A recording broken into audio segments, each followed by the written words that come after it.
Nerdrotic.com.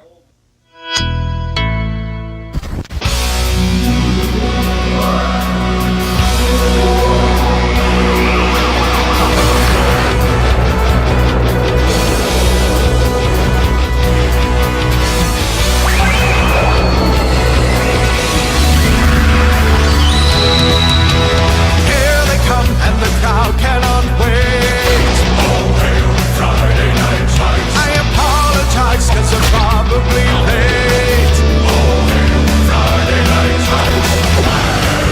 Radical lights and highly organized. It's Friday night times. Friday night times. Time has come, they are finally here. Oh, Friday night times. We're not affiliated, just so we're clear.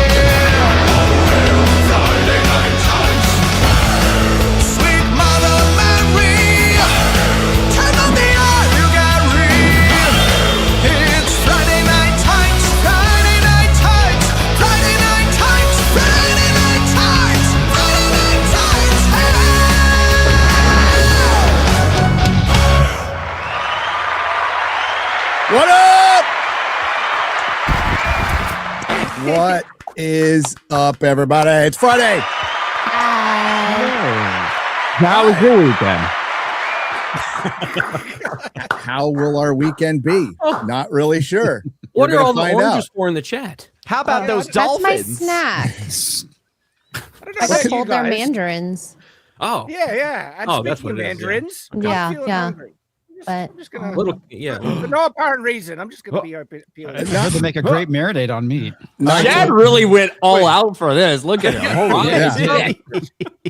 oh wow, I wasn't expecting we needed to bring props. I do have an RC car over dang. here, though. I'm I got hungry one of now. your mandarin orange things. I appreciate that you guys are leaning into it to be a little self-aware here, but I learned on a stream a few days ago that you don't actually acknowledge until people send about 400 super chats, and then you pretend we're that you don't know doing what it they're wrong. talking about. Okay. Okay. You just We're play doing it dumb. wrong. Yeah, we've got to play dumb for a couple of hours Well, to get the money I don't have to stacked play up. dumb. Okay. What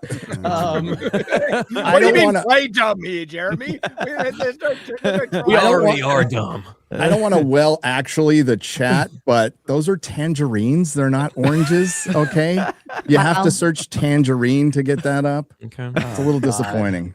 all right. Bye, everyone. Can we just And I also will point tell out- the story later on why I hate oranges. It's not because of this situation. It's something else. I thought you were going to say I hate fruits, and I was going to say, yo, Little Platoon just got here. Wow. We're just getting started. Hey, little platoon, you came on a great week, pal. How are you? I'm sorry. I was frantically Googling what the oranges were for before I got here. So I was doing the right thing. You're not supposed to find out. Can't know. they just be for like eating? Because they're really tasty. This is really good. I'm glad I brought it.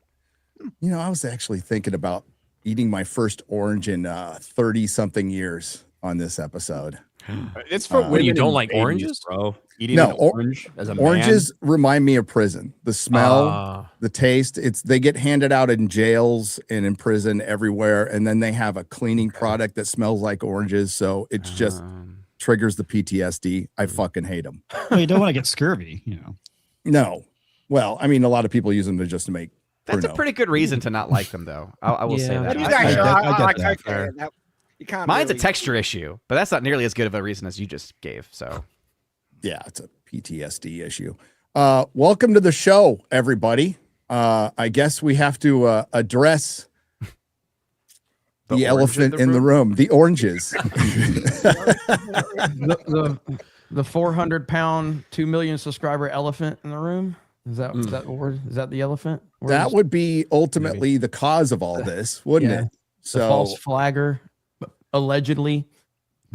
So allegedly, you know, I mean, he only just admitted it publicly and privately that he was going to do it, but he apparently the internet's just making shit up. So I thought it was just a massive coincidence that all the Yeah. people criticizing him got fired. yeah, just a Oh. coincidence. Yeah, coincidence. Just a coincidence. sure, there's 0.001% of plausible deniability, I guess. There's an email that nobody's seen yet that apparently has disappeared because you know what I did yesterday, guys? I researched all of this. I made sure I was prepared for this statement to make sure I watched Kino Casino. You did research before I did research before I decided to talk Unprecedented. about something and find out what the hell's going on. And trying to beat Ryan Kennel or something, getting all prepared and doing just research. once. Yeah. Just once. Did you get a Just once. PowerPoint presentation, to kind of help? Don't pick up the bottle, Gary. You're going to start feeling the sudden urge. Hold up. You're going to start feeling the sudden urge. Don't go back. Bud. I got my bottle of water here. It's all good. Yeah. It's all good. So Chrissy's not on the show today. I had a talk with Chrissy yesterday about the situation she inserted herself in, whether it was due to ignorance of the situation or not. That's something she's going to have to address on her channel. It is not anything I feel I need to answer for or will answer for. I will say unequivocally, if I could pronounce the word, that I am against false flagging in all of its forms. I'm against even slightly hinting at false flagging that can cause more false flagging. I'm against stealing content. These are things I don't like. They are antithetical to everything we do. Authenticity and integrity is all we have. And when that is in when that is in question, that's a big fucking problem. That's a big problem. Yep. So again, I spoke to Chrissy yesterday, told her the situation, and she has decided to address it on Sunday on her channel. And I think that's a wise move because it's not something that's going to get addressed here because it would just be a Chrissy roast fest for 4 hours. And it might not be that way anyway.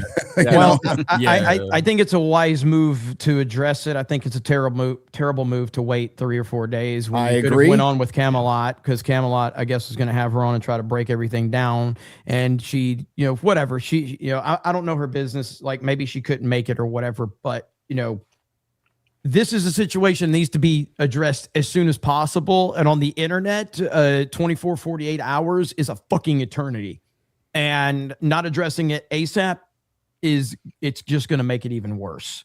But it is what it is on that. Ultimately, Gary, what you said, this stunning and brave stance of I'm against false flagging, I'm against stealing content. I'm against bad things. Equivalent to saying I'm against things that are picking bad. puppies. Yes, I'm against. It's the easiest statement to make, right? Yes. This is as content creators in every space, political, gaming, entertainment, Minecraft YouTubers, whatever fucking content people are making, naked yoga, makeup stuff. The one unifying rule that binds us all is you don't false flag channels. You don't take channels away. You don't try to flag people for revenge or get them demonetized because you never know when that's going to be weaponized and turned around on you, especially with all the shit we see going on right now. Right. And this is not a drama channel, right? We've mentioned it in passing the past couple of weeks because it's impossible not to mention. But all of us here have made it crystal clear that we stand against that. Very stunning and brave. Can I add one to the list as well? Like generally running cover for people who do all of those things is also bad and you shouldn't do it. And it doesn't matter if those people are your friends. Being friends with someone does not mean that you run cover for them and excuse absolutely everything they do and try to massage their reputation. Being friends with someone means that if they're doing something which is extremely wrong and unwise, you tell them that they're doing something extremely wrong and unwise and you try and correct their behavior. So that too. Years ago, there was a creator that is no longer part of Geeks and Gamers that was part of the team. This person told me that they flagged down someone that was going after them. I told this person in a private phone call, I said, I'll protect you from being a racist, a sexist, I'll protect you from anything. It wasn't me, internet. guys. It No, wasn't me. It wasn't Ryan. I was like, I will stand with you on anything that you say, but I will not stand with you if you are false flagging a channel. So if the internet ever finds out that you did this, you're fucked. So here's my recommendation. Reverse that shit immediately. This person did reverse it and it got corrected. But that was my statement to this person in private, that I will not protect you. I will go against you if the internet goes against you. If this is what you want to be known for, I'll stand with the internet, because this is the one thing that no one can do. Now, to be fair to this person, they didn't understand the ramifications of this. This was 2019, I guess, 2018. I can't remember. But that was my statement. I say that all to say that if you are truly a friend of someone that is caught up in this, being a friend is telling that person that they have fucked up big time. Agreed. And that's not happening, shockingly enough, from fake Christians on the internet not wanting to be honest with people behind the scenes, apparently. Fuck off. And also, like, as bad as the false flagging is, I think stealing content is about as egregious as that. No. And so this is a compounding issue. You reckon? No, getting someone's channel removed is way worse than stealing their content. It's way worse. Stealing is second. It's second. But it's like getting someone taken down doesn't just affect them, but it creates an entire platform of everyone hitting each other because now it's allowed. Yep, and it is like nuclear weapons. It just becomes free fire. Yeah. Good point. Good point. And that's what's been happening. Whether the channel that instigated this did it themselves or just started a fury of false flagging, it's happening. I saw a channel today. So, you know, and that's the thing, right? We talked about allegedly, and you watch all these videos, you see the email. I think I know what happened there, but it doesn't matter because of the statements that Jeremy made about having the power to take it down, threatening to take it down, all that stuff. So regardless of whether he actually pushed the button or it was somebody that he told to, basically, it's like, that's what happened. And until we're honest about that, until he's honest about that, and until he does something to try to make it right, get a contact at YouTube to help, whatever it might be, there is nothing else. Like, you can't do that. Yeah. And so it's for those that might be confused, there's a lot of stuff out there. If you might be confused, it's because you're not spending every moment on the internet. So you should be very thankful for that. Yes. But I see someone in the chat that apparently got ignored the other day, Brittany Venti. You should check some of her content out because she's been on point with covering it. But bottom line here is, if the chat is overwhelmingly demanding something, even if you're not caught up on it, don't dismiss that. Don't dismiss it. Yeah. Try to figure out what's going on. And right now, based on what we've seen, there's a clip from the Camelot live stream from a few weeks ago where Chrissy was in the live chat when Camelot gave her the high level talking points of kind of what was going on with the quartering. You know, like it was there. And then the whole thing with Brittany Venti, I don't know the specifics. I know Brittany, the whole chat was screaming, bring Venti on Chrissy and Melanie's stream. It was fucking awesome. It felt like the Attitude Era. It felt like people are calling for Stone Cold fucking Steve Austin, man. It was like Venti. And Chrissy apparently said on that stream, she's like, well, I've tried to reach out to her and I haven't heard anything. And that's not quite what was going on from what I understand. I don't know all the details of that, but I know Brittany has responded to that. Yeah. And ultimately there's a lot of disingenuousness going on from that stream. And that's the one thing that we're not about. We're about transparency, being honest. And shockingly enough, Gary, I was told that everybody on Friday Night Tights was all on the same page and we had talking orders from you, but apparently this proves that's not the case. I was told we're supposed to bring our brooms today. That's what I was told. Yeah. Well, they all got stolen on the set of I was going to say that. Wasn't me. It's been a great month for like the horseshoe theorists, though. Like we did the whole EFAP Utterly Noah Anthony Gramoglia thing a few weeks ago, and then basically the same situation happens, but nominally on the other side. And it turns out that when people are very, very convinced, or at least like to convince you that they are convinced that they are on the side of the good and the righteous, they can justify all kinds of bad behavior, and they will justify all kinds of bad behavior because they believe they've got God on their side or that they're standing up for anti-racism. Turns out the bad behavior is just bad behavior. It's not that much more complicated than that. So a little bit of accountability all around is generally a good thing. Yeah. And I'll say this, and I can only speak for myself, and I think I can reflect the rest of the panel here, though. I'm not mad at Chrissy. I'm just like, this whole thing is just unfortunate. An unfortunate set of circumstances that has hit a level that is a point where, like, Gary doesn't like to talk about this shit on his show, but here we are. We're having to deal with it because it's unavoidable at this point in time. It's for the chat, you know, like the chat deserves to know how we feel about it, how we feel about the connections to it. So it is for the chat to. Yeah, and it's like, ultimately, I'm not saying I know exactly what was going on, what Chrissy knew, when she knew it, when she didn't.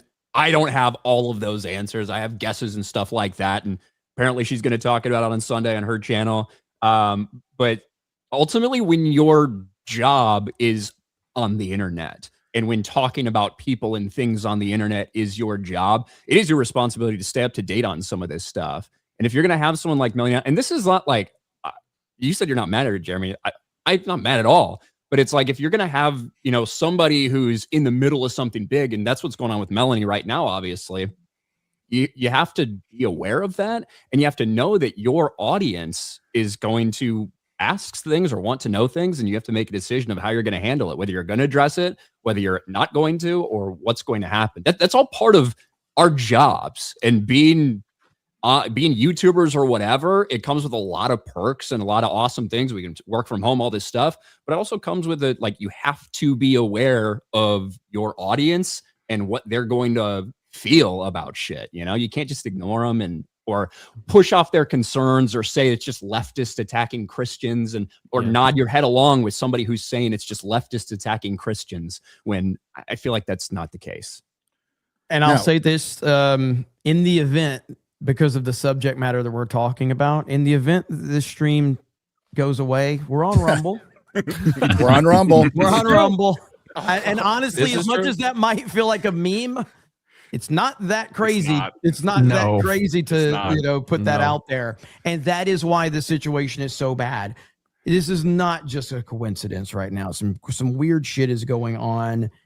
And the person that put all of that negative energy out in the internet has failed to address it in the same way.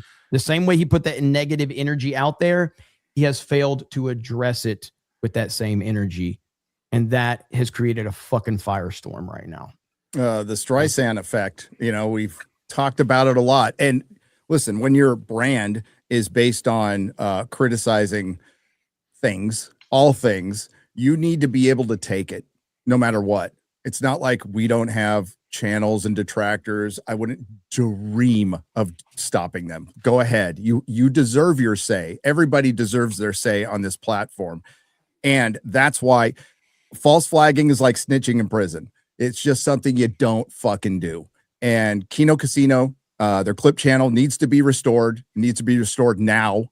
And, you know, I talked to Worski briefly about it. He said he doesn't have much hope, but I hope it's returned, because for one, his editor got all the money from it. Their editors got all the money from it. Yeah, they own the channel. And this would have gone away by now if these things didn't happen. If it was Casino's channel getting struck down after Jeremy Hambley publicly and privately, and then it became publicly, stated he was going to do that. So it doesn't really matter what happened. The internet is going to perceive that Jeremy did it, and it's up to Jeremy Hambley to clear his name convincingly, which he hasn't done yet. Nope. And now this shit is at my door, which I don't appreciate at all, and neither do my co-hosts. But we will be happy. I do to talk about. I appreciate it. At my door.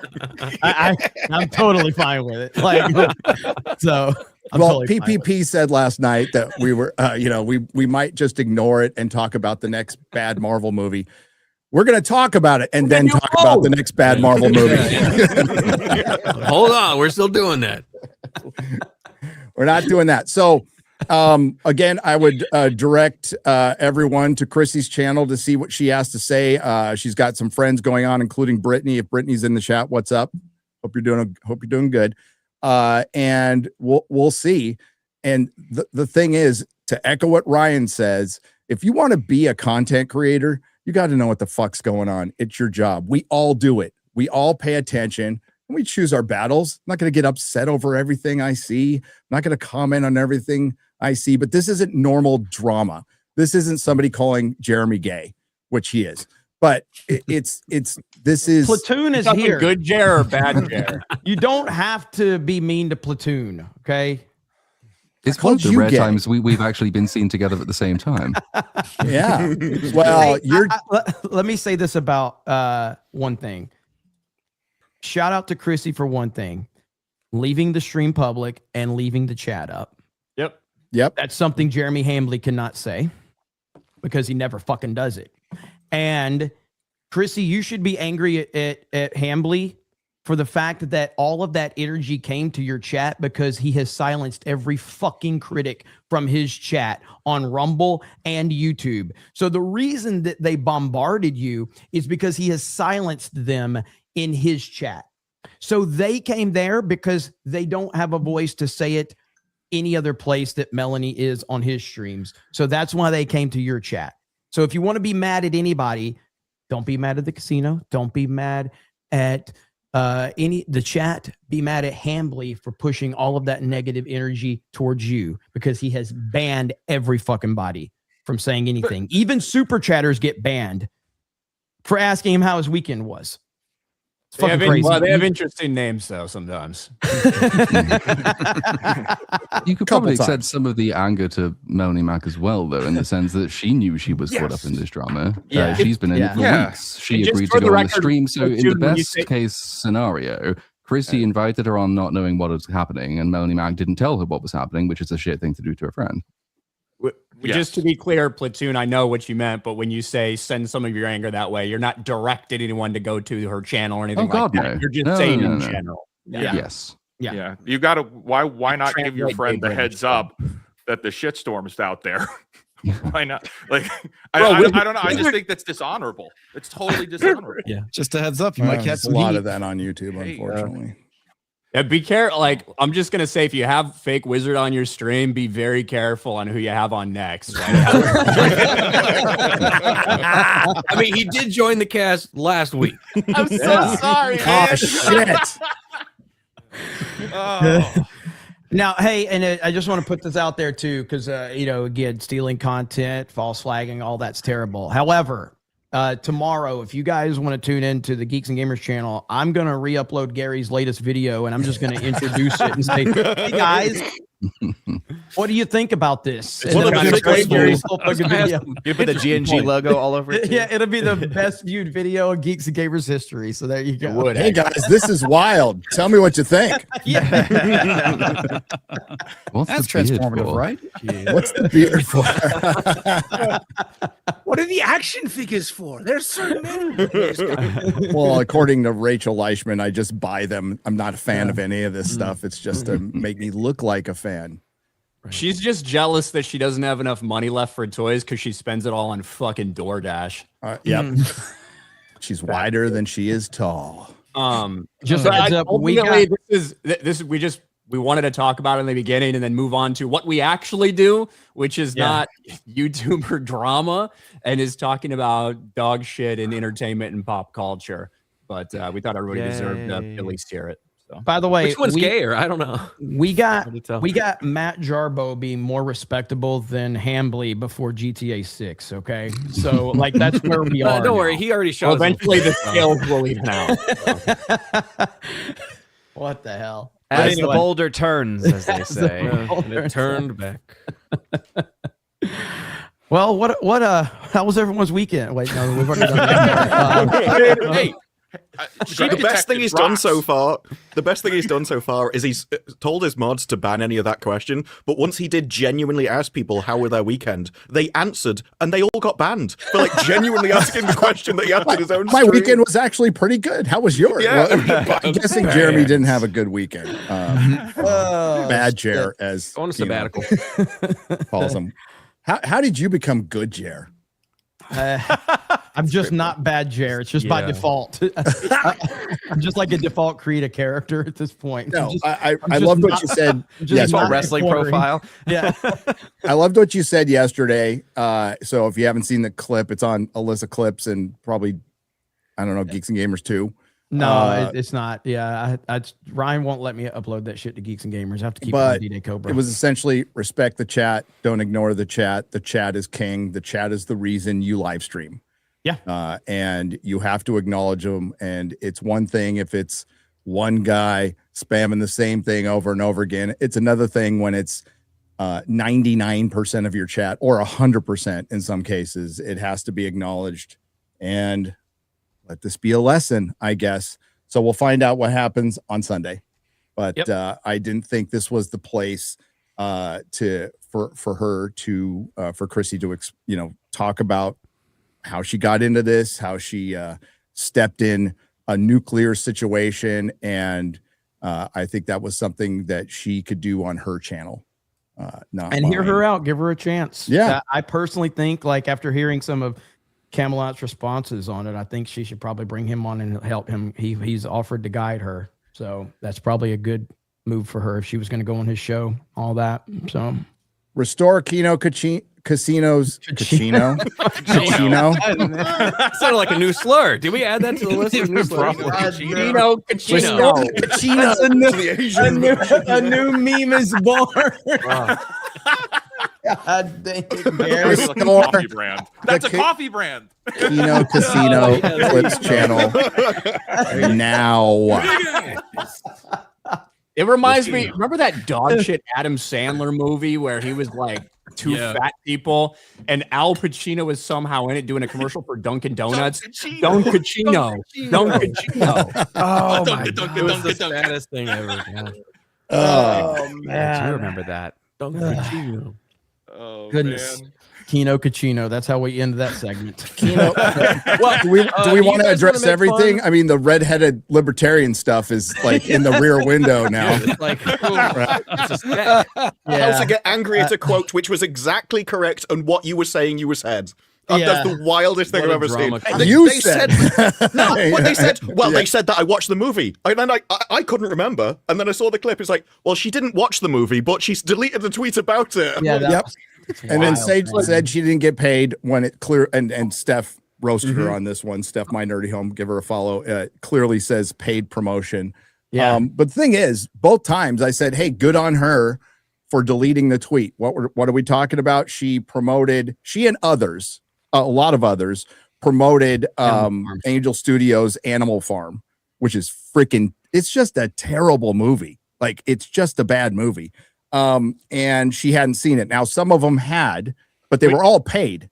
Now, she explicitly said that she didn't claim that she had seen it. Yeah, like she never claimed she saw it. Right. But she she's endorsed like a it. longtime partner with Angel Studios. I didn't think we said anything bad about her on the show, actually. Nobody did. And she then actually got all turned into something crazy. She's been taking a lot of L's lately. She had a pretty level-headed response to everything when she found out what was going on with Animal Farm. She actually had a long explanation. Yeah. Like, I don't think anyone had a problem with anything she had said up to that point. And then she went on Twitter and she's like, I've been made aware of the comments on Nerdrotic stream. We're emotionally dealing with it right now. Like, I'm blowing out of proportion now, but it sounded really weird. I'm starting to recognize patterns. Women?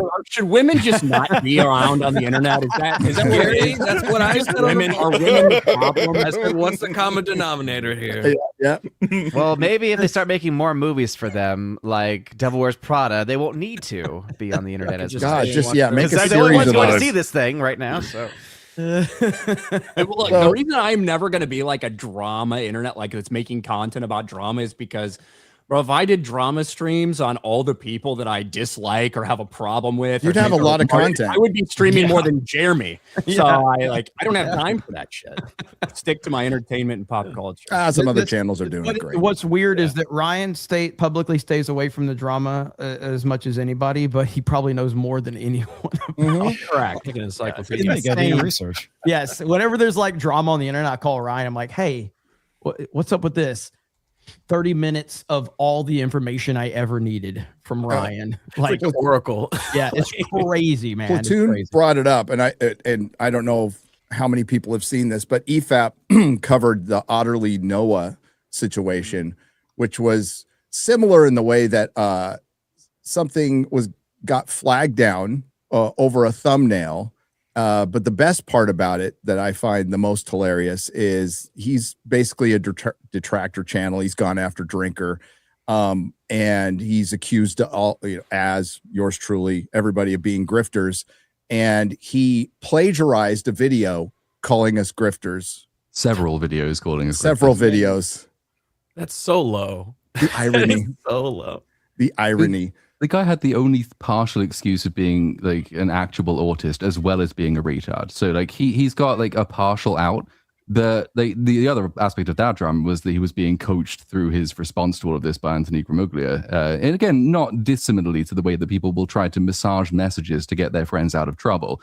Sort of the same thing happened there. You had Gramuglia telling him, oh, don't call it plagiarism. Just say you didn't cite your sources correctly. Because that's what it really is. It's not theft. It's just an administrative error, even though it's actually fucking theft. Gramuglia is such a fucking gem. Yeah. I thought you were going to say something else. I didn't think you were going to say gem. Didn't he plagiarize his apology? He also plagiarized his apology. That was very funny. Yep. At least consistent. Does he still write for the Mary Sue? I don't know. Gramuglia, I know he did. I don't know if he still. I think he said because he said he left academia because there wasn't enough money in it. So he's a really principled guy.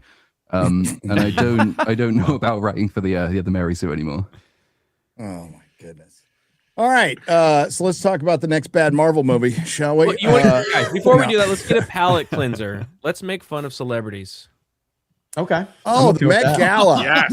This is, I mean, I've got the music I'm on just that. getting Hunger Games vibes. at Oh, the it totally is, man. constantly. Like, Well, this is to call out capitalism, I'm guessing. At this, Just to call it the 1%, the multi-millionaire calling So, out the like, 1%. Sarah Paulson, who's worth like $12 million or something. This is a statement to call out the 1%. You're calling out yourself, I suppose. that's she's part of. Yes. Oh, Do they not know wearing a dress that probably cost an insane amount of money? Yeah, with tickets costing around $100,000. So yeah, There is almost nothing more cringe than like multi-millionaires who are upset at billionaires. You know what I mean? Like it's just one of the most frustrating things to like watch or listen to or see or anything like that. That was the protest, right? Because when they protesting that Jeff Bezos had donated, was it like $10 million or something to, or $100 million? Like they accused him of buying his way in. Say a lot of people who spent hundreds of thousands of dollars on tickets to get in.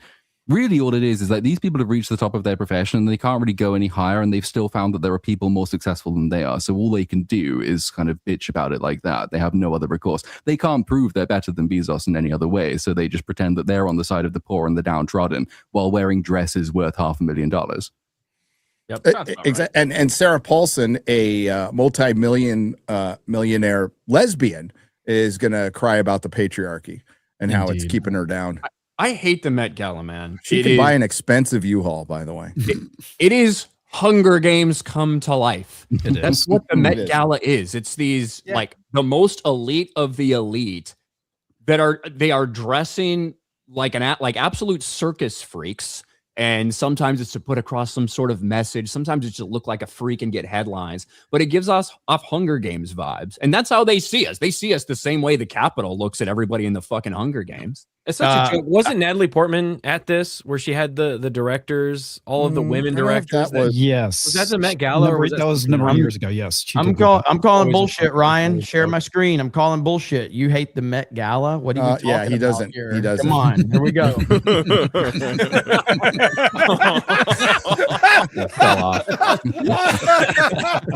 You realize the symbolism of her dress, though. It was supposed to be about an oppressed teenager that was killed for her beliefs and persecuted by the general public. So even in her dress, she was sending a message about how awful it is to be her because everyone hates her for no reason. Yeah, the execution of Lady Jane Grey is what she was dressed as, and because she was appropriating English culture. Yeah. Yeah, she well, was appropriating everyone else's Hunger Games. Well, Most people aren't gonna have any idea what that fucking is. Thank you. Let's show some context for me looking like a damn retard. I like it better. You just being seen like a retard. I said she looks like an alien trying to breathe. Why is she gurning? Is she trying to give herself like the Chad jawline or something? Kind of. I assume it's some kind of model thing for photos. You know, you try to look like you're alluring or something, but it just just makes doesn't her look retarded. good. And That she was just my- looked retarded. She did the Don't meme right there. drugs make you do certain facial tics? Yeah, I think it's Yes. I think it's I wanted narcissism. Gary And to she's answer trying to that look really question. hot. I So think that's what she's trying to you do. get like speed Or maybe she jaw. can't see. It's not just cocaine, it's meth too. Somebody help me. You start going like this. So like amphetamine jaw. Yeah. Lord. But like, I just- don't models do that? Like where they like purse their lips like a little bit. That so was they're my trying to, like- interpretation, right? Yeah. Because you see these women who have those different poses to make sure they look good with this angle or whatever. That Pause was it I on the meme. guess as to maybe what this was about. I got no fucking clue, but this bitch looks insane. I mean, Yeah. but I'm trying to find. which fashion director is telling her just stick out your jaw so you look retarded? That's great. Probably all of them. I mean, they're not exactly bright people in this You- what- circumstance. It is also a natural thing that she does when she sings. She sticks her jaw out That's a lot. true, yeah. So I don't know if it's even like That's nerves more or something. It's a posture thing when you're singing because it changes the shape of your inner mouth, so you project sound differently. It makes a degree of sense there, but I've always thought like she makes faces every time I've seen her in anything, which just say, "I love myself." Don't you love me too? And that's all this is really. She's just like, "Oh, aren't I amazing?" I hate it. I can't. It makes me like misogyny plus, but fuck it. You guys misunderstand. They just greenlit Snow White 2 after this. Okay, look after that performance because she's clearly playing somebody that has a handicap. I mean, they're gonna greenlight the first thing that she wants. Handicap. She's happy on Broadway. She Our just little Kata made it. started a new show. Oh, no. Our boy The Kata. end game boss. Oh, catching strays. First man. black transgender woman. Talk about you something see that was Ricky- memed into existence. Did you see Ricky Berwick's retweet of this where he just No. went wood? Yeah, that was great. But if you're gonna show like the one with Kata, you got to actually show there's an actual version of Kata being there. So That's a real one. yeah, here it is right here. Kata was actually there. So big shout out to Kata. Oh, big shout out. So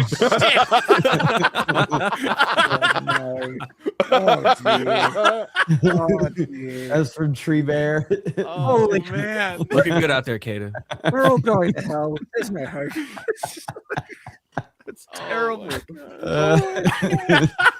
Oh God. I gotta Did you play see that?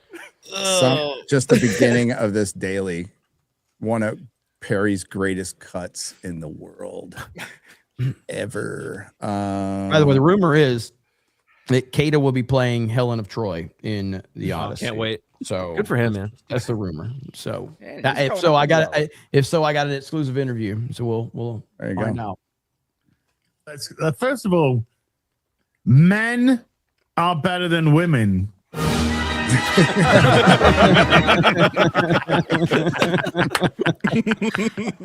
I can't wait to see what happens next.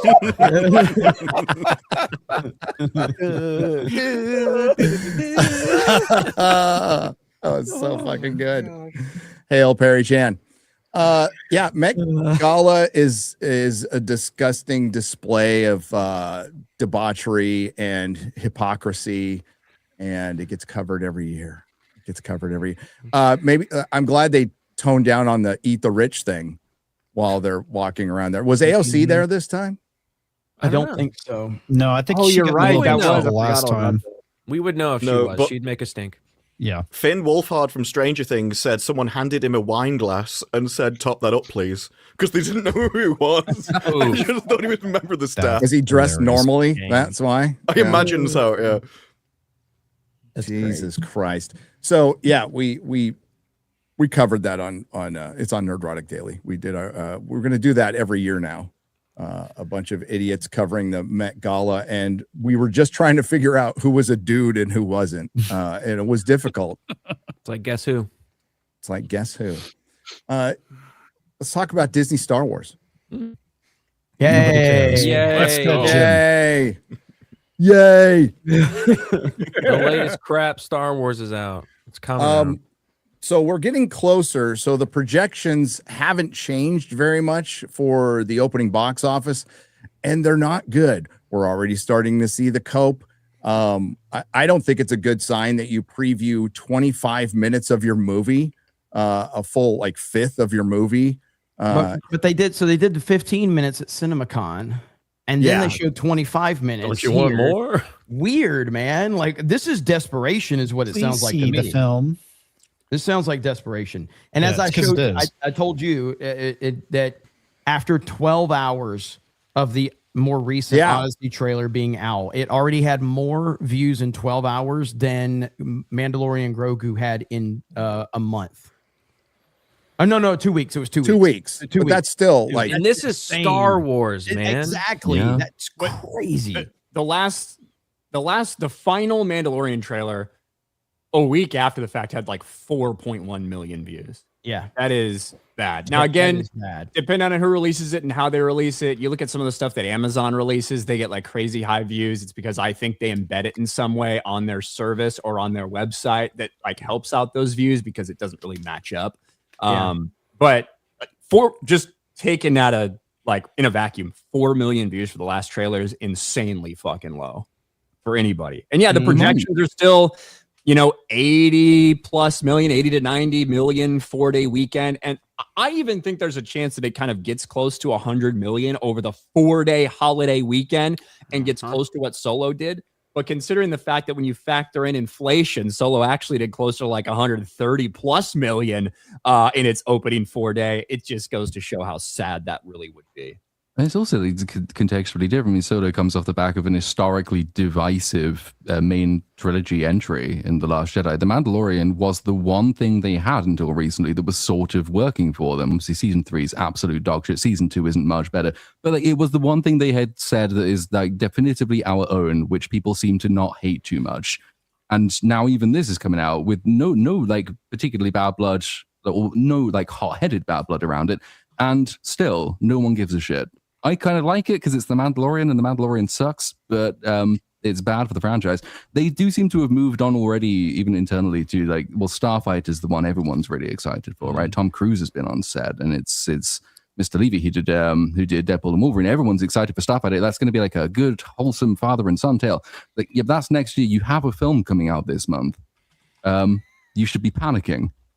Yeah, the issue with for the Flash helped a lot too. So Go ahead, What the issue with saying that The Mandalorian is like one of their better streaming service things is it's just not comparable to cinema because of the barrier to entry of actually going all the way to the cinema. A lot of people will leave Disney Plus running or background television or all that kind of thing rather than actually paying for it. And you'd be more likely to go off merchandise and stuff where people are actually shelling out cash for it. And, well, how many Mandalorian and Grogu toys do you see around nowadays?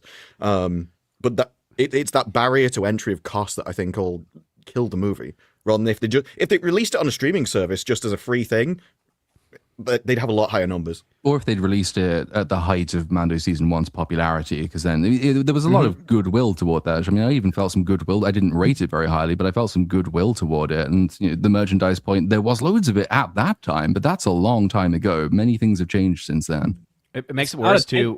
It's not a tentpole in the Star Wars franchise. It just because Box Office Theory has the projections for the weekend too, but it also typically includes total domestic forecasting, which again, it's still very early numbers, but the fact that he has the total domestic for this movie at 215 million domestically, that would put it right at where Solo was, and that's before you adjust for inflation. And Solo only didn't even do $400 million globally.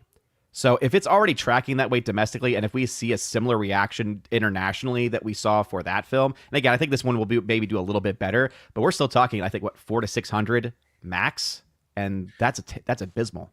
But Star Wars, I guess it kind of depends on the movie you're looking at. Yeah. But in general, in the last 10 years, take Force Awakens, unlike something like Infinity War or Endgame, which made a fuck ton of money here in the United States, and then an absolute metric fuckload of money internationally, Star Wars hasn't necessarily been that way. It's a much more even kind of domestic international split. And that was with China actually doing numbers. So we'll see what it looks like now. Mm-hmm. But something else we need to keep in mind, to Odin's point, they are going to position that as being a grand slam knockout victory because they're going to try to spin it that this movie was not that expensive to make. So even right now, we're getting reports of under $200 million to make this. That doesn't include the marketing. That sounds like a crock of crap. That I was seems gonna like say, an we all know they impossibility. lie. We know that they lie, but we need to be prepared to talk about that. Like that. I think like, it was a should be worth cheaper way more. production for sure. I think it was a cheaper so. production because they had built sets and stuff, all the props and all that stuff already for like 5 years. So it is, but not so much regardless, that it the doesn't volume. matter. The volume is a game changer, right? Now the volume makes things look like fucking shit, but it is significantly cheaper to do things on, right? Which is why 8 episodes of The Mandalorian cost around $100 million, you know, and based on some of the shots we've seen, it certainly looks like the volume was utilized. I can believe that they spent less than 200 million. I could also believe that they didn't, right? But just simply because of the volume aspect of it, there is a chance that they made it. But Wizards' point still stands. They're going to try and paint this as the biggest win possible. Like, the fact is, after 6 years, how long has it been since the last Star Wars 7, movie in theaters? And this is the movie that you're going to release. It's a TV movie, a condensed season of TV characters that now has been years past its prime. And this is the movie you're going to go with. And they're not going to be able, they've been able to hide behind streaming numbers for almost 7 years. And this is something they're not going to be able to hide from. And which makes me so happy. It really does. And as It bad really as does. Rise of Skywalker was, it still hit $1 billion, and this film's just not gonna, based on they're everything not we're seeing, even- it's not gonna not get even close. Now- And it'll be now the second Star Wars film to, like, again, as far as like this new era is concerned, to not hit $1 billion. And we because all know the this. only It's one been being Solo. diminishing returns ever since the Disney took over at this point. And why would we expect it any different at this point? Ryan, wasn't Rada the Hutt in the Clone Wars movie? Yes, From Stinky. 2008. As Jeremy well knows, Stinky was in the famous Clone Wars movie, and they decided it'd be a great idea to bring him back. The terrible Clone Wars. Yeah. This time he's Is jacked. that the baby hut that they needed to rescue? Yes. Yeah, so now he's all jacked up. Gladiator. And I think it's gonna be a curse. Well, yeah, Chris went and saw the 25 minutes because he's Chris Twice or something. and and said it didn't look great. There's a 3-minute preview on D+, and it looks bad. Zeb is in it, and like dude, the effects look bad. The fact of the matter is Kathleen Kennedy's gone, Bob Iger is gone, and nothing's going to change. They don't know what to do. And you come out with a TV movie, you have a 50th anniversary coming up for fucking Star Wars, and they haven't prepared anything. There should be a special movie prepared for the 50th anniversary, whatever plot you want to come up with there. And they didn't do it. And that shows that their complete lack of a plan. And that's the one thing I have been consistently told, Ryan, from people I know, is they don't have a plan. So if we hear plans of they're going to do this or that, they don't fucking know what they're doing at Lucasfilm. Lucasfilm is so bad, people in Marvel clown them. Yeah, and they know their shit too, and they still clown them. Yeah. I mean, Jon Favreau said it in an interview a week ago. It's like, hey, I'm going to get together with Dave Filoni next week, and we're going to talk about the future of the Mandoverse. And it's like, It doesn't have one. There is no future. So that means there's not one. Right? Okay, got it. Understood. And it's Ahsoka season 2 coming up, and I think that's going to be basically the end of it, right? There's nothing else planned for live action TV, as far as I'm aware. There's no other tie-in movies planned, as far as I'm aware. Ahsoka. Not anything that's Ahsoka written this down. year. No, that's like been told to us now. Oh, So thank God, Ahsoka's I think coming they're- out. Yeah. I think this movie's a big determining factor, right? And Yes. you can't hide behind Disney Plus numbers and there's too much streaming stuff out there. This is a Star Wars movie in theaters, and for both the Lucasfilm's critics and its shills, you can't hide from the reality once this comes out, whatever it does. And it's going to be a big determining factor in like what the actual health of the Star Wars franchise is. But like Odin, correct me if I'm wrong, but this movie will still need to clear about 550 million if we take. So what we're seeing here is they've reported 166 as the production budget, then factor in marketing and then overhead and then the theaters. You're still looking at a 550 cut. Comparatively, Fantastic Four First Steps didn't hit 550 million. Yeah, like Disney's in a rough spot. Whether it's Star Wars or if Fantastic Four couldn't do it, and there was a little bit more hype for that, I don't see any hype right now for I think Master of the Universe is going to clean up, and Mandalorian's not. Yeah, at 165 ish, it's about 500 million for a break even, and that's with Depends what their marketing marketing was, though. Yeah, because marketing is always the thing with Disney. They always and they're overspend cranky. on marketing. Their marketing is going to be at least $100 million, Yeah. right? It's a lot now. Especially, remember, they spent $10 million on one 30-second Super Bowl ad that got fucking ratioed and mocked and ridiculed, and less than 24 hours later, they come out and explain themselves. So, like, whatever their marketing budget was, just remember to add that $10 million for one showing during the And Super Bowl. that was an insane idea as well. For all they like to talk about, no, we need to reach a new generation of fans. How are we going to do that? Okay, Super Bowl ad referencing an advert at the Super Bowl from the 1990s. I hadn't got a clue what it was referencing because I don't watch non-sports, and also I'm not that old. But like, why would you do that if your goal is to attract an audience? Any audience, but never mind like a younger audience who wasn't alive to remember the thing that you're referencing.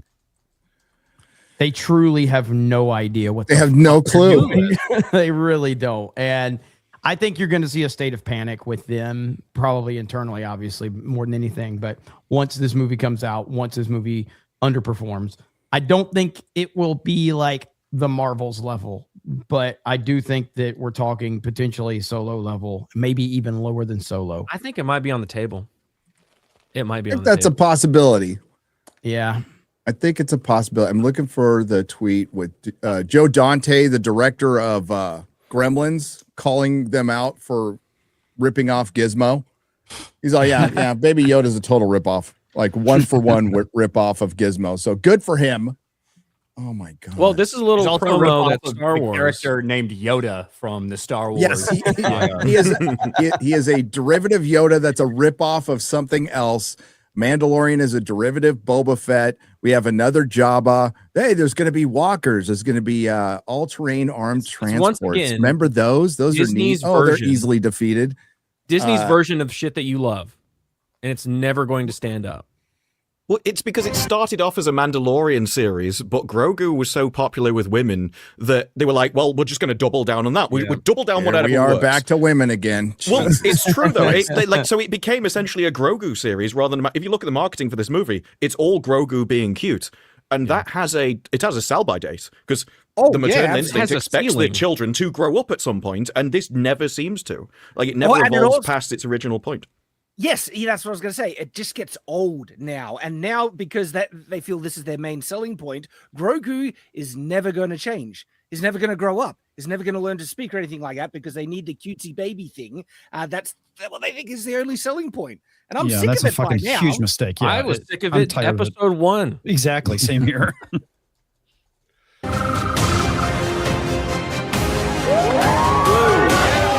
Nice to see all of you here today. Thank you for supporting us. Thank you for going on these adventures. John, he's made one heck of a ride for you guys to go on. I couldn't be more proud. And Air Force to be with you. Guys. For Mandalorian and Grogu, and it just never stopped.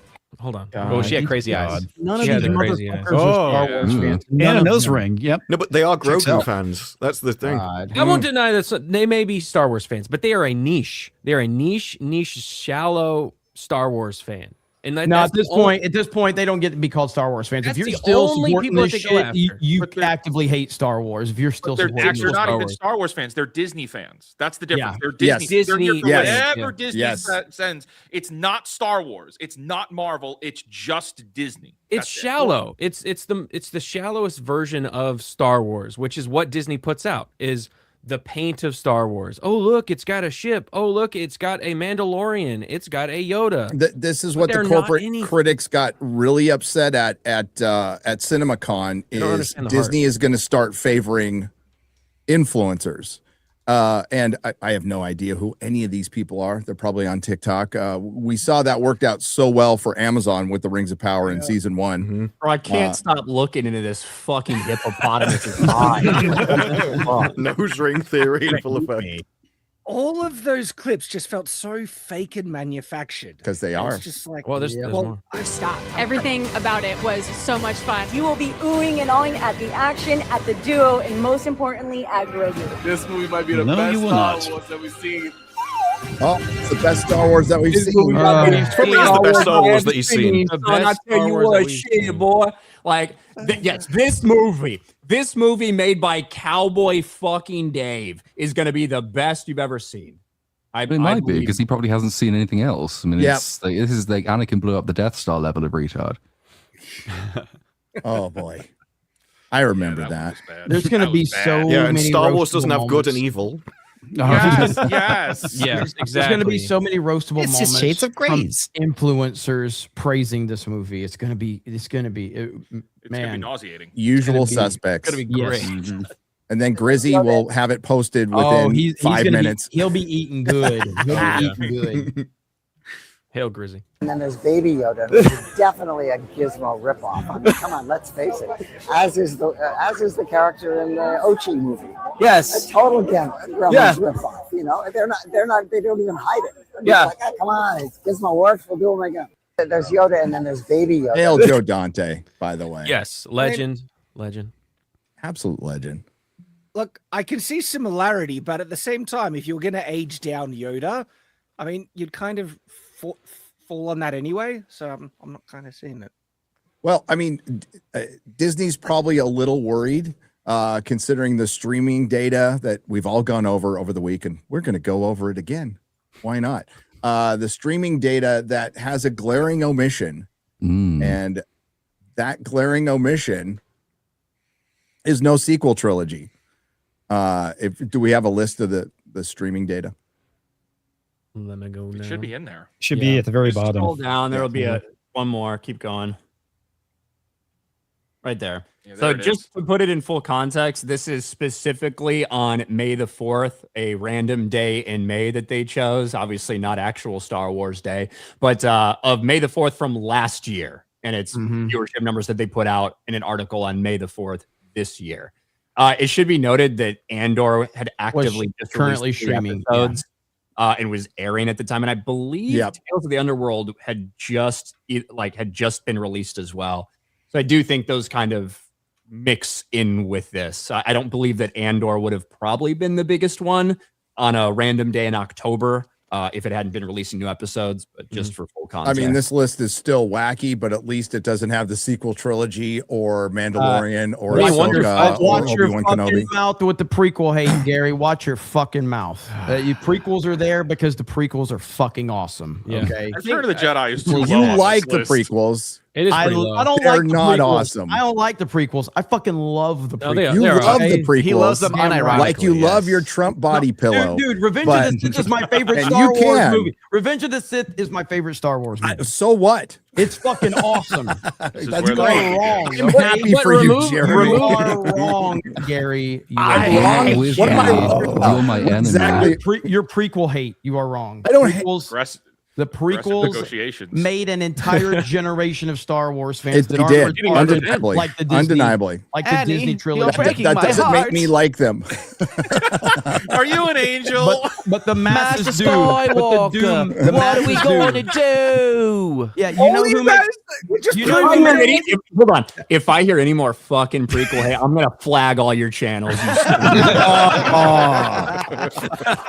I love the prequels. They But are if neat. you remove Andor from the list, it seems pretty fine for people watching. I mean, Return of the Jedi should be above Clone Wars for sure. Empire. Listen, Return of the Jedi, half a good movie. I'm not gonna like die on a hill of Return of the Jedi, but it's not bad. But it's clearly showing a interest in the OT and It the does. prequels, because that's what fans want. Another thing that you actually like need to think about here when it comes to why this one is here and why this one is here, when it's getting to this level, is this is not how many people clicked on something. This is the amount of watch time something accumulated. Yep. So like that's why when something releases 3-hour-long episodes and A New Hope, like basically all the OT are around 2 hours, and the prequels, some of them are significantly longer. Which probably makes The Mandalorian's non-appearance on the list even worse, because you'd expect a TV show with 3 full seasons to get way more watch hours if it was actually popular. I think it's like because they broke it down by age category, and The Mandalorian was the most popular with babies and extremely old people. People who haven't quite got brains, or people who have lost them a little while ago. But people eating mushy peas. How do they have fucking data for 2-year-olds? Like that's my question. Did they fill out a survey? Or Well, they grouped it as all of Gen Z. I think those are hard to judge by because how do you know? Like, how do you know that there's a 2-year-old in that house? I guess they judge it based on the other stuff you watch. Yeah. Like, and they're like, oh, this must be a child watching it, but they don't realize it's actually a Dave Filoni. They build a thing. profile. Yeah, they build a profile on you, like YouTube's doing with the accounts, where they build a profile of what you're watching and they guess on what age bracket you're in. So, yeah, Empire should be higher. I'm fine. I don't care about the rest of the list. I mean, The overall number, wasn't it 33 billion minutes in total, I think, over the course of this period, which is, so it's not just like there is still some interest. Yeah. It's like, it's a huge amount, like for the total list and over, it might be a different set of figures then, because it might be over the entire year that I was looking at that list, but it was something like 33 billion minutes. It might be over the entirety of 2025, actually. But the point being made is that it's not just that people are still interested, it's that people are still quite interested, but not in anything that's been made really in the last few years, with the exception of something like Andor. And the glaring omission is The Mandalorian, the thing you're making a movie on, and it's not even on that list. Yeah. And like Disney knows the data. They know essentially what it's going to make at the box office. And you can see by their actions, they're worried. And they should be, because you're in the apathy phase now. Well, also, we just had, with May the 4th just passing, and that's what they have said is their big marketing holiday for Star Wars. We got no new announcements, no video games, no shows, no Ahsoka premiere date, nothing for Starfighter, no Ryan Gosling. Hey, we're doing a Star Wars. Nothing. We got a couple of extra clips for this movie, which is extremely telling of they think it's fragile. We can't announce anything new until we're past. We can't deviate from people just focusing on Mandalorian and Grogu. That is terrified position to be in. That's a bad spot. It really is. And I think the thing that got the most traction was a rumor that day. So yeah. You know what's interesting a here? Rumor, the rumor about guys, this time for real, the sequel's not only going to be ignored, they're going to be decanonized for real this time, as opposed to the last 8 years. But what about inside of Lucasfilm?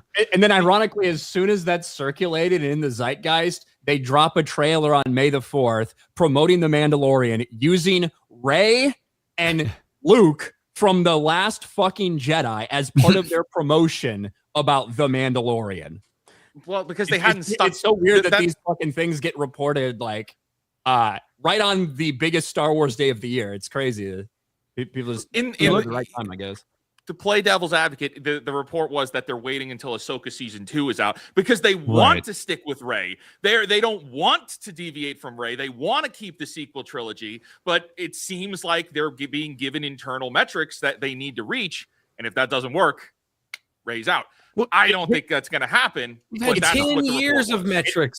And here's the thing, like, we have already seen that they are moving away and don't want to talk, like don't want to do anything in that timeline to a certain extent. There's a big difference between maybe not making a spinoff with Poe Dameron and decanonizing it. It's a massive fucking difference. And it's something that's never going to happen. And I wish people would stop having such hope every time this gets happen and like this belief, because guess what? Let me fucking spoil something for all you people out there that think if that happens, it's going to change anything. Congratulations. They wiped away the sequel trilogy and they said, fuck all this shit. It's done. It's over. It's decanonized. But what about Mandalorian? What about Book of Boba Fett? What about Obi-Wan Kenobi? What about The Acolyte? What about every fucking thing they've done since they bought it? All of that shit is just as big, if not a bigger problem than the sequel trilogy. So like this stuff, the fact that people are so like, oh, this could happen. It could happen.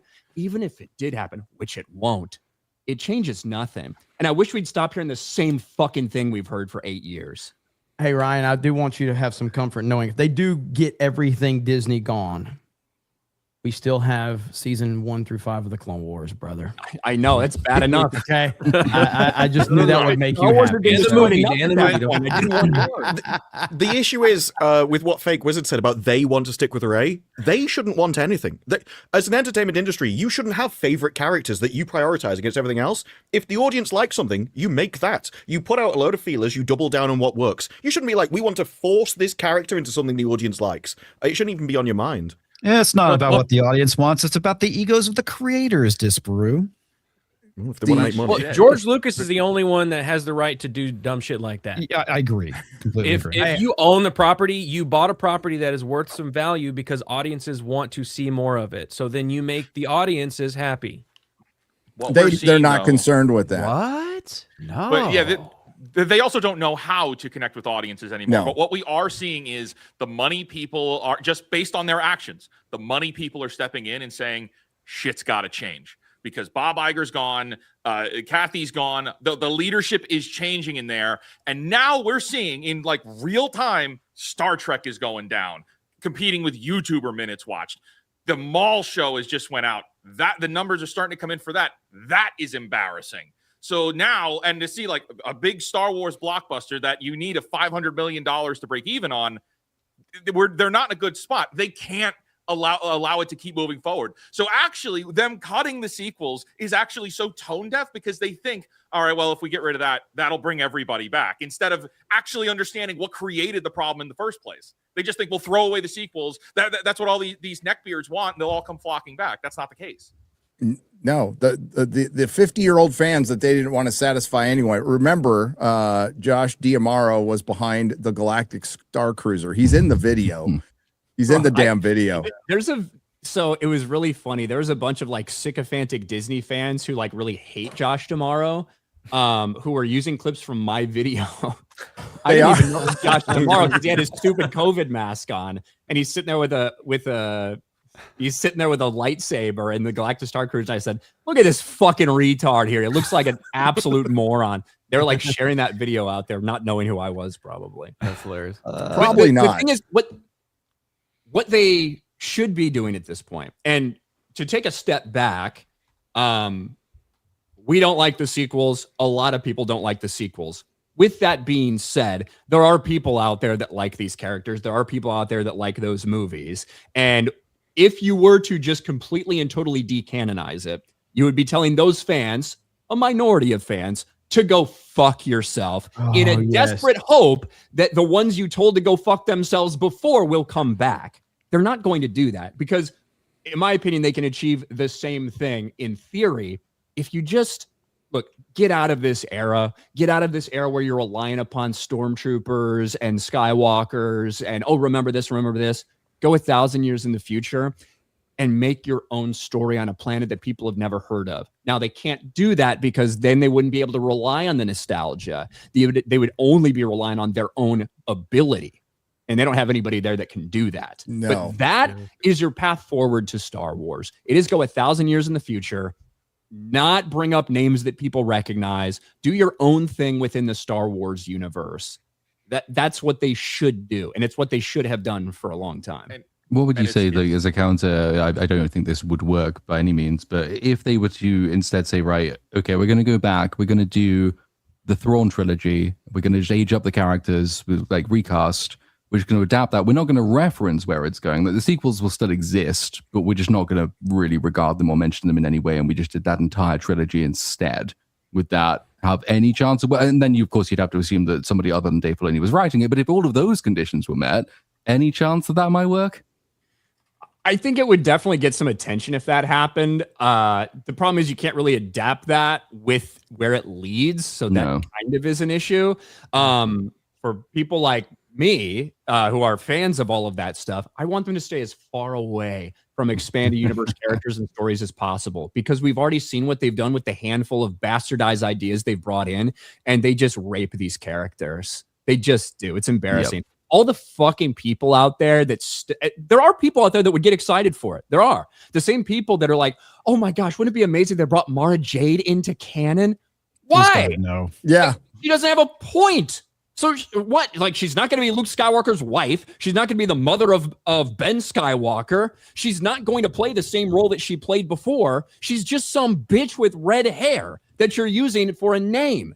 Like, I don't want to see any more damage done to these characters. Please stop letting Dave fucking Filoni touch characters that were way better off before he got his nasty fucking hands on them. And he is a massive problem to any kind of future of Star Wars conversation. There was a time many years ago when some silly, naive people were saying Dave Filoni and Jon Favreau together, they're going to save Star Wars. They'll decanonize the sequel trilogy. We already know how Dave Filoni would approach a character like Thrawn because he's done Thrawn and he turned him into a Smurf with Down syndrome. So it's like it's not going to make anything any better. Yeah. Well, and even the 1,000 years in the future, they'll fuck that up too. They'll mess that up. But that's we all know what they're gonna do, and they're gonna fucking do it. Yeah, remake the original trilogy. Do it again. The trilogy. And honestly, after Mark Hamill like making make Luke black at this point, like let's just move on from Luke Skywalker as we know him, since Mark Hamill runs his mouth. He's done his share. Tyrone Skywalker and remake the original trilogy. Okay. Who has done more damage to Star Wars, Jeremy? Rian Johnson or Mark Hamill? Mark Hamill. Mark Hamill, hands down. Mark Hamill. I think Mark Hamill's done more damage to the greater Star Wars than anybody. Yeah. How? I mean, I'm interested in that interpretation because Mark Hamill has not written any of the stories that have totally trashed the franchise. I understand Mark Hamill being politically unpopular with half the fan base, but I don't think that's destroying Star Wars in the same way. I think that Mark Hamill has hurt so many fans' opinion of him that it affects them even going back and enjoying the original trilogy. Yeah, it affects the legacy of his character. Yeah. And that is the core foundation of everything. Again, actors are retards. We know that. It is what it is. Mark Hamill has been a fucking idiot for a long time, but we have reached a point where his obnoxious, ridiculous political nonsense, it has become synonymous with him where you can't even separate the art from the artist anymore. He has finally reached that point where you watch it and all you think about is this guy hates my guts. Like, and he's made it very clear that he hates my guts. And I mean, I'm sure. Yeah, I mean, I don't disagree with any of that. I mean, obviously, I can't tell you how to think about a work of art. Obviously, every person receives it in the different ways. To me, it's like it makes him more tragic to know that he still portrayed this character who embodies the best of everything he now opposes. It doesn't affect my enjoyment of the originals anymore. It just makes me think less of him as a human, that he played someone who was so much better than him. It makes me care less about the franchise at this point. Well, I can clearly I know the difference between Luke Skywalker and Mark Hamill. Like, they don't even seem like the same person to me in any way. So I can sometimes people can do, like Kevin Spacey, for instance, after he became known for what he is, it actually enhanced my viewing of House of Cards because I'm like, this even feels more realistic, when he's Frank Underwood and he's murdering people and taking people out. I'm like, this feels really accurate to the character now. He's not acting. Yeah, he's not acting at all. Just being himself. Especially with those videos after the fact of him in his home and oh man. Oh my god, yeah, dude. Oh jeez, those are the worst. Yeah. Those were doing the voice awesome. and everything. Those were awesome, dude. Making cookies or whatever he was doing. Chad? Well, to what Jeremy was saying, I think what he's saying is very valid for a lot of people, but my personal reaction is very similar to Garrett and a Little Platoon. The more retarded and insane Mark Hamill behaves, the more separate. I can't even see him as the same person as Luke Skywalker because it's so different. And for me, I don't know. I still love Luke Skywalker. I see him as a completely separate entity now. And the modern Mark Hamill is just this crazy politically deranged person online. Well, I think it does harm the movies. Just another heap of dirt on the fucking grave of Star Wars at this point. No, well, I think it does. I think it does harm the movie. So yeah, you can watch the movie, and obviously the character that you're watching isn't the person. But if I see a new movie and he's in it, it's not going to make me him being in it will make me not want to see it. And it's the same with Pedro Pascal and Mark Ruffalo and all the others. That they do have to shut up. It's like, yeah, you can separate the character from the person, but if you want to do well in your career, it's a really bad idea, and I don't think they should be. Well, I think all their PR training should teach them not to do it. If they made something now and it was Mark Hamill from today, I would see Mark Hamill from today. I also think that there's something to it of the point that I was making on the stream that I got, taken down for. But in the conversation I was talking about is Mark Hamill's not actually a movie star.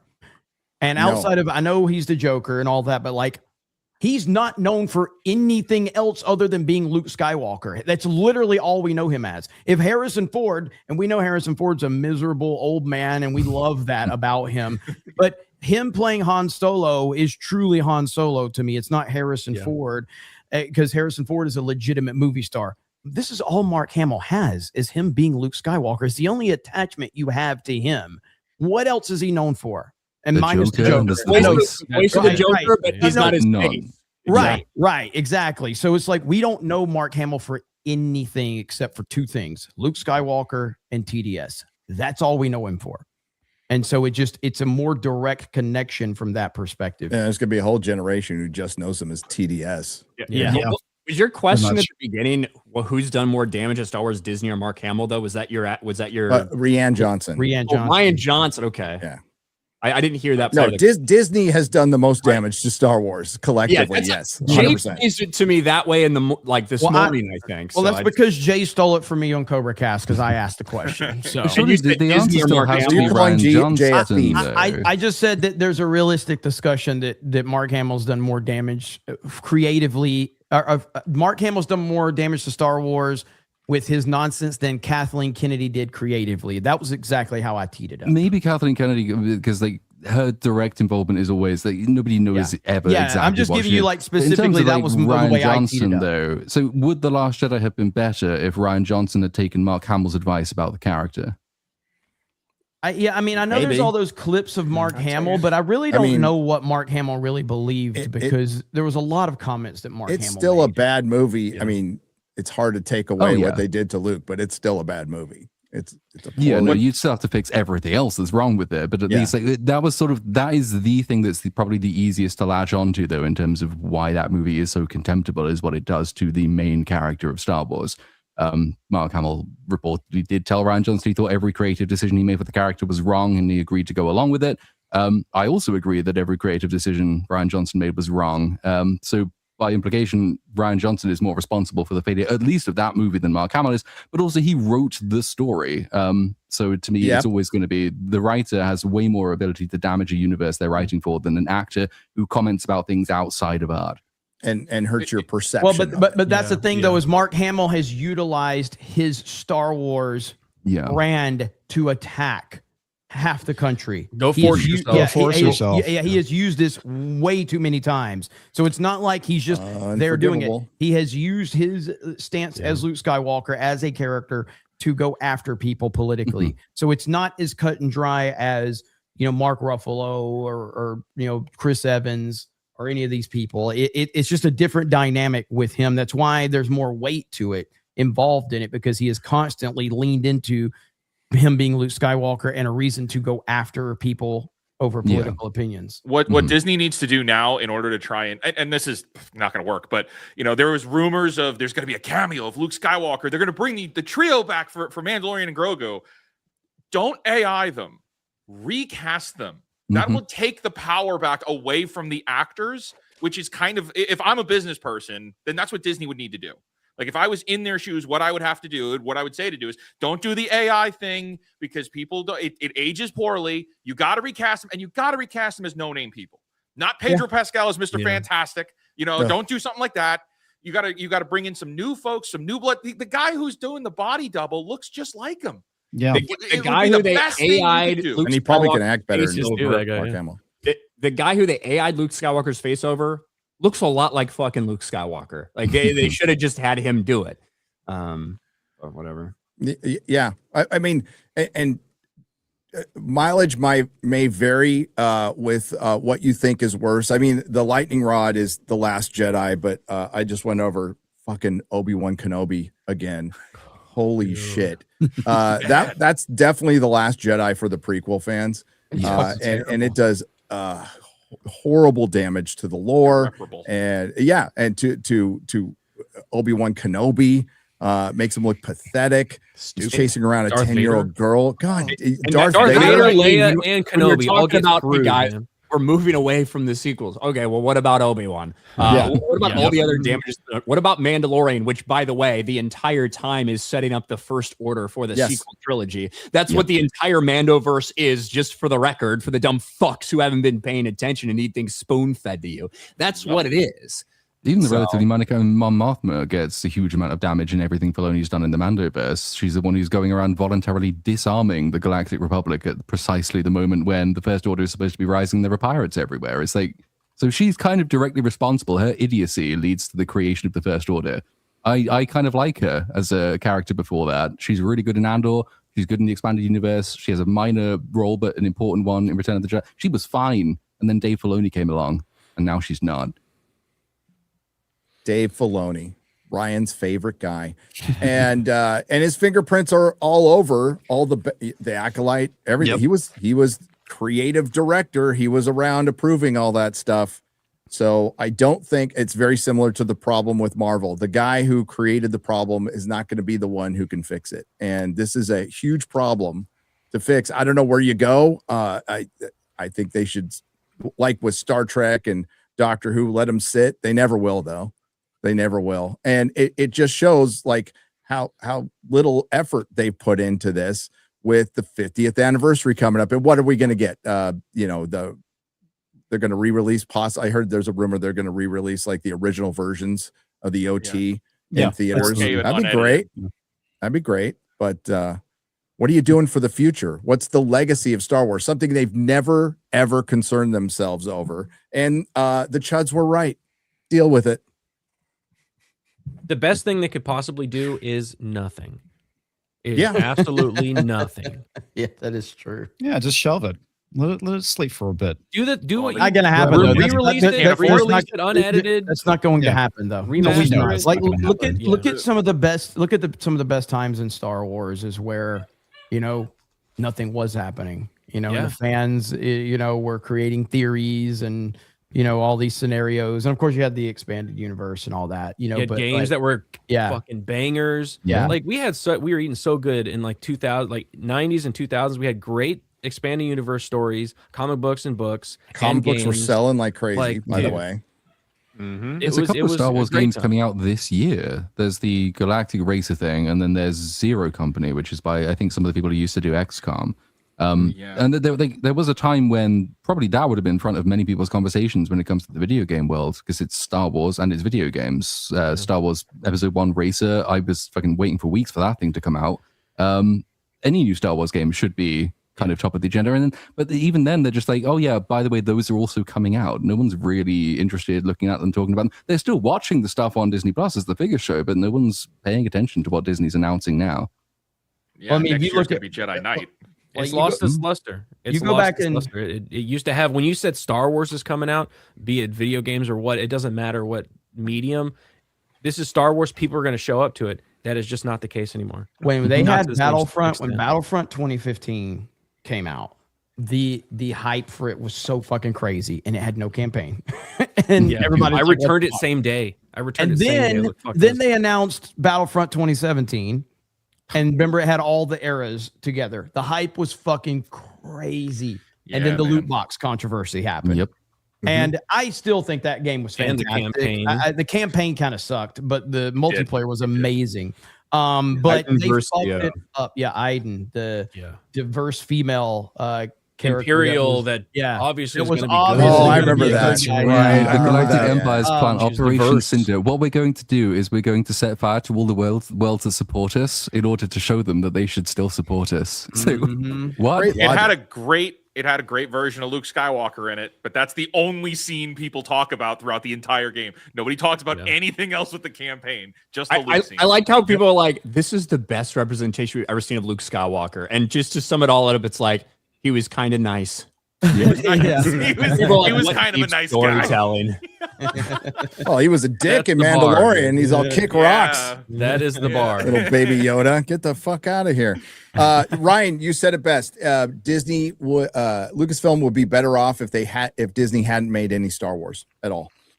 They sell merch. There would be more excitement. There would be more goodwill, everything. if they have never made a single thing. Your franchise would be in better shape if you had bought it and never spent a dime doing anything other than building a good theme park and continuing to release things and make toys and games and shit like that. Never actually made anything creative. They'd So be like in no better Rogue One, no like side stories, like even what we've described as like, go do something so far in the future it's not connected to what we know. Like, would it still have been better if we didn't touch If they had anything? just done Rogue One, they'd be fine. They'd be fine. Right. But that's not what Yeah, they but did. if they had gone into the future, it still would have been awful because it would have been the same people that made this crap, just making it 1,000 years in the future. Anything And they would have tried to did, recontextualize the past. Yeah, it's at the end of the day, there's a fundamental problem of the people making the thing rather than the IP. The same with all these IPs.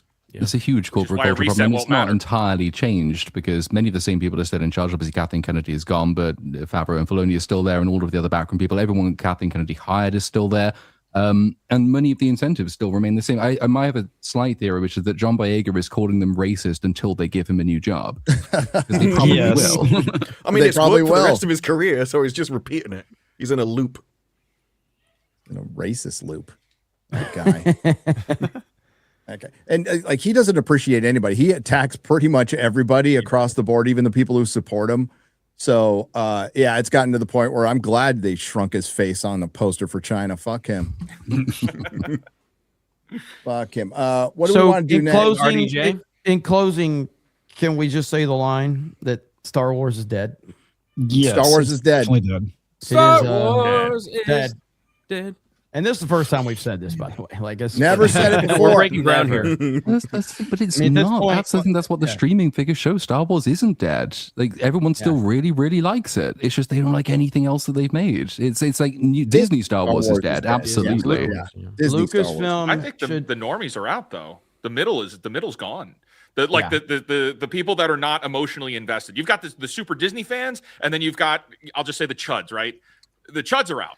The Disney fans are still in, but that middle is where billions of dollars are made, and they are out, and they're not coming back. There's no way you're going to reignite that excitement. You started with The Force Awakens. There was an excitement of like, oh, this is new, and it's an entry point into something new. People are all over Star Wars. That's gone. They made it too complicated for normies to be involved. Yeah, now when something's announced, they just roll their eyes. Yeah, right. It's still being made. It's as nerdy as it was before. Star Wars has gone back to being a nerdy thing that people roll their eyes at. Well, it depends on what form of Star Wars, because I do wonder about the new generation. I look at my kids, right? I still show them, like, they love the original trilogy. They love the prequels, and they are kind of Star Wars fans in that sense. And they do look at all the Disney stuff as kind of somewhat interested, but mostly crap in the eye. And so I wonder how the longevity of this, franchise will continue into. I think in future. 100 I like years, the word that'll be the- longevity. That's it's good. in 100 years, people will remember the original trilogy, the prequels, and then go, there were other movies, weren't there? There was a bunch of stuff afterwards, but That's it why was- I'm happy about my son it'll knows focus Darth right. Vader. My son knows Darth Vader's a character, but we have a book that unfortunately has some of the newer stuff in there, and he knows Kylo Ren as discount Darth Vader. Yeah, That's So funny. it- Might be a little bring it up biased, to though. streaming numbers and it being, you're gonna have to streaming numbers and it being in demand and stuff. It's all about perspective, right? Like, 33 billion minutes watched over the course of the entire year. 90 million minutes a day. Right? It's 420 million minutes a week, which might get into the top 10 on a really light week, right? When you have things like Suits on Netflix that stays at 2 million minutes watched per week for weeks and weeks and weeks and weeks and weeks and weeks on end, is 400 million minutes watched a week for the Star Wars franchise. Is it really all that in demand? I don't think it is. I don't think comparatively, that's not a lot of people that are watching Star Wars. Every Star Wars project that's out there, not just one series of something. You also have Shad and Odin, your sons may be interested in it, but that's because you showed it to them. And every generation, a lot of people only watch older stuff if they like the new stuff. So a lot of people got into Doctor Who with David Tennant and Eccleston and then went back and watched the originals. Yeah. And if you didn't have the new stuff being good, they never go back and watch the old black and white stuff because it's always like a miasma before you're born, and you often don't explore that kind of area. And so every generation will get less and less and less as less parents introduce their children into it, because they were only brought up in crap stuff. And so unless they can turn it around, I could see it just being sort of the same way we would talk about a movie from the 1940s. It's like some people have seen it, some people haven't, but there's not have that much respect interest for in it. But yeah, it'll be mentioned in passing as well. It was a classic, but it's not really ever mentioned. Brought up Like some of the some of the old pulp stuff, like the Shadow and things like that. That was huge in its day. Oh yeah. But now it's barely anyone kind of. Well, because parents aren't passing it on, except for me. You got to I capture pass it on to my kid, generation. and he loves the Shadow, and he loves pulp because pulp is fucking awesome. But yeah, they were trying to get the modern audience, Gen Z, and they shoveled them shit for half a decade. So we can't really blame them for not liking it. I wouldn't either. And like, look at the state. I just did a video on this. Look at the state of all three of the bedrock science fiction franchises. Fucking Doctor Who is in a state of flux, probably about to get canceled. I know there's rumor of a partnership, but it has an uncertain future, we'll say. Kurtzman is definitely on his way out. We just got served up Starfleet Academy, which was absolutely awful, but Kurtzman Trek in its final form. And Star Wars their next movie should be a streaming movie. So they're not in good shape. They should have listened to the fans 5 years ago when they probably had a chance to change, but they decided to, stick their nose to the grindstone and suck as much as they possibly could. Suck. She's gone from suck to blow. The strange thing about Doctor Who is it's supposed to have a Christmas special out this year, and I don't think they've got a doctor. They don't have a doctor. That's going to work. They have 3 scripts based on 3 potential doctors, according to Russell T Davies, which will probably be gay, I'm guessing. And I would guess, even if it's 1 episode, you need to start filming that now. Unless it's just going to be a bottle episode with no special effects. But we'll see if that happens. They have to be announcing something within the next month. Although I said that last month and they didn't do it. Didn't happen. So we'll see. What do we got here? Well, they've microchipped props on the set because people are stealing them. They went to the room of requirement. Okay, have they checked there? Little 5-finger discount. You bring 1 black Snape in, and look what happens. Oh dear. I said this earlier today, Gary, and somebody else in the chat had super chatted as well. But where do vanished objects go? Into Black Snape's pocket. That is the answer. There we go. Well, stick your fingers. I was Well, gonna speaking say, of, into Papa's got non-being, something to say. which is to say everything. Papa actually commented. Oh my God! There's the guy who got fired from Gear. Top Gear. Yeah. There's a big news story this week about the Harry Potter TV show about the fact that the brooms keep going missing because people keep. Have you heard this? I've not heard that, So like they've had tag, microchip the brooms because the crew just keep nicking the brooms. We've all seen these memorabilia auctions. Another one of what's his name, Indiana Jones's whip's gone up for sale for $1 million. That's the 17th one this week. People are trying to pay their mortgages. Do you know? I know. There's a cost of living crisis out there. 100%. I mean, Pause it for a second. For me. No, he sounds just like Snape. I mean, It's a cost of living. Well, we'll see what he actually sounds like in the show, but I have no hopes that he will sound. He obviously doesn't look like or sound like, but yeah. From me either, but have you got a brew? I mean, if I did, I wouldn't tell you that. But no, because they do it on the ones as well. Find my eye brew. Exactly. I upload it to the crowd. They do it on the ones as well. That was the first thing they said when we got on set. You can't take the ones home with you. And I was like, oh no, I just need it for the character. I need to practice my action. And they were like, no. So I was using the chopstick. Mike, because you really did want to practice with it. You pause it. I barely know what the fuck they're saying. I understand. You want to translate for us? Yeah. I don't speak jive, but I think what they're saying is that That was racist, and I love it. It's an airplane reference. It's a great movie. He's saying that they're not allowing him to take the ones home, so he practiced with chopsticks. Chopstick. That's what he said. Okay. Oh, yeah. I didn't catch chopsticks. And like this is a thing on a ton of productions. Like it happened in the other Harry Potter movies. Now, typically people are doing this after they're done filming, right? They're not taking shit from set when they still need it, because obviously you still need it for filming.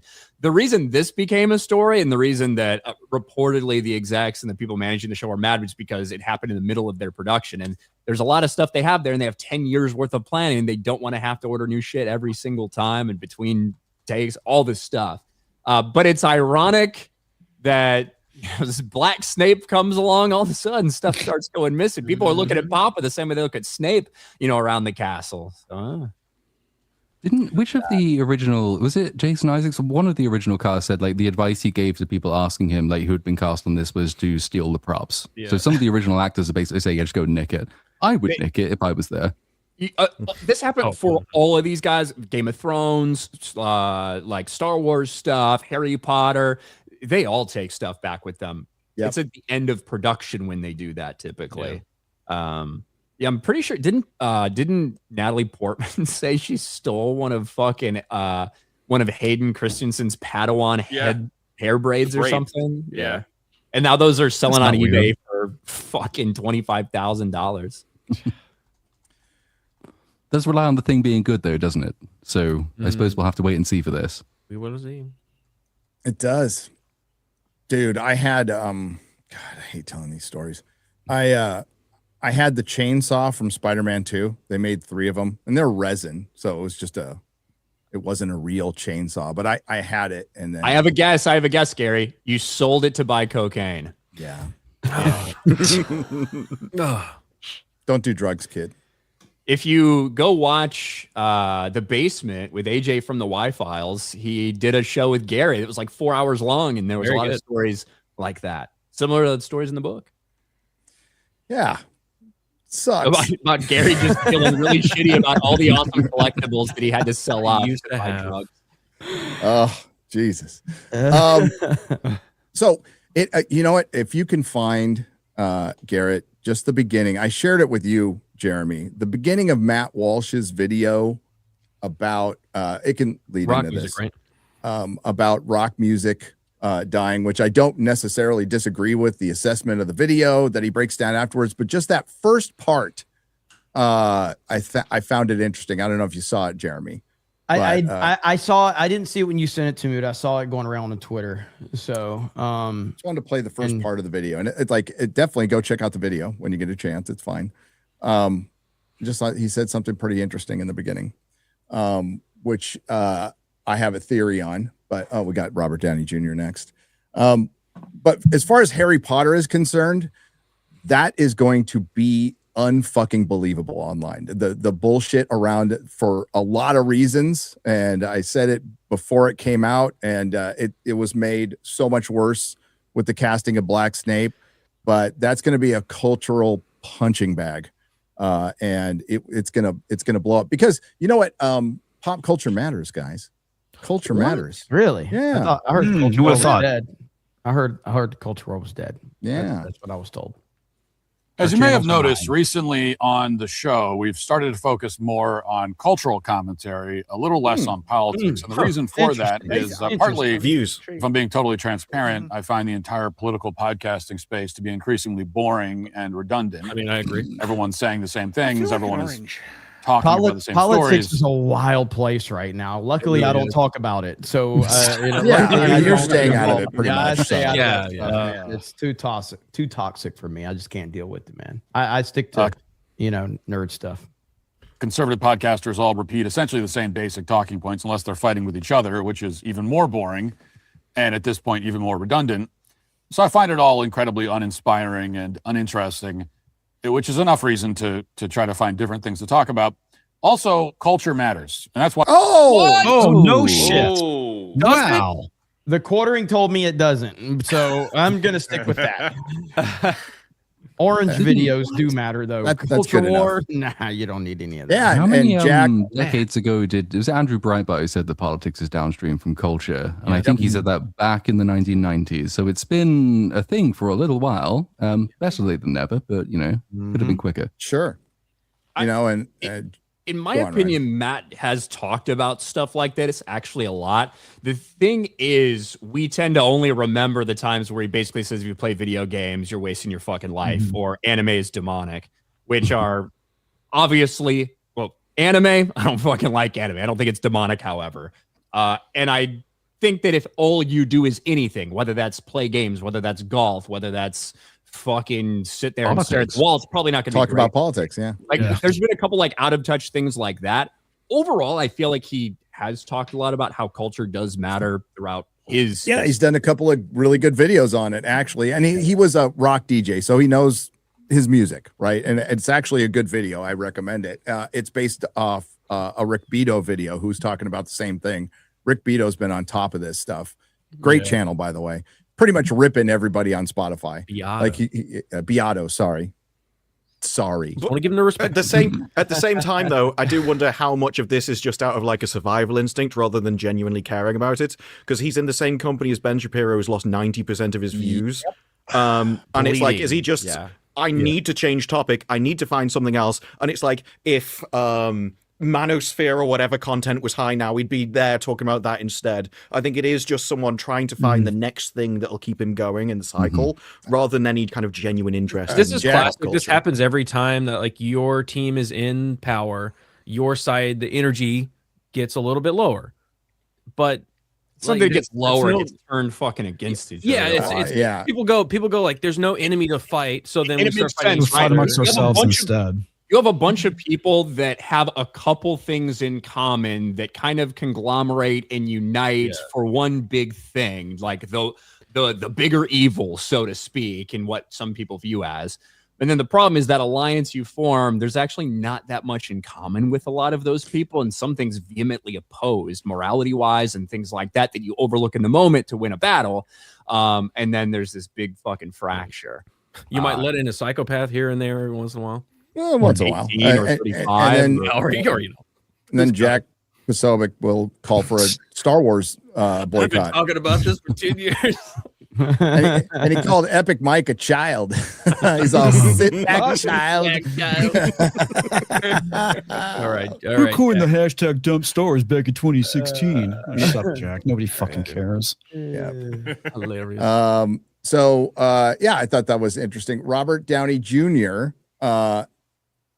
Has some comments about I hate the word influencers so much. Me too. It's disgusting. Robert Downey Jr. says declaring influencers the stars of the future is absolute horseshit. Okay. I wasn't sure if you were memeing. Arnold Horseshack. Horseshack. Believe it, Sonny. Is this the part of the show where we're sponsored by Don't Do Drugs, Kids? Because that's the whole show. That's the whole fucking show. In Gary's defense, it's a weird way to abbreviate horseshit. I know. Like I would have just put an I in the I, or sorry, I would have put an asterisk in the I and left the T. SEO still knows that it's shit though, so they might be trying there you go around it. Type thing. When I hear people talk about, the stars of the future are going to be influencers, I go, I don't know what world you're living into, but I think that is absolute horseshit. Yeah, I wanted you to talk about influencers because this is 5 minutes, by the way. So just letting you know. We don't have to listen to the whole thing. I don't get it to a certain level. Now, I understand an influencer when they have something to say and they're interesting and they have a point of view and all of that, but many don't. And they're again, it's back to the old famous because they're famous. But it interests me that many of them have 1 million followers, etc. Well, that's a lot of people. Now, what does it mean to be a follower? And, It's not like you're paying $100 a month to be a follower.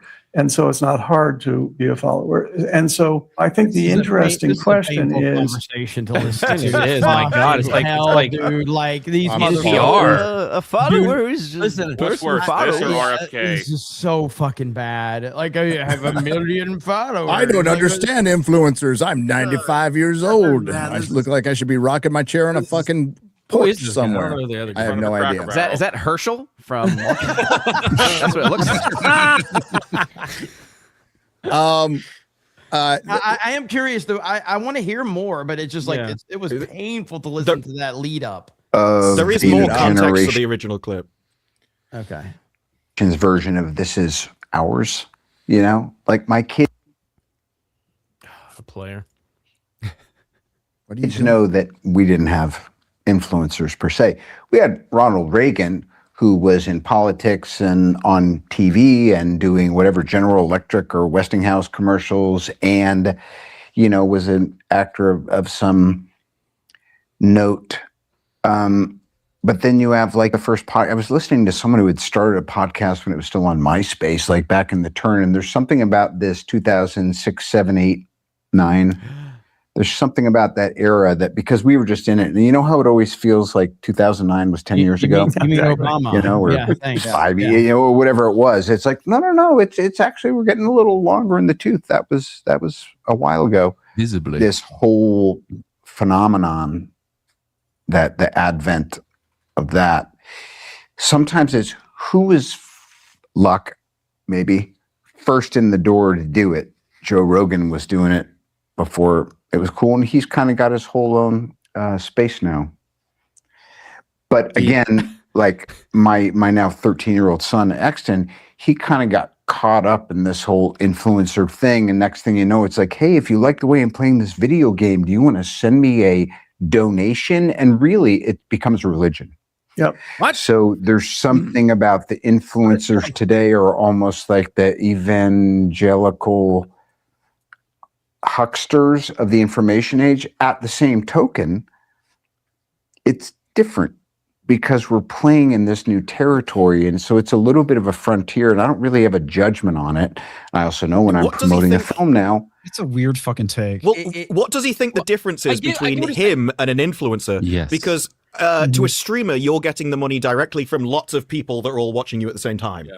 But to him, he's still getting exactly the same thing. It's just going through Disney or whatever, whoever's paying him. But it's still coming from lots of people which are giving a little bit of money at the cinema. And so there's more third parties. He's getting paid $100 million to act. And people are obsessed with Marvel in the same way. You're going to call it religious, like they're addicted to it. What's Iron Man to people? It's hypocritical. Like I think that there's something to it. Like there is the messenger. The reality is what he's saying. Yeah. The problem is the messenger. The problem is that Robert Downey Jr. is about to make $100 million to play a fucking superhero, and I really don't have anything against Robert Downey Jr. I like him in a lot of stuff. I think he's a great actor, but it's a fundamental misunderstanding of what all of this is, but he does have valid points within this. He's not wrong in some of his points, but the messenger is the wrong person. I think in his mind, he's getting paid $100 million to make something. He's making a movie. He's an actor. He's doing a job, and he believes that is fundamentally, in some way he can't quite put his finger on, different from someone who sits in front of a webcam 19 hours out of every 24 and who gets paid for just being themselves. I'm not sure there's as much difference in the distinction as he seems to think there is, because all influencers really are is just like 24/7 actors.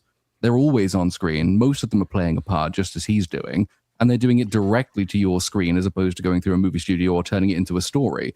I think influencers are cheaper in that respect because they aren't actually making something. They aren't telling a story or playing like a character in a work of art, but it's not all that different. There's a reason he's on a podcast giving his opinion here, like it somehow matters. Why does it matter? Well, because he's got a famous name. So it's not hugely different. The best case study here is Maya Hawke with Stranger Things, who said very publicly she wanted to delete her Instagram account. She doesn't want to be on Instagram anymore. Yeah. And they told her, you're not allowed to do that. Otherwise, you're not going to be able to get any more jobs, because the influence that you have is going to help you get more jobs. So that in and of itself discredits everything that RDJ is saying here, Well, because and they're who being are told to be influencers. who are the Hollywood agents going after now? The Hollywood agencies, Influencers. And which makes creators. This is actually, I think it's like I think there's a lot of fallacies with what he's saying, obviously, but I think it's stemming from this idea that he believes that what he's doing is acting, and everybody understands that he's acting, and that's what he's getting paid for, and he's entertaining people and stuff like this. Whereas the way I'm kind of taking some of what he's saying is that he thinks that the influencers out there, that people are perceiving them as real when he thinks they're all fake. Do you know what I mean? I think there is a lot of reality to that, as we've been talking about. There is a lot of reality to that fact that there are people that think all independent media and all influencers might be genuine, and that couldn't be further from the truth. It's more like Little Platoon nailed it, because I think we skipped over the actual start of the quote, which was including the horseshit thing, because he says, nowadays people can create celebrity without doing much besides rolling a phone. I don't think that's negative, but it is sort of... hopefully the large part of the youth is going to go, yeah, but that's not my thing. I want to do something. I want to make something. I want to build something. So you're not just recording yourself like we're doing now, but actually doing creative parts, going out into the world and doing something no one else has ever done before. I think he just wants more creativity rather than sitting on a stream reacting to other people's videos. It's essentially where I think I agree with. But it's hard to parse exactly what he means, because he's like, influencers are horseshit, but also Joe Rogan has got his own thing going and it's really popular, but then there's a religion around it. And like, if he would just denounce false flagging, this wouldn't be a problem. Exactly. Okay, that's all he's got to fucking do. He's gonna be like, you're just attacking me because I'm a vegan, okay? Yeah. It's coincidence. Well, I hear vegan. He also craps on Joe Rogan because he's like, well, he just got there because he was first. And it's like, no, that may give you an initial advantage. But as all your competitors you also have to be better than them to keep the people that you got because you were first. So he's really looking down on his competition. He's an evolution on something that precedes him, just as Robert Downey Jr. is an evolution on the actors who inspired him. You know, before Joe Rogan, you had people like Rush Limbaugh. Like, you had a huge number of people who did talk radio, which is really the origin of the modern podcast space. And actors used to be the influencers. He mentions Reagan, but Charlton Heston was basically a Reagan spokesperson. Marilyn Monroe was a fashion influencer, at least as much as she was an actor. He probably just thinks there's some special premium attached to creating movies because that's making something. But I think that might be because he doesn't understand exactly how much of online drama is purely manufactured. A load of this stuff is basically scripted, or at least it has the appearance of being scripted. People are creating their own plays. It's just with influencers who seem to be more like real people. It's more like a constant soap opera than it is making a movie. Also, there's an element of this being... There's an element of this being cope because movie stars and movie people have always thought themselves better than other forms of entertainment. They've seen themselves as above TV, above video games, above theater. And now, as they're hitting a wall and having competition and people moving away from them, I don't think they know how to cope with that because they still see themselves as superior and they can't understand why other people... Because whenever you use your time for anything, you are competing with literally everything else in the entire world. If they're watching you on YouTube, they could be playing golf, going for a walk, doing anything else in the entire world. And they still think they deserve it because they're the premium art form compared to everyone else. What I was going to say is like, this is a case of radio saying that TV is rotting your brain and you shouldn't watch it. Right. It's that same thing. The next thing is always the worst thing that's happening. Yeah, I think the other question is what's driving people to YouTube and away from terrestrial TV and movies at this point? Well, I mean, it's the talk radio aspect, the live aspect, the interactive, whether it's better or not. Again, it's consider the messenger here.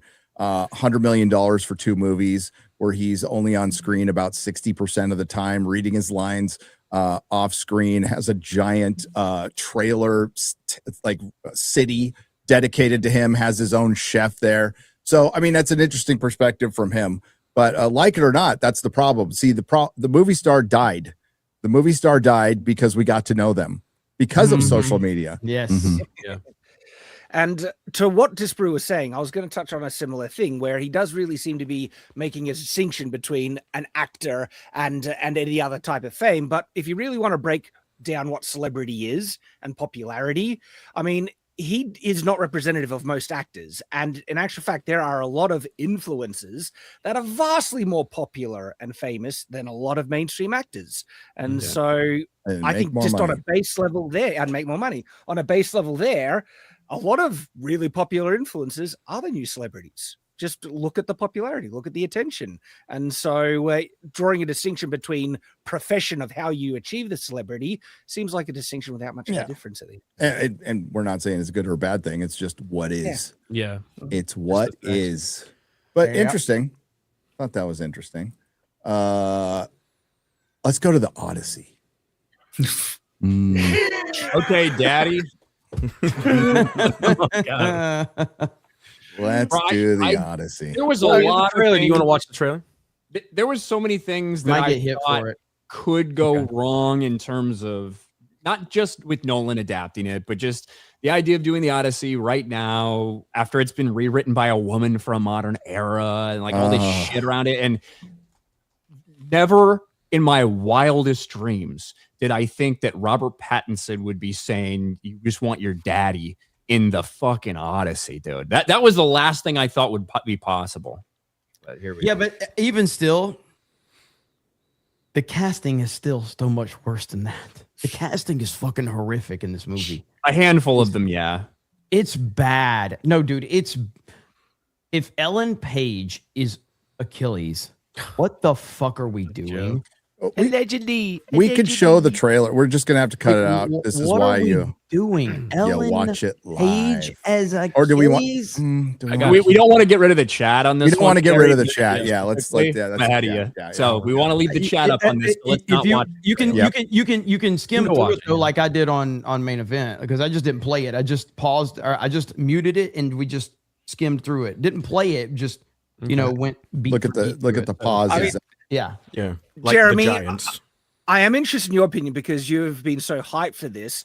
This trailer did not win me over. Let's just say that. Either.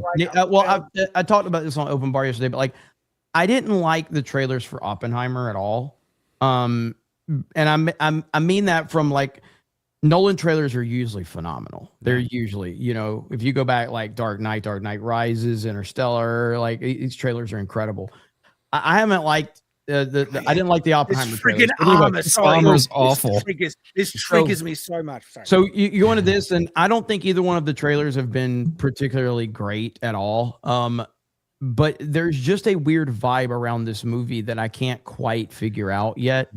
And it's weird because, as we talked about, as I brought up on Open Bar, there's a huge conversation going on online, but if we're going to bring up ratios when we don't like them, then let's bring up ratios when it goes against the narrative. Then the ratio for the Odyssey trailers is 95% on both. Yeah, incredibly high. It's fucking high as fuck. So there is a conversation out there, a big conversation, but the reception overall is still very positive. But I don't know, man. There's a lot of questions. Dialogue is a huge problem, but I think the casting is the bigger problem. And I don't mean the casting at the top. Matt Damon. Ellen Page on the screen right now. No, listen. Cecil had the best comment when did you guys see what Cecil said? Did they make it out of Ellen Page's vagina? Is her eye?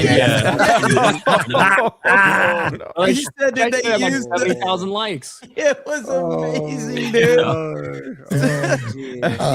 Comment was amazing. We might have to show it later. Like Cecil's tweet has me dying. I'm like, what are you talking about? I didn't go to his. I hadn't seen it. Holy fuck. Yeah. At least the scope of the trailer does like that. At the very least, I can kind of see. Like, I think it's going to look amazing on an IMAX screen. Like, I think like the world itself is going to look. The shots are going to look good, but that's not. Yeah. The trailer. I saw the trailer for when I saw Mortal Kombat 2, and I was on a huge, big screen, and it did look pretty good visually, but doesn't take away from that. I don't know, man. This is a weird one. This is a very strange movie that has a lot of people confused, and rightfully so. Rightfully so. I think the fantastical element was something that before we saw a clip from this movie, a lot of people were like, Nolan doing a fantastical movie like this. How's he going to handle that? I actually think that what we've seen looks pretty fucking good from the fantastical element. I actually think all that looks good, like with the practical effects and all of that, but everything else around. He got a real Cyclops, weird, man. Yeah. Credit. So right now the rumor is that Elliot Page is Achilles in the underworld, and people need to understand the context of that. That it isn't under. It doesn't make it good. I'm just saying. It also doesn't, like, we don't have confirmation of that, right? That's just people speculating based on what we've seen in the trailer. Right. That is the only speculation is based on the fact that we saw Where does she show up?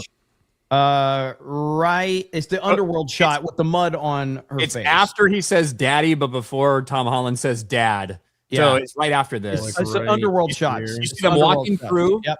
And then right there. There it is. So of course Achilles. This is a demigod.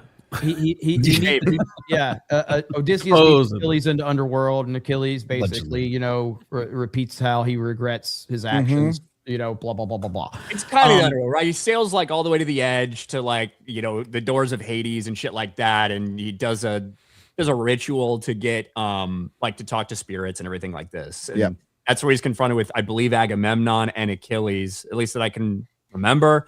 I don't know if maybe there's another character. Maybe this is fucking Austin or somebody. I don't know.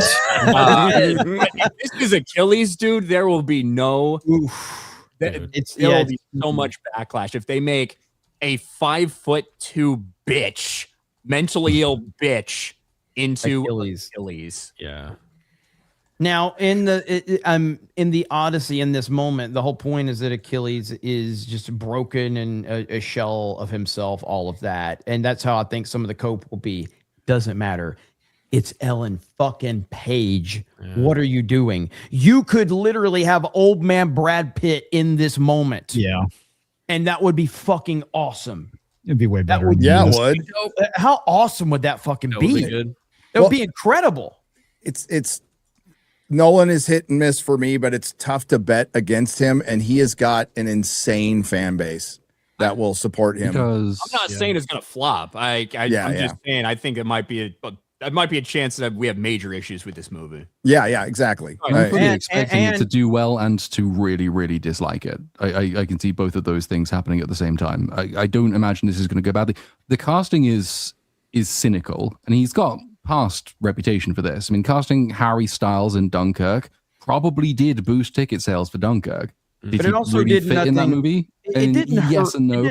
It didn't affect. Harry Styles was not a distraction outside of the screaming fucking girls in the theater. No, outside of the audience response, but I mean, it's still quite cynical, and I think what he's doing is sort of ramping that up to max. In this case, you've got that there's a rapist somewhere in the movie, so that's to appeal to black people. You've got Ellen Page in the movie, that's to appeal to the rest of the modern audience. You've got allegedly at least recast Helen of Troy again in a more diverse way. What he's trying to do is, with the casting, I think is cynical. It's just trying to tell people with the trailers like this is for absolutely everyone, and we will change as many characters as we need to change in order to get everyone to be interested in the movie. No one wants to see another epic where it's just a bunch of white people with swords, I think is probably the underlying philosophy here. Nobody wants to see Blade killing vampires. Right. He's also doing the typical Hollywood thing right now in the trailers. He's hiding all the diversity elements. Mm-hmm.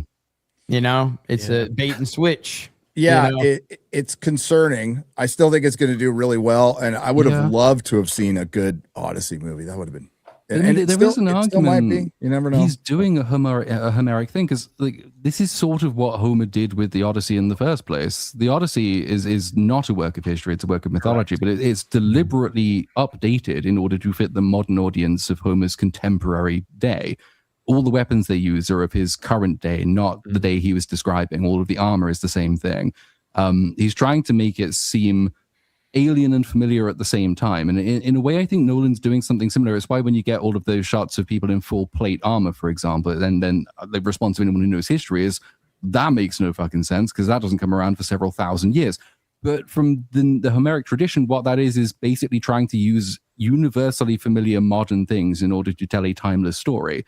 And I almost have less of a problem with that in the case of costumes, armor, and weapons than I do with the diverse casting. I think the diverse casting is a more cynical use of the same idea, but you can defend a lot of the costume choices as being consciously the same approach as Homer took in the first instance.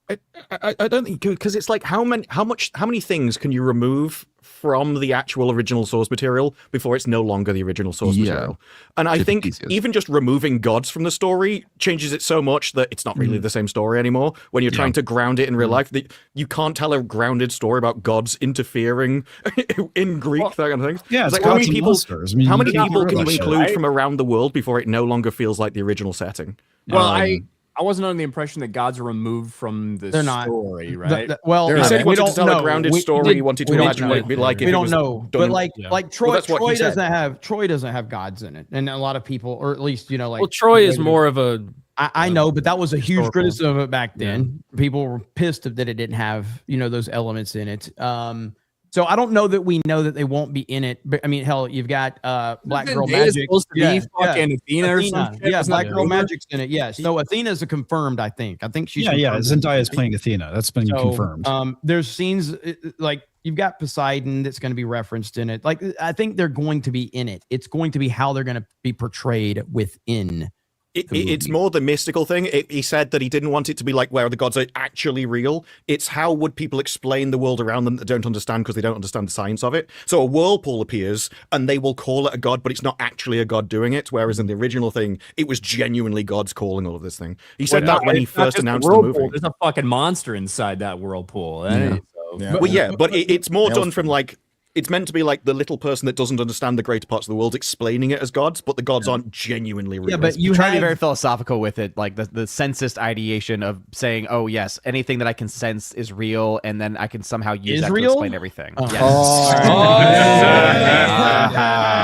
Hey, listen, I was promised a proper adaptation 3,000 years ago. Well, in that moment with the monsters, like go towards the end of the trailer, and there's a scene with the sails a little bit more. Yeah, and there's a scene hand coming and the through the hand that sails. comes through it. You'll see it. It's a very quick shot. You keep going, right there. There. So that's one of the shots right there. And that hand pulls that person back through.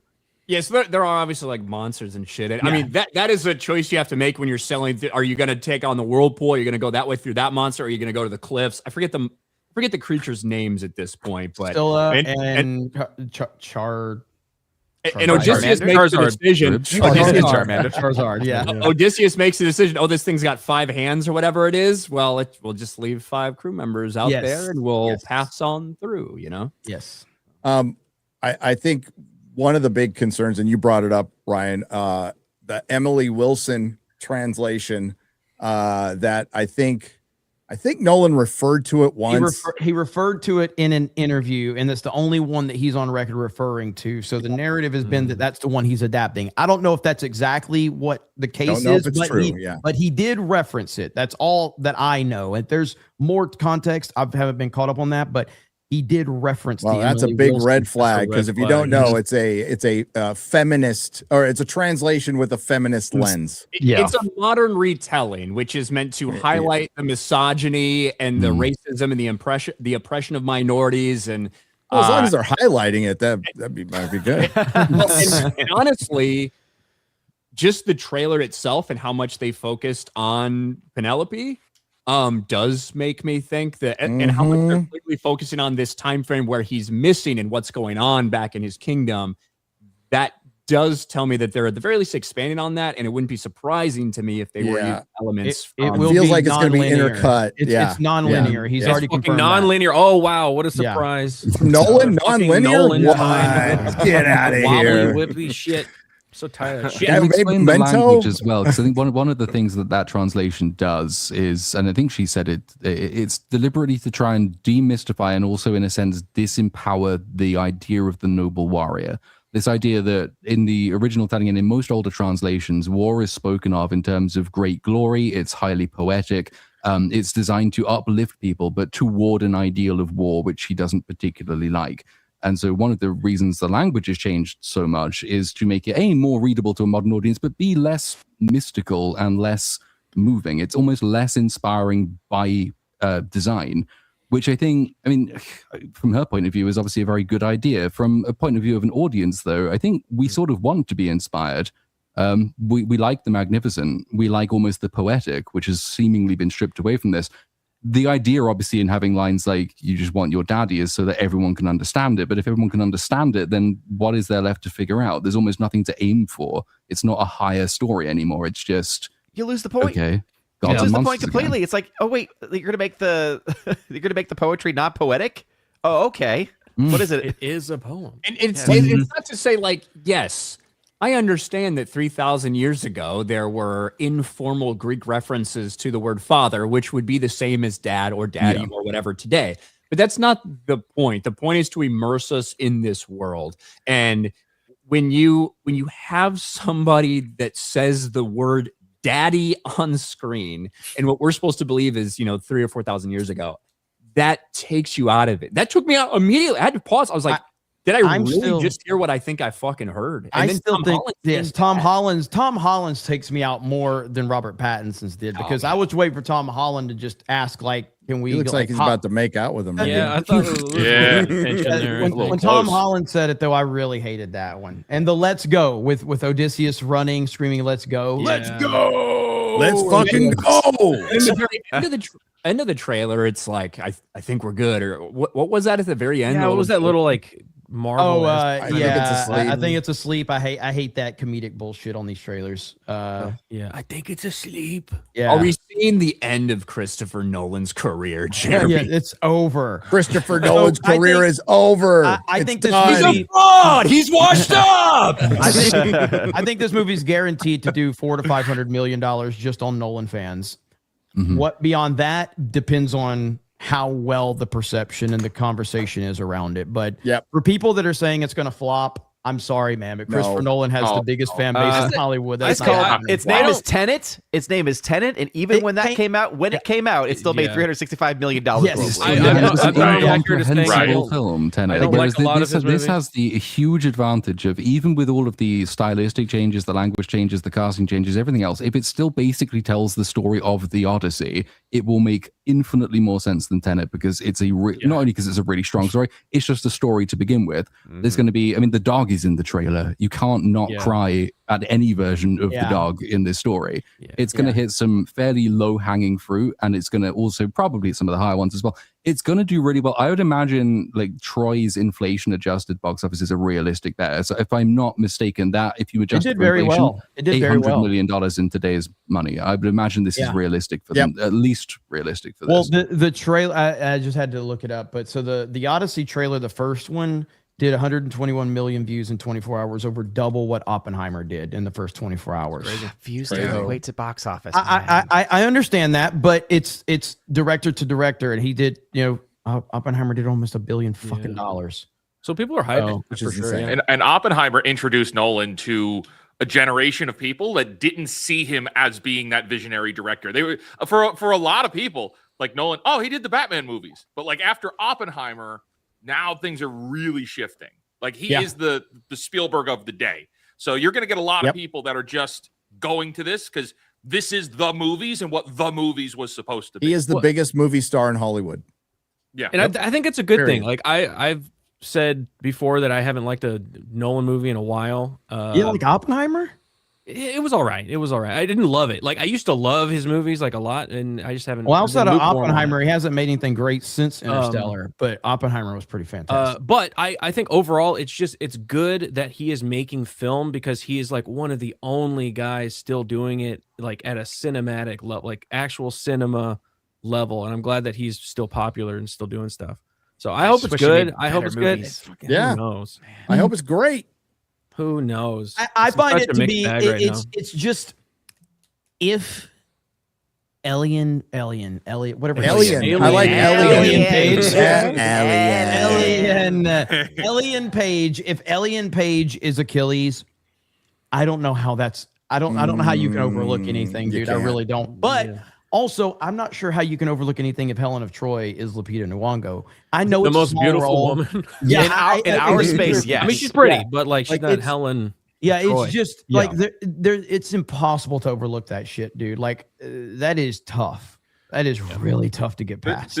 This is the kind of movie where I don't want any more marketing. I don't want any more trailers. Stop. Give us the release day. And they don't need let it. You know how it is afterwards. They could probably save a lot of money on marketing on this one. Yeah. Just you have Chris Nolan. That's it. You're good. That's all you need. Yeah, you're Don't good. do anything else. You don't need it. Yeah, But yeah, I mean, it's gonna be. It's already being talked about a lot. So I imagine, and I've got my tickets already. Maybe So we'll get there you more go. adaptations of Greek stories. with black people. Yeah, yeah.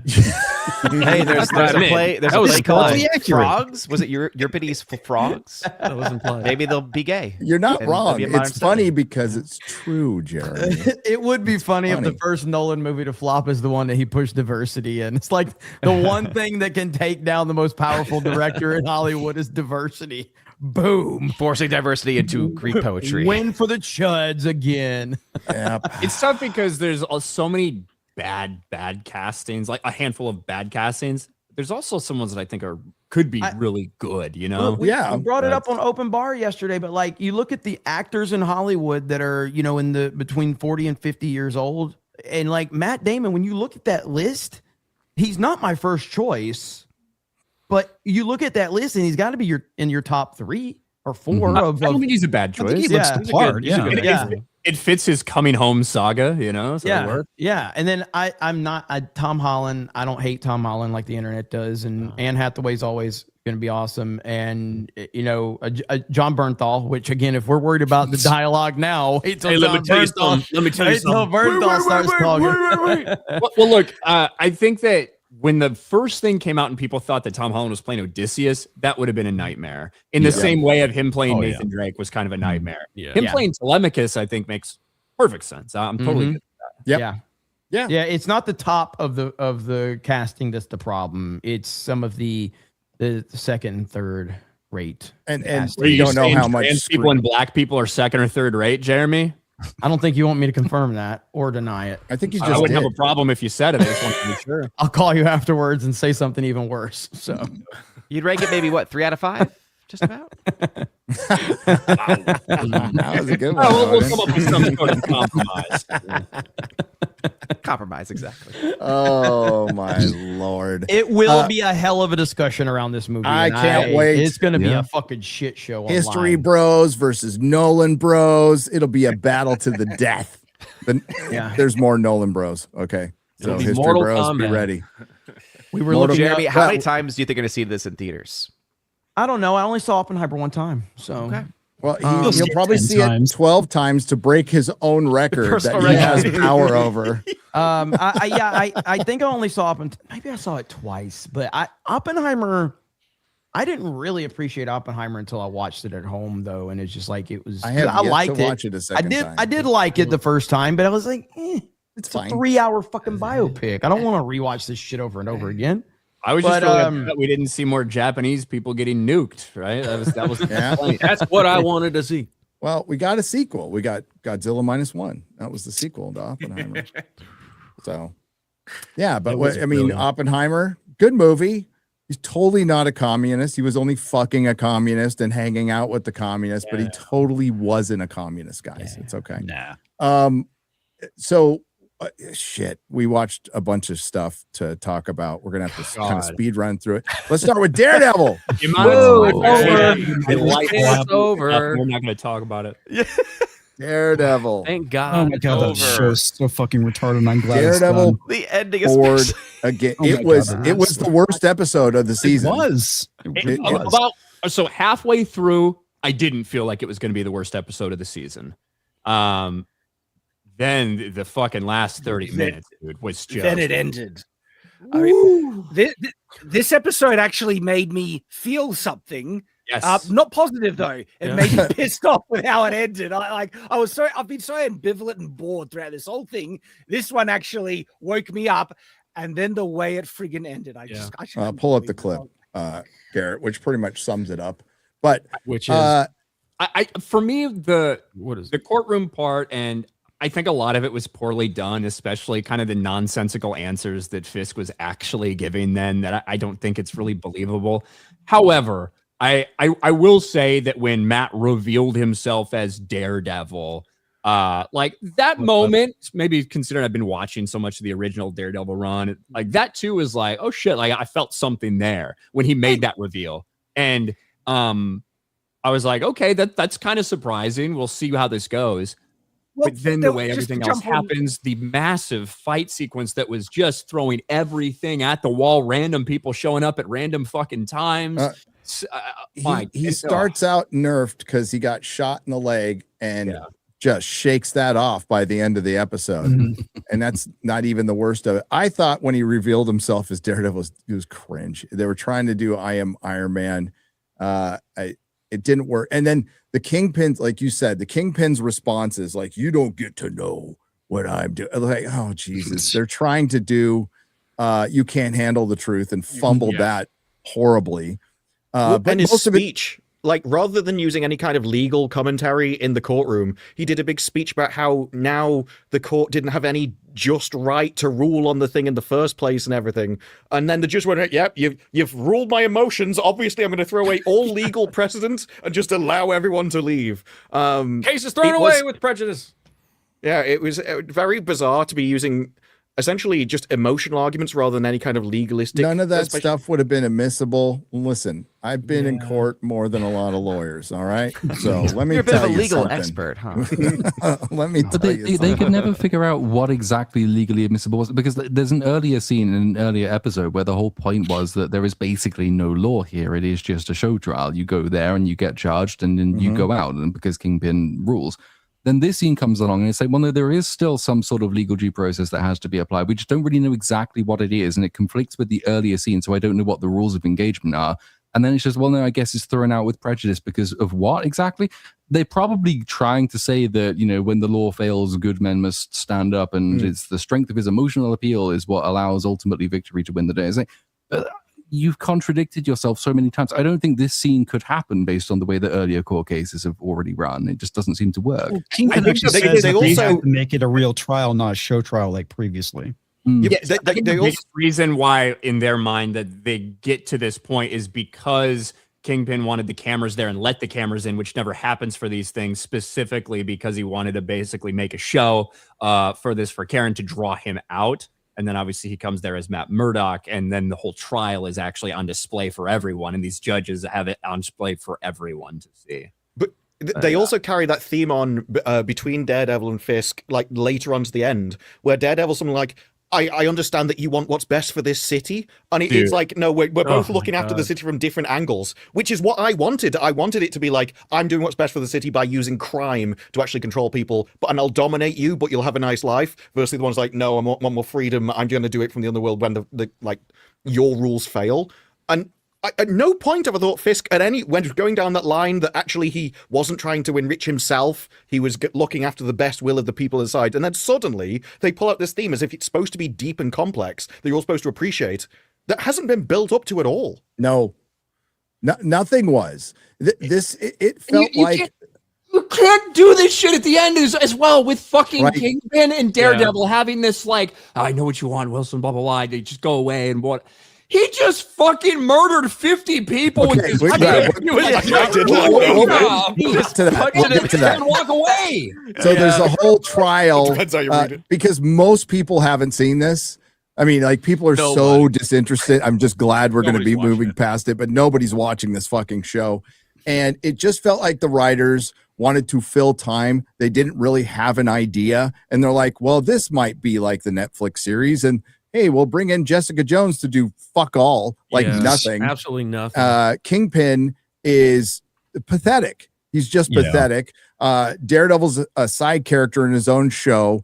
BB Urich is the biggest villain of this entire fucking series. She had Daniel's photo on her desk. Like, I was fuck her. Yeah, I don't even like him, but I'm defending him because she used him to be a means to an end. That's what activists do. And I said it on my watch party, but activists are no different than the politicians and CEOs that they go after because they see people as a means to an end to attain play power. Victim now. Yeah. Now she'll play victim because her boyfriend got killed. So like her boyfriend got killed and they didn't bother to show a scene of her feeling bad about it at all. because she thinks it's his job to die for her. That's the entire thing. She thinks she's entitled to it. And actually, I think he was about to become a great character, because now you've got a guy who's killed his girlfriend. He's working for the other guy, and he simultaneously wants he wants the power, but realizes he's doing something horrific. And you get that kind of back and forth of which way is he going to land now.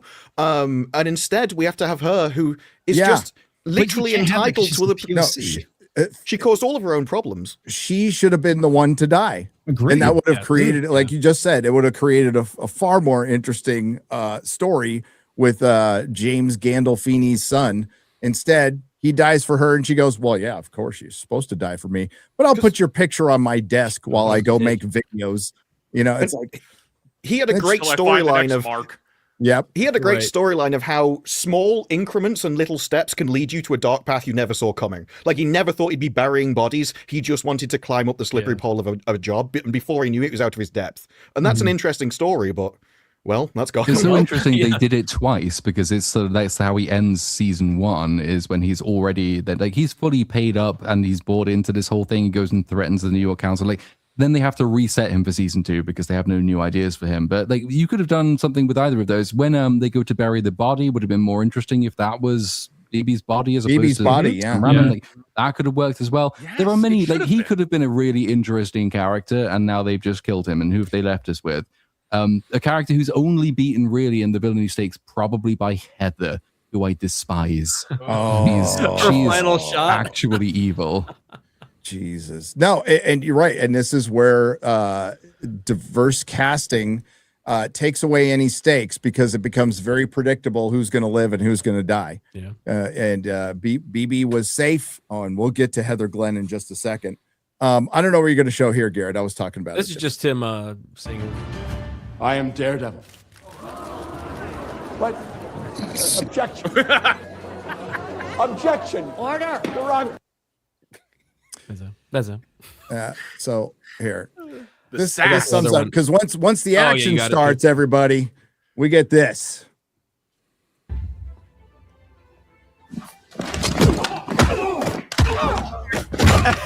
Hell yeah! Through the body armor. And they paused for applause. Yeah, she has a hero moment. And like, is he one of the bad task force members, or is he one of the task force members who 2 seconds later will allow the crowd into the building because they're good now for some reason? He's unconscious. Well, the Vice one. Yeah. Again, you can tell who was going to be the good ones on that side by the actor that they chose for it.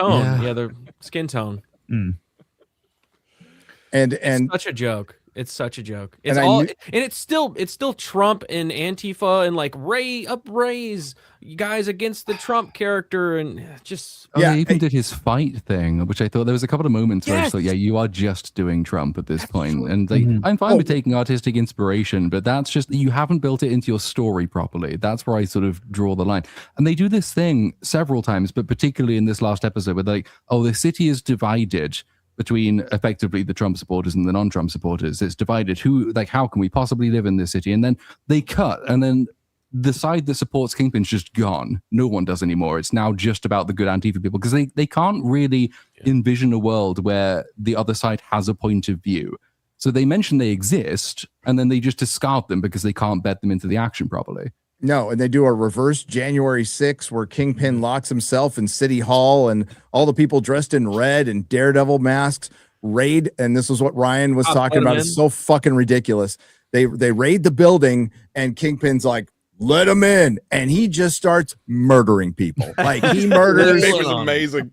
45 people. Best part of the show. And the deputy mayor, who's been with them until she's been like not for everything, but she hasn't really been against anything. By the way, she's going to be the mayor in Spider-Man Brand New Day, who was with Kingpin the whole time while he's doing all this shit, is offering him a deal from the attorney general, and he says no. Then he goes and he's breaking a deal to just leave. Basically, yes. Say that you're not a citizen of New York anymore, and just go to some place and they won't pursue you, and you'll just be away scot-free. After all the crimes he's committed, after everything, it's one thing to offer that deal then. Now you have just, in public view of everyone, murdered about 40 people with your bare hands. How does that happen? And then Daredevil, kneeling with him, forehead to forehead on the ground, sharing their fucking pain, saying, "Take the deal, Wilson. I know you love this city. Take the deal, Wilson. Just go away. You have to be able to remember her. You don't want to be in jail." What the fuck? I mean, okay, a lot of civic pride, by the way. I guess that's admirable. It is kind of interesting that they would still offer that deal after he murdered a bunch of people. And it is kind of interesting that, like, you're just leaving a city, bro. It's not leaving the country or something. Like, it's such Also, they let him go, but then they arrest Daredevil. They arrest Daredevil. So think about where we started and For where we ended in attempted this murder. season. It was Daredevil versus Fisk, and all Fisk has lost is his job, and Daredevil's lost everything. I think they were Vanessa is also dead, but yeah. I think they're trying to pitch it as he sacrificed himself. I think they're trying to pitch it as Daredevil sacrificed himself to save the city, and it was worth him being in prison to get Fisk out of there. But there's so many different ways you can take the end. Like a Dark Knight scenario. Fisk killed all these people, and Daredevil's like, yeah, I understand why you had to kill them, but if you just go, I'll let you off. Just take the deal. Really, You like, love this city. Fisk gets away. I mean, the show do is more so shady retarded. shit. Daredevil wasn't needed for Fisk to, like, he was making so many blatant crimes that in any reality where, you know, if reason actually existed, there is no feasible way this guy would have remained in power. No, at but all. you see, you're wrong, Shad, because he tries to assassinate the governor of New York. So And he's allowed to walk for that. And they knew, Platoon. They knew. They explicitly state that your assassin missed. They specifically say too that Daredevil was arrested for attempted murder, but they literally just let a murderer walk away. It's like, make it make sense, guys. Come on, make it make sense. Well, if Daredevil wasn't in the finale, wouldn't have everything gone the same way? Well, in the much, I fight scene, guess. because Fisk still would have killed all those people, probably would have killed everyone else that came for him afterwards, and then would have taken the deal because he wouldn't have wanted to go to prison. Admittedly, when Kingpin was killing all those people, I was a little conflicted because I know it was supposed to I be was in bad, full but support. I was like, this is great. But it was funny was bad. so- Like it was comical. Yeah, it was. It was so over the top. It wasn't. It felt really try hard to be super edgy. The amount of fucks that were thrown around, which obviously I have no problem with. But when you're used to it being so reserved, I think in the Daredevil show and the Netflix series overall, they said fuck a couple times, but it was reserved and had impact when it happened. Just the level to which everything was over the top at the end of this was it took you completely out of the show, and you're just sitting there kind of laughing at the ridiculousness of it all. I never realized until this photo how short the woman on the right is. He is so small. That Is that a midget? she's the white tiger now, That's the right? child. Yeah. Yeah, Midget tiger. No, you're right, because bro, when she jumped in there in the middle of the fight out of nowhere, she comes in like a fucking spider monkey through a wall or something. She's just there one moment, and I'm like, who is? I studied myself. Is that a child that's like in the middle of this? And no, it was her. Yes, it is a Holy child. fuck. She's safe because she has the Oh, magic that's right. amulet of They didn't nebulous even purposes. try with. Sorry, Platoon. Say that again. No, she's safe because she has that magic amulet that nobody knows what it does. Yep. Where It these gives them- people get their masks? Like some of these are like really well made. Antifa They store. made them. They were getting ready for Comic-Con and said, hey, you know what? You know what? Yeah. So I've been wondering what Kingpin's overall plan and end game was with the, like everything, and was it just to be a dictator and control New York? I think it's called the writers couldn't think of anything other than Trump. Because like they try to say he has this big problem with vigilantes taking law into his own hands. So he does that by, you know, militarizing the police, taking law in his own hands, and just. But is it like he hates Daredevil, yet he's like got this vendetta against all vigilantes? Yet if you read, like, he knew who Daredevil was, he could, like, there were so many things that he could have done to achieve what his goals should have been. What was the point Yet of this show? What was the it is point of just this retarded. season? It is There is I don't know. Like, Content. At the end, That's the they point. tried to say that Fisk's aim was to basically make the city better. So you could argue that maybe he saw the vigilantes as standing in the way and he needed total power in order to do that. But that's never been said. We just had one line at the end that tried to give him a motivation. Because for all the rest of the series, if you just looked at it, it would seem like they were a threat to his power and he just wanted to enrich himself and he thought he could do crime better if he was head of the city.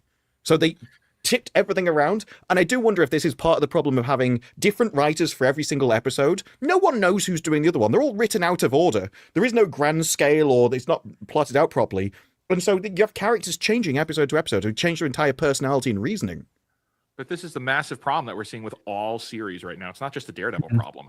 Every major show that is trying to do Orange Man bad as their main overall villain, the logic of the show collapses because they can't tell that story, because they don't know how to tell a story like that. Everything is just driven through the lens of politics. That there's no story to tell. We got the same thing with The Boys. Same Starfleet Academy. Turns out the guy was just an idiot at the end. We have this show, which is just another Trump allegory, and everything else that's in the pipeline even now. And at the end of it, we try to analyze it. We try to break it down. There's actually it comes to a point where it feels like there's no point in trying to explain the logic behind decisions being made, because the writers themselves aren't even thinking that they need to have logic. That's not the point. It is purely emotions. It is just high emotions, low emotions. People are mad, people are sad, people are dying, people aren't dying. Daniel's afraid of Buck. Now they're friends again. Now he's afraid of Buck again. Now Buck killed him. That's it. That's it. And Buck feels bad about Does Buck feel bad about it? Emotions. Yeah. It does. You have to realize as well, nothing matters. When they use Trump as an allegory, they've never heard a conversation about why that would be. Every single one of their friends all thinks the same thing. It's never been questioned, or it's just assumed. And so when they write that into a story, they just assume that everyone in the audience will agree with them.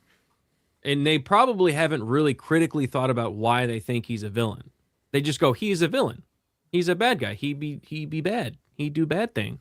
And that's that's the depth of villainy that they can put into the allegory of Trump is, yeah, he's a bad guy. He do bad thing. And then you watch the show and you're like, what was the point? Why did he want to do the bad thing? What was the motivation behind that? They don't know. They don't go that deep.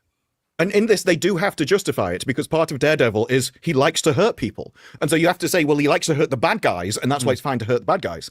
But that also means you have to do it with Fisk. You have to say why the people that he was hurting weren't bad guys, because I may think that they were bad guys and they deserve it. So you have to tell me in the story why it's bad that he's doing these actions, once you've accepted in your plot that violence can be good sometimes, which is part of the show. So, Gary, what in the comics, what is Kingpin's motivation? Kingpin's motivation is ultimately power, right? It's ultimately power, but Kingpin is cold, calculating, calm, brutal, smart as fuck, and can stand in with superheroes who have powers when he doesn't. He can go toe to toe. He gets his ass kicked, but he can go toe to toe with Spider-Man.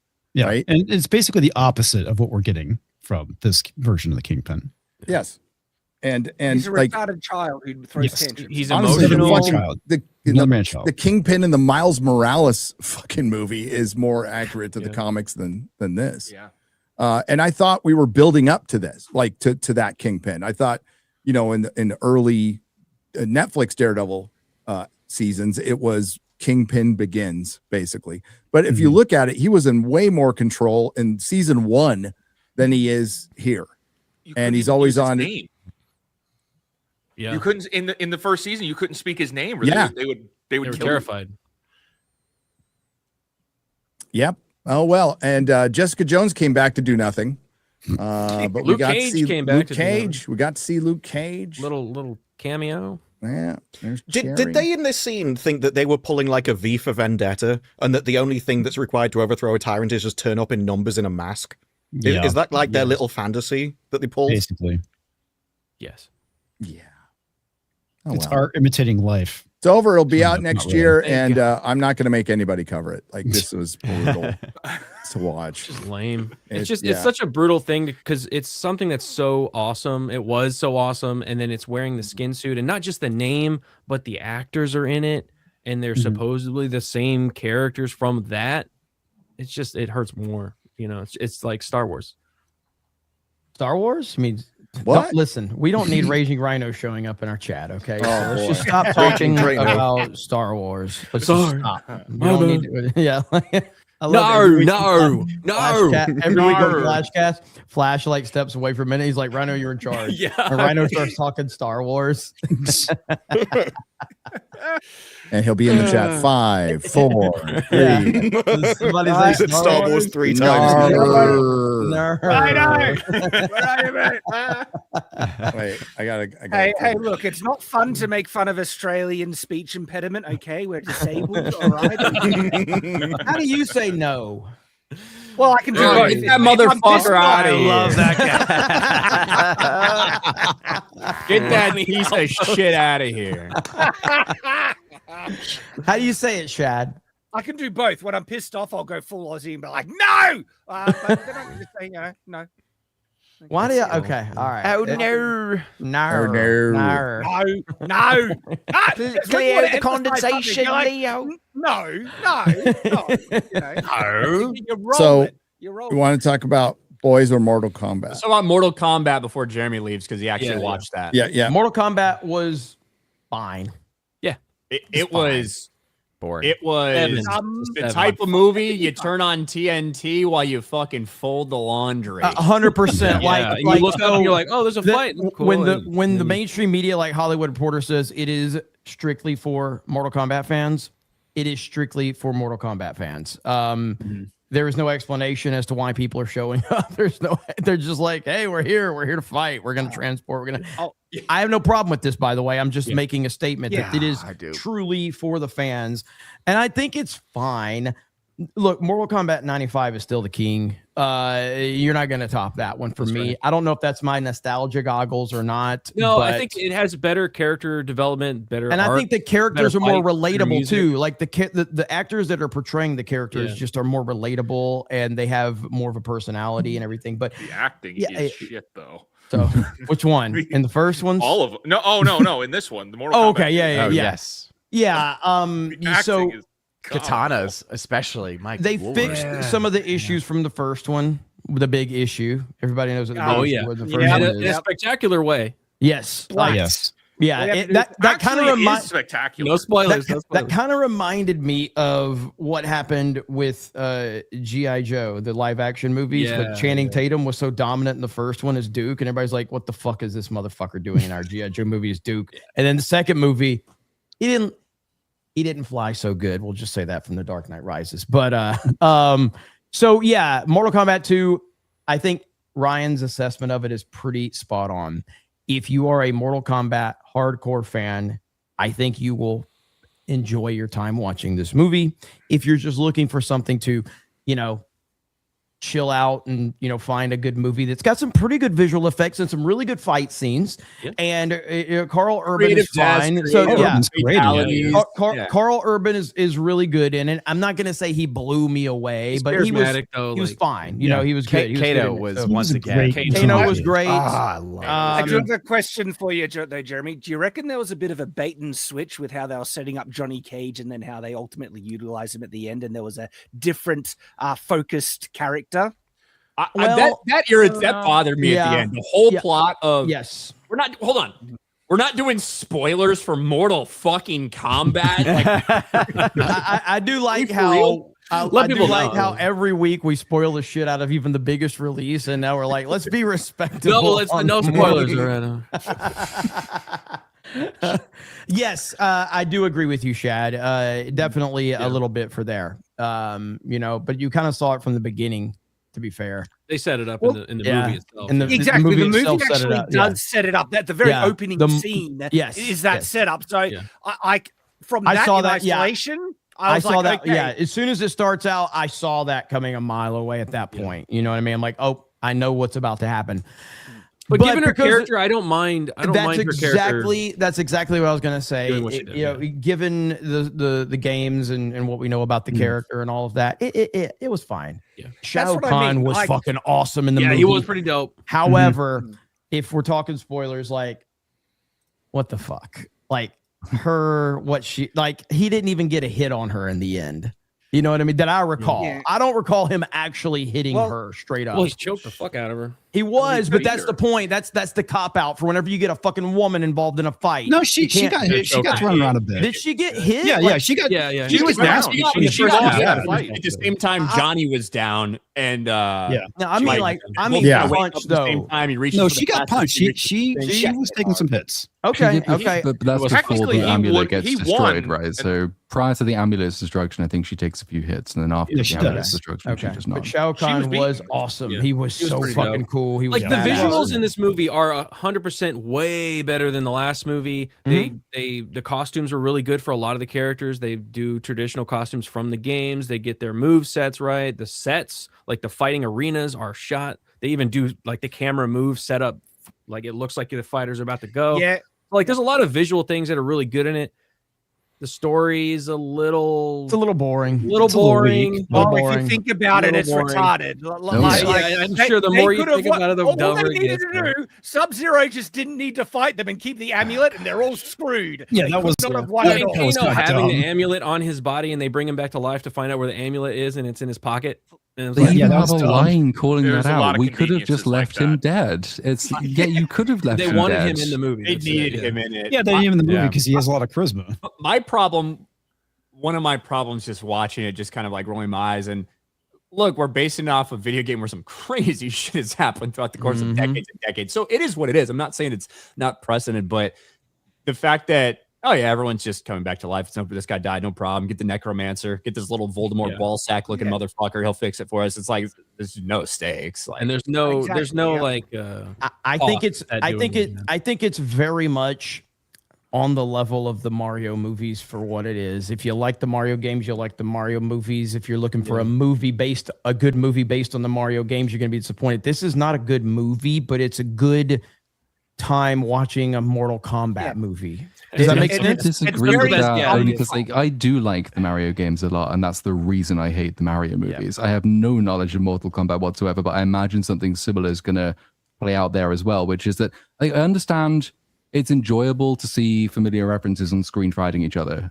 There's just a basic surface level of enjoyment there, which no one can deny. Obviously, it's cool to see these people.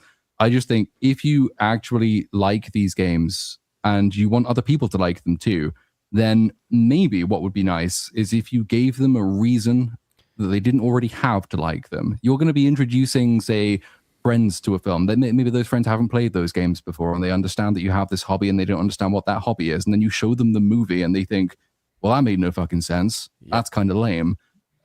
I think it's slightly annoying, and I think it's like counterproductive to keep saying, "Well, it's a video game movie, therefore it's allowed just to be fan service with nothing underneath it."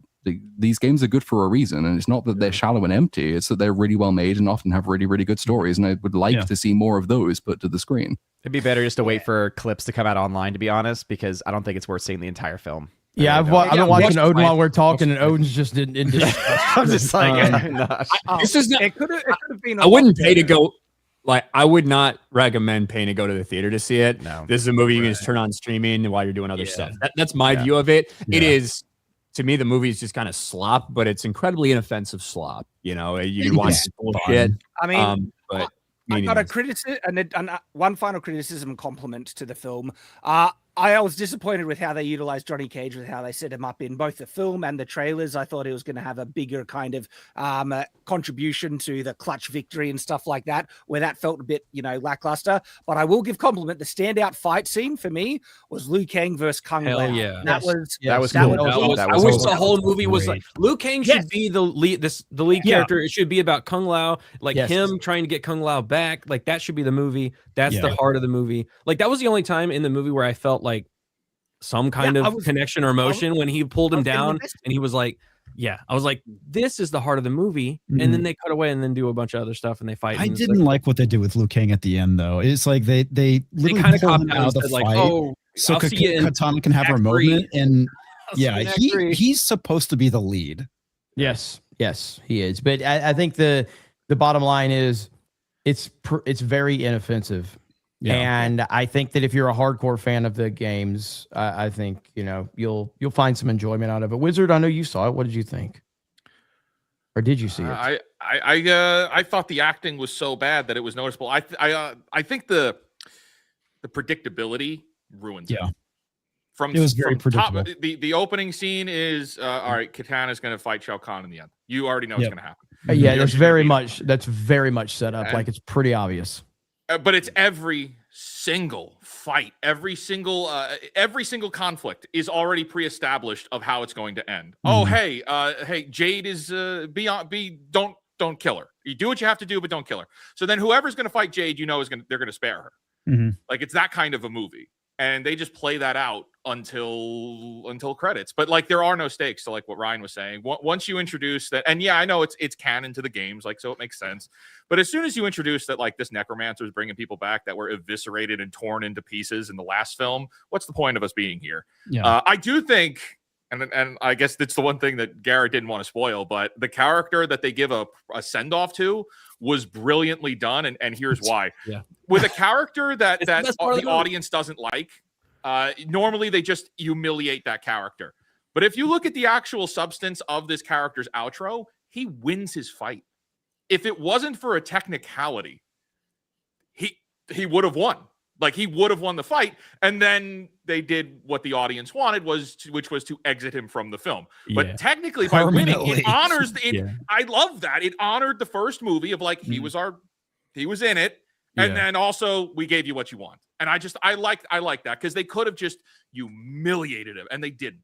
I think everybody that died is going to be back in a third movie. Of course they are. Yeah, why wouldn't they? Why wouldn't there's no cost at all? Because no one's ever really gone. Okay. Well, yeah, and I know that they do this, later on in the series. Like, the extent of my knowledge, Mortal Kombat is Mortal Kombat 3, but much later they do the Revenant stuff, and they've kind of done a lot of stuff out of order with this movie. I mean, you have a game that people are constantly returning to fight more, and they get brutally ripped apart, and they come back and fight again. So you have to have some reason to get them back in, or else you just run out of characters, because like they have maybe 4 more characters that they could show up in a movie that people would go, oh, that's cool. A lot of the character roster is just boring, so they can't just get over here. Yeah.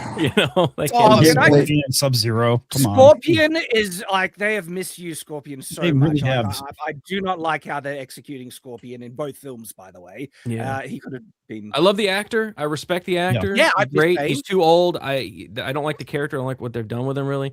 I want to see, like, peak fucking Scorpion doing Scorpion shit, and they have not done that.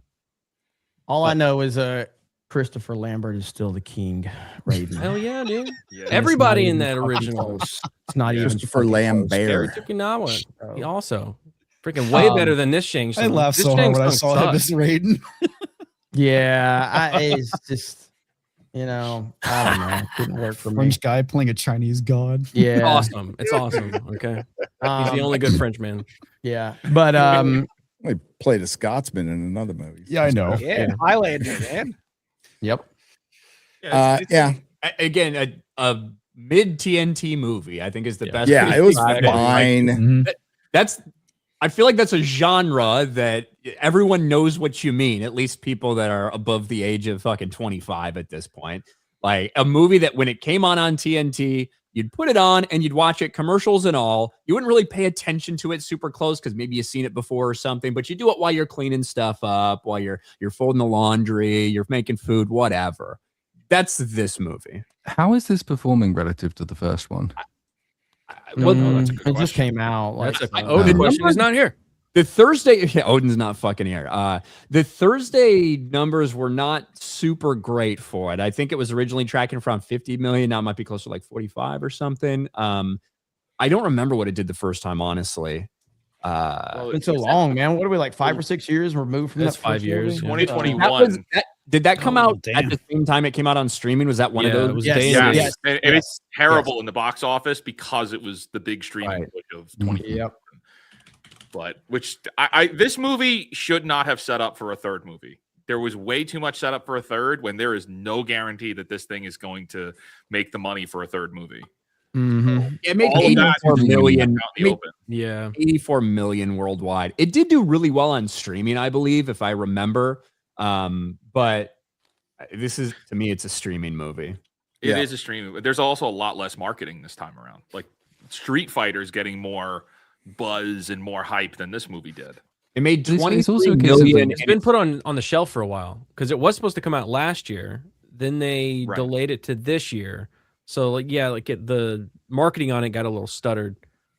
So it hasn't been as strong. I'm really looking forward to Street Fighter. I think that one's going to have the better story. Street Fighter and looks awesome. Just from the trailer alone, it looks like it has a better story. Yes. Yeah. Are we going to say Platoon? Well, I mean, the better story point's the interesting one because the other reason to, I think, have higher standards for video game movies is that if you really like this property, you really like these characters, A, you should want them to be treated properly in the first place, but B, there are quite rapidly diminishing returns for the type of thing this movie and the Mario movie do. If the only real appeal is familiar thing from game that I like is on screen doing fun light shows for a bit, then that works for the first time. It worked really well for the first Mario movie. That was really, really enjoyable because it was the first time people had seen it in that format. There wasn't much of a story. There's a little bit of a story. There wasn't much of a story. When the next one comes out, and Mario Galaxy's doing well, but it is lagging the original movie by, I think, an increasingly considerable margin. The Avatar movies do something similar, where they've been making almost $1 billion less for each movie that comes out. That's because there's not actually anything worth returning for. You get the immediate hit, like, say, the Minecraft movie of the memes that are enjoyable in the moment. Then you go away, you never think about it again. And then by the time the next one rolls around, fewer people are interested because it's diminishing returns. You're just doing the same thing again. So fewer people have this experience for the first time.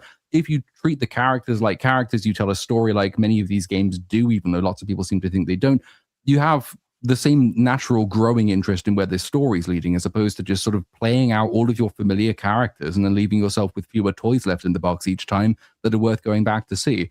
My suspicion with this one is that, okay, it might do better than the original because it doesn't have the dual streaming release, but if it gets a third movie and the third movie is basically this one again, then it's not going to perform as well, and then you'll have fewer Mortal Kombat movies than you would have done if they told a really interesting story that built characters up from the ground and just treated itself like a serious movie. Well, I say serious movie, like a fun but serious movie. Yeah. You can have a balance, right? You can absolutely do the things that fans want to see, the references, the fatalities, like big character moments that remind you of exactly what you saw on a screen.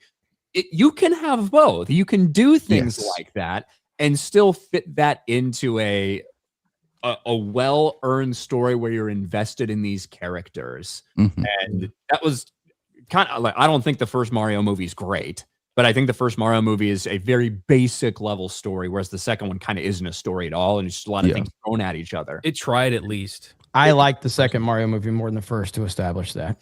I know you do. I'm not saying you can't, but I'm just saying I think that's one of the reasons. Even with more kind of hype and more characters inserted in that, this one's not going to come close to doing it. Yeah, but it's still the biggest fucking movie of the year. Like that's the bottom line. Like still, like Jedi was a really big movie. I understand that, but right now it's still the biggest movie of the year. Like we're gonna see diminishing returns. Right, like almost every second movie drops off from the first, especially when one hits that big.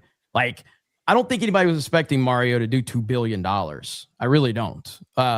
Like, was anybody really expecting? No, I don't think for sure, but not that. On $100 million budget, they were not expecting this to fucking hit $2 billion. Okay, no, I think a lot of people thought it would match what the first one did. Maybe. Especially with some of the big character reveals in it. Come on, maybe. No, I mean, dude, it was $1 billion. It was supposed to be $1 billion. Well, it might hit $1 billion. It might hit $1 We billion. had this conversation a couple years ago. A lot of you guys looked at me like I was fucking retarded when I told you it wasn't going to. You want to talk about being looked at retarded? When I said Mario would make $1 billion, and everybody here said I was retarded. The first Mario movie. You want to talk about that shit? I said that, and everybody's like, Jeremy, Mario's not going to make $1 billion. You're fucking crazy. Who was right? What does this have to do with anything? I defended you in that one. My point. My point. Who's the everyone you're talking about? My point. My favorite thing is they're arguing about who looks like the biggest retard. What we do. The bottom line is Mario movie is still the biggest movie of the year as it stands right now. That's the bottom line. I think Nintendo's happy with the box office returns. I think they're happy with the profits.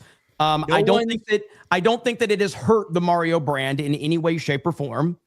I think they could do a better job with storytelling. My biggest problem with the movie is they titled it one of the greatest games ever made, and it does not honor those games at all. No. In any way, shape, or form. No. I have a big problem with that, but I think that the reception to the movie has been almost on the level of the first movie.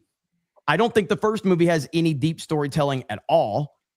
I think the first movie is very much lacking in that department, big time. It has a basic family story. It's about a brother taking care of his younger brother, and it's kind of the bonds that last, the ties that bind. All of it. It's not deep at all. It's shallow as hell. There. Yeah, They're both incredibly shallow from that standpoint. But I don't know what I'm looking for in a Mario movie. I don't know what type of story I'm looking for. I mean, the Mario Galaxy story. Maybe, but like that's not going to get you through a whole movie. Just the Mario Galaxy could definitely get. It has a beginning, middle, and end. Bowser is creating his own galaxy out of hubris and attacks Peach because he wants her to witness the miracle of his own creation. Mario has to go on an adventure to rescue you meet Rosalina, you meet the Lumas. They sacrifice themselves to redeem the entire universe, including Bowser himself. Like that's probably the strongest story of any Mario game that there is. I would argue 100%. I would agree with that. Go ahead. Also, look. Sheep detectives, and this is going to sound ridiculous. Oh, here we go. I saw your tweet. It was a brilliant film. It was like, here are these sheep having like profound, heartfelt human conversations in a sheep detective movie. It had more heart than anything I've seen. Like, the whole Hope Corps thing with Project Hail Mary. This is like 10x that, and it's sheeps. That's it. Like, so when we say like, oh, Mortal Kombat, yeah, it's just, it's a video game throwaway, or Mario's a video game throwaway. It's like Sheep Detective, Paddington Yeah, 2. like you can tell it's a like if story. you could try a little more and really knock it out of the park. Yeah. And this is my That's thing. why it should have been around, to bring it back to Mortal Kombat. It should have been about Liu Kang and the heart between, like, trying to get your brother back from the other side. Like, that should have been the story that they centered around. But now instead they had centered around a new character, though it is a classic character, Katana. But it wasn't. There's not a lot of substance there, and the pacing of the entire movie is just like frantic. They're trying to go from one thing to another thing, and it's all kind of like boring. Yeah. I still stand on. I think Project Hail Mary could have been much better. I think Hail Mary has hurt some of the Galaxy. arguments like you're throwing back at us. All we're saying is it is a massive success. It's hugely profitable for them. There's no doubt about that. But I think what we're saying is similar to what we're talking about with Mortal Kombat. Is it would be nice to, like, you can have all these things that make fans happy, that make you happy when you walk out, and also do something that's a little bit better than that. The Sonic movies do that, and Mario makes twice as much. Stick with people more, and it can actually mean something. Yeah, That's and the what we're Sonic saying. movies do that, and Mario makes twice as much. Do you want to send Nintendo Mario's the way message? more popular than though? Sonic, Do you I want would to send the studio the message? You know what else is you can popular? basically Pikachu's not popular. work? How'd that work out in the box office?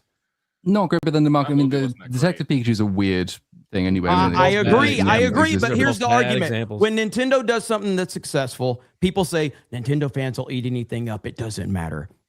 Then when it doesn't make as much money as the previous movie, then people go, well, Nintendo could do more. It's like you never can win with these arguments. Like, does Nintendo fans just eat slop or not? That are not just Nintendo. They're fans. not. They don't care about that. That's what I'm trying to say. Do you guys pay attention to Nintendo? Nintendo doesn't market to people that aren't Nintendo fans. That's never been their business model. Isn't that a problem, though? The fact that you can put no Clearly effort, not. basically, Have you seen the company's returns? Let me get to what the problem is. Let me get to what the problem is first. Isn't it maybe a bit of a risk that you say to Nintendo, you have to put like basically no effort now into any games that you make, because look how little effort you put into the Mario movie, and it makes so much money. Why are you spending so long to create these really intricately crafted worlds, sometimes with really interesting stories, when you could just be shitting these things out like Metroid Prime 4? Seems to me a bad message to be sending to Nintendo to say you don't have to try. Well, I understand that it's popular. My basic contention, though, is that nobody loses if the story's better. I don't really see how that's even a contestable statement. That's a good point. It's irrelevant how much money they make. But again, to this I would want argument, the story to be wait a better. minute. But it's only relevant when it needs to be relevant. So it's relevant talking when we about say that- the Mario Galaxy movie's lagging behind the first one because it's not as good. So it becomes relevant in that discussion suddenly that the numbers become relevant. And it's like, well, is it relevant or if it's not relevant? Which is you brought the numbers up? I did not. We were talking about the story. No, I brought the numbers up. If you don't brought the numbers up. Yeah, I put the numbers up because it's making less money, and I think it's making less money because you're going to burn through your list of references unless you try and do something new. It's relevant when it needs to be relevant. That's my point. No, it's relevant because the numbers are relevant because the numbers are relevant because it shows the side of the audience which is interested and happy in the movie.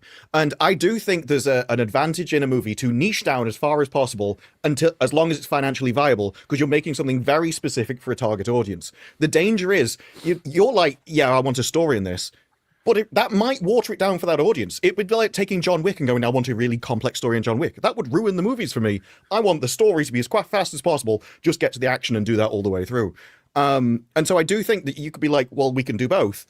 If it's already pleasing the target audience and everyone's happy with the money, why would they want to broaden it out to a wider audience that may ruin it for the core audience that they already want to target, that's already happy?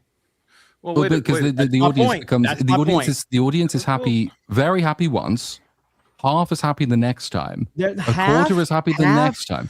Well, okay, illustrative example, but a declining share of the audience is happy because they've got what they wanted for it. Dude, I think people have been saying this for Jurassic Park for decades. Are we going to act like Project Hail Mary has had no effect on the Mario box office? Because that is completely misguided if you don't think Project Hail Mary's taken away at least $100 million from this movie. No. Some, but it's a little different audience. No, it's not. It's a family-friendly audience, and Project Hail Mary has been the runaway hit of the year. But also, that actually is an example of either it's relevant or it's not, because nobody said that of Barbenheimer. Well, Barbie's taking money off of Oppenheimer. I want the fan base that cares about it to be happy, and it looks like the fan base that cares about it is happy. I don't care about. I don't care about reaching beyond the fan base. That's what's gotten us into this problem so many times with these properties. No. That's not it though. It's not reaching beyond the fan base. Let me to recontextualize that. How do you make $1 billion at the box office? You have to get normies in the middle, and they have to go more than once. They have to go, which means you need families to go more than once. I said this when the Mario movie dropped. Parents are going to take their kids to see this, and then they're going to go, that was enough. We don't need to go again. Little Jimmy doesn't need to go again. We'll watch the first one. And that is why they're not there. This movie should have been, by all metrics, it should have outperformed the last one. Because of how big Nintendo is right now. You got all the games out. I mean, it opened up less. It even opened up less than the first one. That's before the word of mouth happened. That's before the word of mouth happened.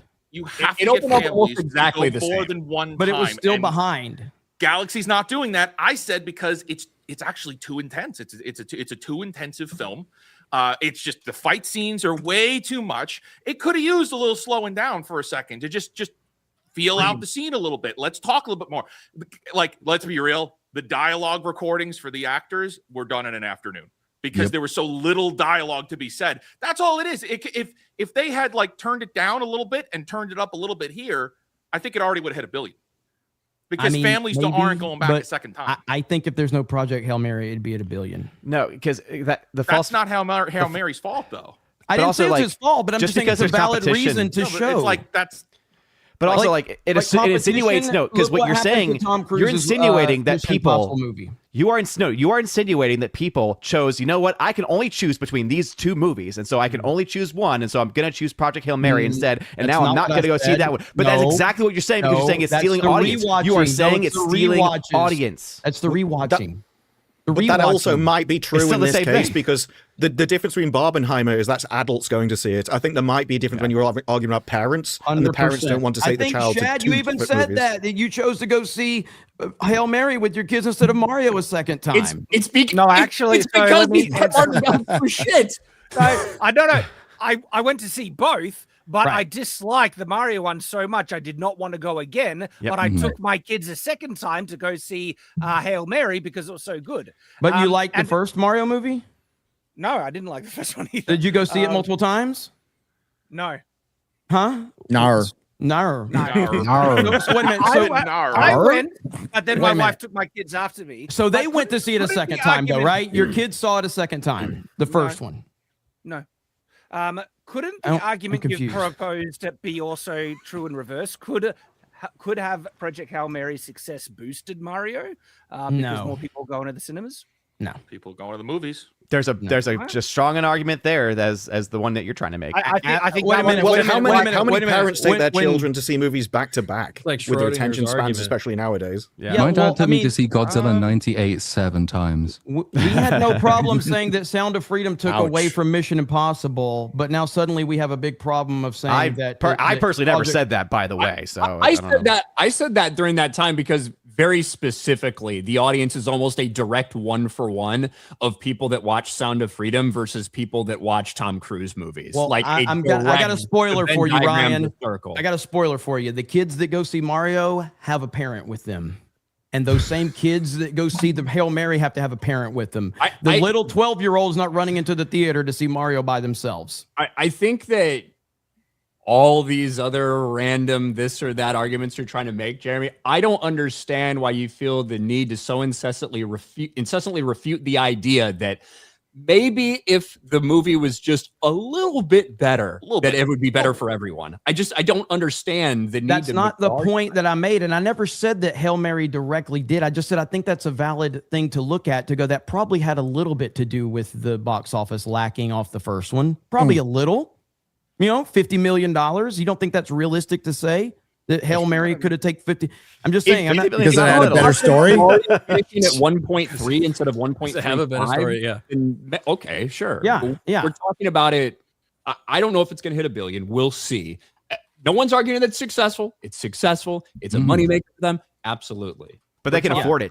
They can afford this drop. Our entertainment, would that be better for everyone? And these are the same arguments you're going to have about the Michael Jackson movie when it makes 900, and you go, well, if it would have just showed some controversy, it could have made $1 billion. It gave the Michael Jackson fans what the Michael Jackson fans wanted. But the Mario movie has clearly given Mario fans what they wanted. They're not. It's not a fair comparison though, because Super Mario is literally not doing as well as the previous film, whereas Michael is doing better than really anyone could have expected it to. So it's a very different argument to make, because this film, Michael is actually doing so much better than it was anticipated to be doing in the first place, whereas this one's doing so much worse than the last film. So much worse. So again, it's looking like it's going to be 300 million or so behind the last one, which again, if we're taught, that's quite a bit of audience that's being lost there. Now again, that's fine for this movie. It's already made 200+ million in net profit. The profit's not a problem because these movies are so cheap. But the Avatar effect, remember, they've lost a lot of audience, but their movies cost so much that it has negatively hurt them. They can only lose this amount of audience so many times before eventually it's not profitable anymore. That's the thing. Also, long term, which is what they're talking about spin-offs. Platoon's that they need to sustain. argument was. Yeah. Yes.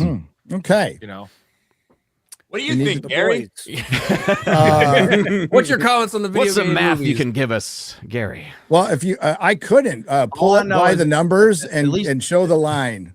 At least Ellen Page isn't in the Mario movie. So I didn't see Super Mario Galaxy, so This is Galaxy. Yeah, man.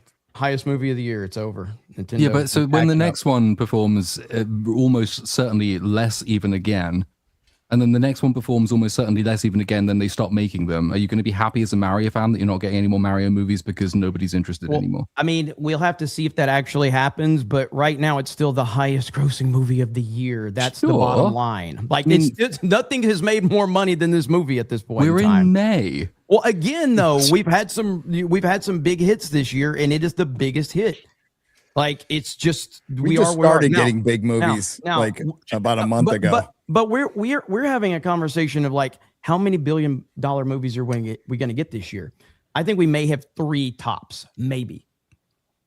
Toy Story 5, Spider-Man, Doomsday. If Toy Story 5 is not offensively bad, it probably will be $1 billion movie.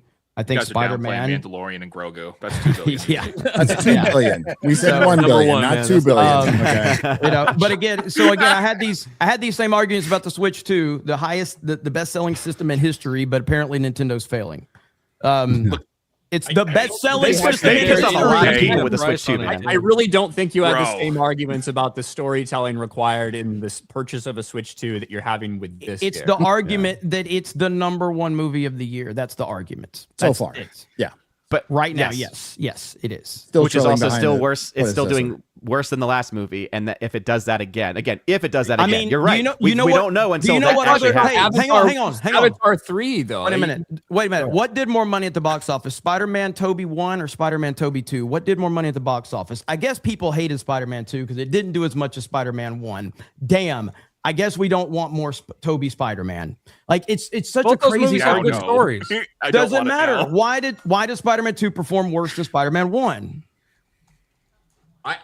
Look, I can't pretend to remember all the feelings of everybody surrounding when that happened. We're talking about this right now because I think a lot of us believe that the reason it's doing worse, you can't control everything surrounding the box office, when it's released, what else is in competition, what else in the theater might help it despite that. But for me, and it's my belief, and I think it's kind of justified, that the reception to the movie by a lot of people, maybe not hardcore Nintendo fans, but by the people that made it a $1.3 billion thing, like parents, like stuff like that, taking their people back there, that one of the reasons it's not reaching those heights is very much due to the fact that people didn't feel like the movie was as good. And I just don't understand the level of insistence required. It doesn't matter. It was number one. So who cares about the future of the franchise? Who cares if people don't start coming back? Like, I don't get what you're talking about. So if it would have made more money, Nintendo would have to change nothing on the storytelling, right? I think if it came out and made exactly the same, I would say, you know what? I wish the movie was better, but apparently it doesn't fucking matter. Yeah, I'd still be saying I wish the movie was better if it made the same amount of money. Partly because I don't imagine in 15 or 20 years' time you will be looking back and saying, what about the Mario movie, in the way you just did with the Tobey Maguire Spider-Man movies. Yeah. Well, like, Spider-Man 3 made more money than both of them. Yeah. So, the point being, and this is the thing, and this is the thing. Story. This is the thing right here that nobody pays attention to with box office trends. That sometimes the way that the next movie performs is based on how the movie before it performed, and that's why Spider-Man 3 made more money than Spider-Man 2. Because Spider-Man 2 was so fucking good, it motivated people to go see Spider-Man 3. This is exactly why The Dark Knight Rises made $1 billion. Just hold. So wait a minute. In the case of Spider-Man 2, because it was Mario really 1. good, more people went to see Spider-Man 3. And in the case of Mario, fewer people went to see Mario 2 than Mario 1 because it's not as good. I'm telling you that I don't think Mario 1... Are you not confirming what we just argued? I am telling you that I don't think Mario 1 was that good. That's my point. Yeah, that would be my point too. In which case we agree. I don't think Mario 1 was that good. Everybody agrees. Okay, that's great. Jeremy will find out if he's correct. Fun, If Mario 3 makes more than Mario 2, I assume is what you're trying to say. No, I mean, all I'm saying is that it has a lot more nuance than anybody wants to give it credit for. So Spider-Man 1 made a lot of fucking money because it came out of the gate and it was huge. And we had never seen anything like Spider-Man 1 with Tobey Maguire at that point in time. It was everywhere. It was huge. Spider-Man 2, an objectively better movie, comes out, makes less money. It makes 25 million less, by the way. Doesn't matter. It's a far better movie. I agree, but that's all that matters. Yeah, it's only 25 million less. I just checked it. All it is like it significantly can make better movie. Significantly Just better. for inflation. It is. I agree with you. It is a significantly better movie. Yeah. But if the movie, like the story itself, is not good, it'll eventually trickle off, and people will not continue to return. We did that with Star Wars. The stories are not good. The movies are Star Wars. To be lethal. They shit canned Tobey Maguire and Sam Raimi after the highest grossing Spider-Man movie. Mm-hmm. Spider-Man 3. You know, no, I agree. Story matters. Story matters. Story matters. I think 95% of the time it does, but Mario has a built-in fan base and a brand that people just want to go turn their brains off and watch the shit. And that's great. That's awesome. They should spend a little bit of time doing a little bit of character work, and it would be even better. OG Spider-Man also a little bit better. What do you think, Shad? Even better. One could argue. The Boys sucks. Yes, one could argue. Can we review the Boys? We're gonna have to like a 5-minute review of the Boys. That was me telling Gary to go fuck off. We're talking video games on here. All right, bye everybody. Later, Platoon. Have a good one, man. Good to see you. Yeah. So, the Boys was better than Daredevil. It was better than Daredevil. Yeah, I guess. Yep. Which doesn't say much, but no, it's not saying much. Really? But I'm still bored. I found this episode hard to get through. Yeah, same. Yeah. 1.5 speed helps. The smartest person is the dumbest fucking person. It's the dumbest person. She's so stupid. I will say something happened. It's impossible. Why would you do that? That's impossible. Literally got told in their office that was going to happen by somebody else.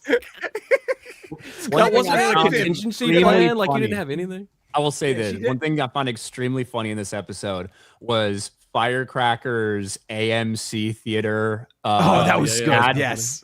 That was so fucking funny. It's like going to go to the theater for Mortal Kombat and you know it's going to see that on the screen. That was funny. when the fish said, "I know it was you." That was funny. And then died. It was just I did chuckle for that one. Yeah, it just seems to be treading water.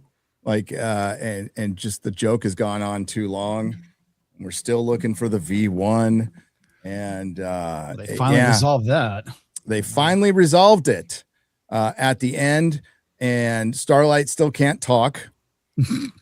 You could tell they've reduced her lines. Oh, they've but not really only reduced that- how many times she actually talks, because it's bad. I'm starting to think she's one of the most useless superheroes in this show, where some guy who can just scream loud, totally takes her out. Is like, is there even a point to having her around, having powers in this? Because it's just useless. They nerfed her. Their danger is they've got a load of people who are really powerful that they can't unleash, or items that are really powerful, because it would immediately end the story. So this virus, their only goal, as far as I can tell, this entire series is to release it next to Homelander. And they have been next to Homelander multiple times, where if only they had it on them at the time, the story would be over and all missions successful.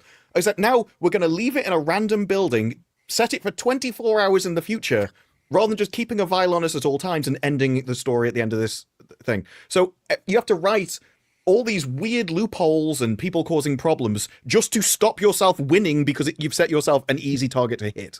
And so it feels like the story has no goal, because they keep hitting the goal and just failing for no reason. Yeah. And continuing. You're like, we got there. So, next week we'll definitely set off the virus. Because if you remember early on, the reason they didn't unleash it because they thought it might cause the apocalypse. Now no one cares about that. Now they're just going to release it anyway, which makes all their testing redundant, which wasn't going to prove anything anyway. And did they also show that Soldier Boy has the capacity to take away other superheroes' powers? Yeah. Did that? Was that That was the last confusing. season that I skipped? That came out of nowhere. He's like, Yeah, it kinda came out of I'll nowhere. take away your immortality and power. I'm like, okay, what? When did he there's a get couple, that power? There's a couple inconsistencies with Soldier Boy. So the first one being that, now he could just cook the V1 or the V out of you. But then the second one being, who is his love interest again? Because they make it very clear that it was, I want to say her name was Red Rocket in season 3, and he. Now it's Stormfront, but they make this big deal about him killing. I think her name was Red Rocket in season 3, and it's like oh, you were my only love, and you betrayed me, and then he kills her. And now it was Stormfront all along. So now we have that's a massive hole there. I don't think they're going to be able to explain away.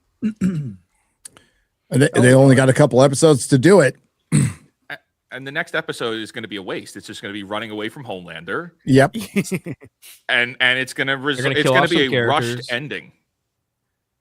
And Paul Reiser being crude, talking about eating assholes, and That's every character, man. It's like fucking it's so every character, tiresome right? when they're all like dick balls and pussy and dick balls pussy. And like, okay, I get it. That's hilarious. Can we? So funny. So this is another funny. thing they keep doing, though. If you remember, I'm from the explaining one where our they were show. all going. From the episode, I can't remember, it was 1 or 2 ago, where they were all going insane and fighting each other, and they end next to the evil superhero that would kill them all, and then the next episode just starts and they've all escaped. It's the same one in this. You end next to all these people that would kill you, and there's no way you would get away. Like they would immediately annihilate you. I remembered like in season 1 when Homelander was looking for someone, it was really difficult and scary because he had super hearing, super sight. He would just fly over the city and could just like bird's eye view and nearly lock down anyone. And now you're right next to him and you can just run away and he can't see you or find you. It's just, they can't be consistent with any of this crap. But... Nope, that's the boys. Homelander got the V1 and shot himself up at the end and did the screaming with his heat laser eyes, and that is that's pretty much it. That was pretty much it, and it was a little hard to get through. The Deep killed the second Noir. Yeah. Again, a side story that was pointless. Don't fucking care about. Don't care. They just wanted to get that podcast shit in there. That's all they wanted to do. That's all it was. Yeah. But like most of the show is just trying to shoehorn in some commentary about our day and age. It's just but it's the first time I've actually read the posters behind them, and one of them is literally "Men have rights," Yeah, Like, yeah. I don't really know what kind of message.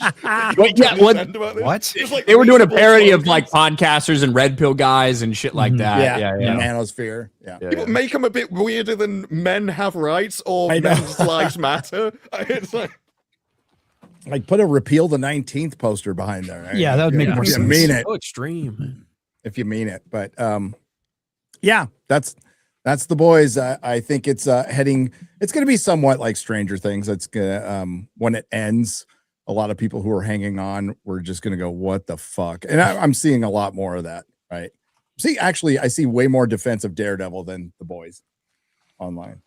Way more. There's more bots. Maybe. Maybe. I think it's It is Disney. Disney. bots. Well, let's get to the people, shall we? How's everybody doing? Just How checking are you in. doing? I can't I'm hear good. a Sure, question great. like that anymore. What was that? What is that? I said I can't hear a question like that anymore. You Now. can't? Oh. You can't hear a question. Anyway, it's ruined it for everybody. Now nobody can ask how your weekend Yeah, was. maybe What I the fuck? genuinely want to know. What if that? Yeah. I I'm like just hearing the about oranges people's for the weekends. sake of oranges now. It's just Yeah. what if I just How many ruined oranges you oranges have? for That's the everybody, third one too. you pulled out. You're like a magician. I got more. I can get more. 44 Magnum Norse for $50. So stop being mean. Zegler just had a jaw transplant because of D's nuts. Your nuts? Waiting for the asteroid, which is Ryan's sock puppet, for 50.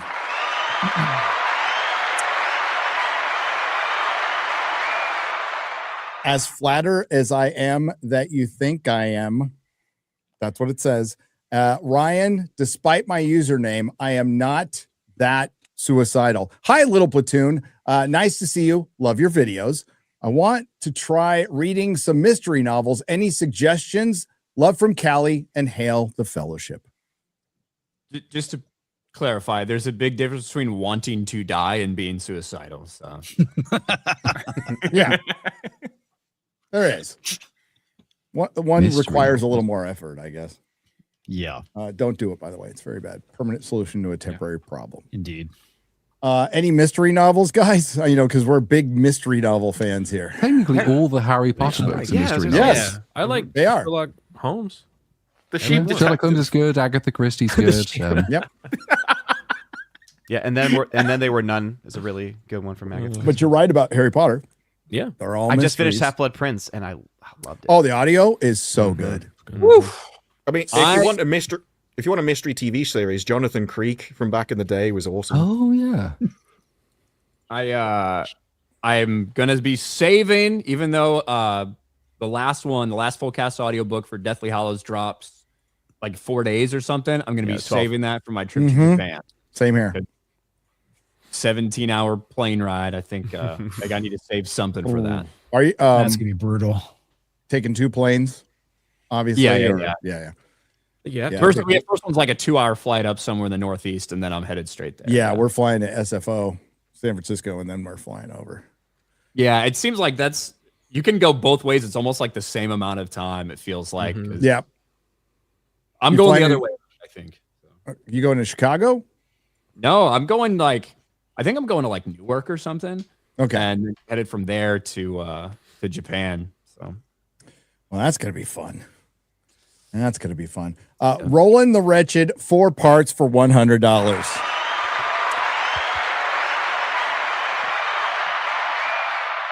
Gary, how about some updates on Vegas and the Dan Vosk is gay song?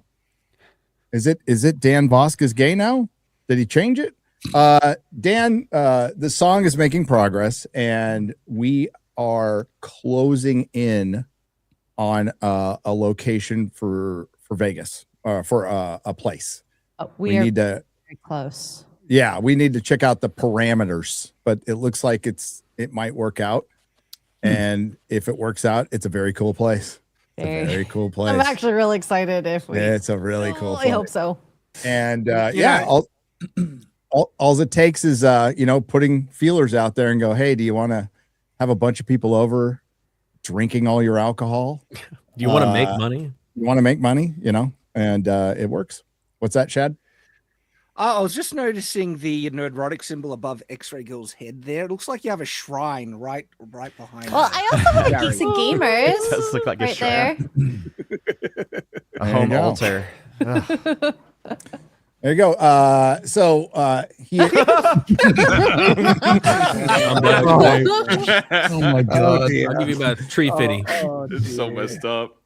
So, has he finally done something other than retro gaying with Beardo? I don't know about that. Remember, Gary, people need to make plans, so don't have them living on a prayer while they're dancing in the dark. Love you, son of a bitch. Shad hasn't heard from the emus in a while because they have been reading the Book of Mormon. Oh, that's good. They're converted. That's a way to get them, Shad. Hey, Convert that them. is one way. That is one way. Magic plates, magic underwear is the religious text or a script for an episode of Forbidden Frontier. The emus are inspired to take the country back quicker. We did that episode, Shad. Yeah, we have done that We did. episode on Forbidden Frontiers. Though that's the funny thing. Ian has been playing Planet Base for the last few weeks on Fridays, and for a while there, it was interesting. Starving and suffocating his colony. What are you doing? What? Comics? It's a resource management game. If you mismanage resources, sometimes you can massively fuck things up. So yeah. One time it was spare parts, and the other one was not enough food.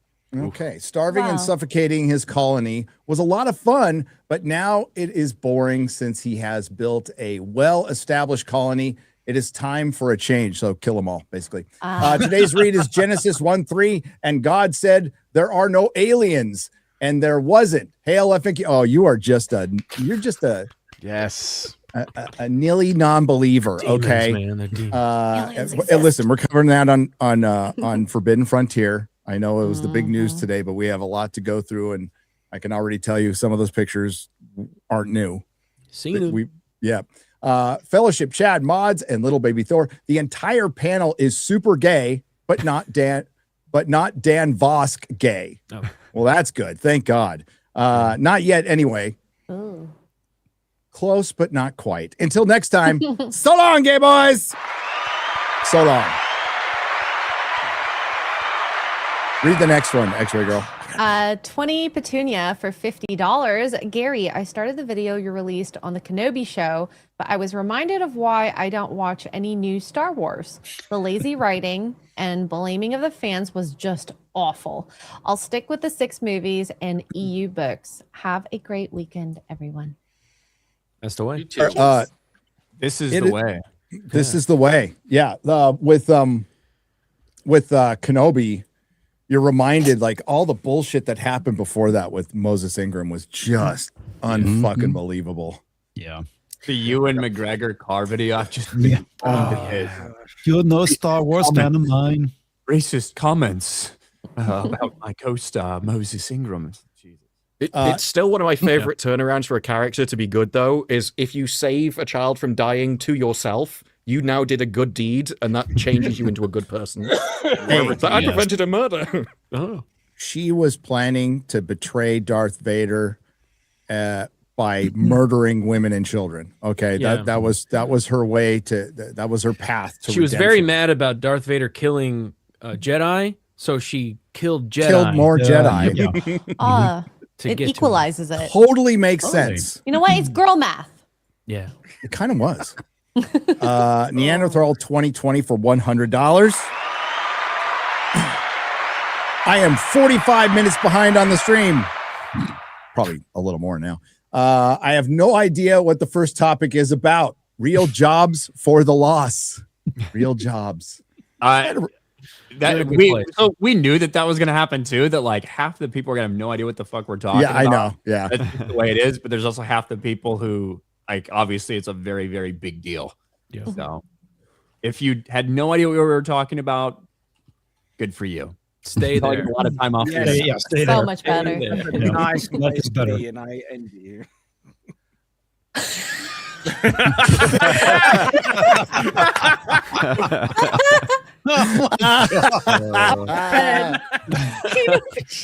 Moncachino.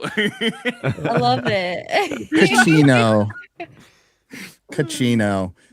Yeah, I mean, like, we don't expect you guys to be terminally online, but it's kind of part of our gig. It's kind of part of our job. Audrey CR for 25,000 Martian pesos. Thank you very much. Chrissy is the Beardo of FNT. They didn't know. That could be such a compliment or insult. Yeah, I don't know where to go with that one. Yeah. Buford T Justice for $100. This is what the oranges are for. That's fucking deep. What's up, Buford? That's what she said. Why the oranges? Yes. Yeah. 10 Nerdrotic memberships have been gifted by Master Austin. Thank you very much, brother. I promise the next watch party will be something good. That was the only time I laughed out loud watching Daredevil Born Again was when Karen beat the shit out of that cop. I was like, Jesus Christ. And then maybe female muse at the end. That was like, that was so funny. Who didn't see that one coming? Hail FNT, amazing news. After 6 years of letdowns, my wife is finally pregnant. Oh, you get applause right there. Nice. With our first. We're beyond excited. The baby will be based as fuck. We've needed a lot of cheering up over the years, and you've always been there for us. Thank you, and God bless. Oh, right back at you. God bless you, man. Fortune and glory. Hell yeah. Parenthood's awesome.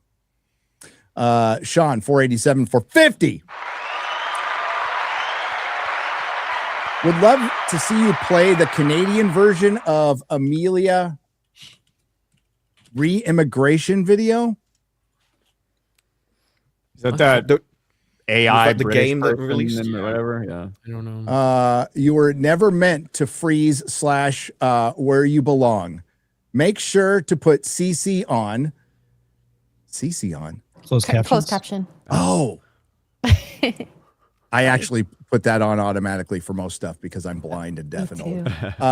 They would love the attention. I'm blind, so I put on closed caption. True. I'm blind and deaf, and I put on closed caption. I bet the rating is Closed caption is in braille. I made Ryan laugh. Look at that. I win. I win. There is supposed to be a trend though that Zoomers put it on automatically because there's a what? Disprove? There's a trend that Zoomers put on closed captions because they've grown up with things being so badly mixed. They just assume they won't be able to hear all the language spoken. You have to watch. I do it.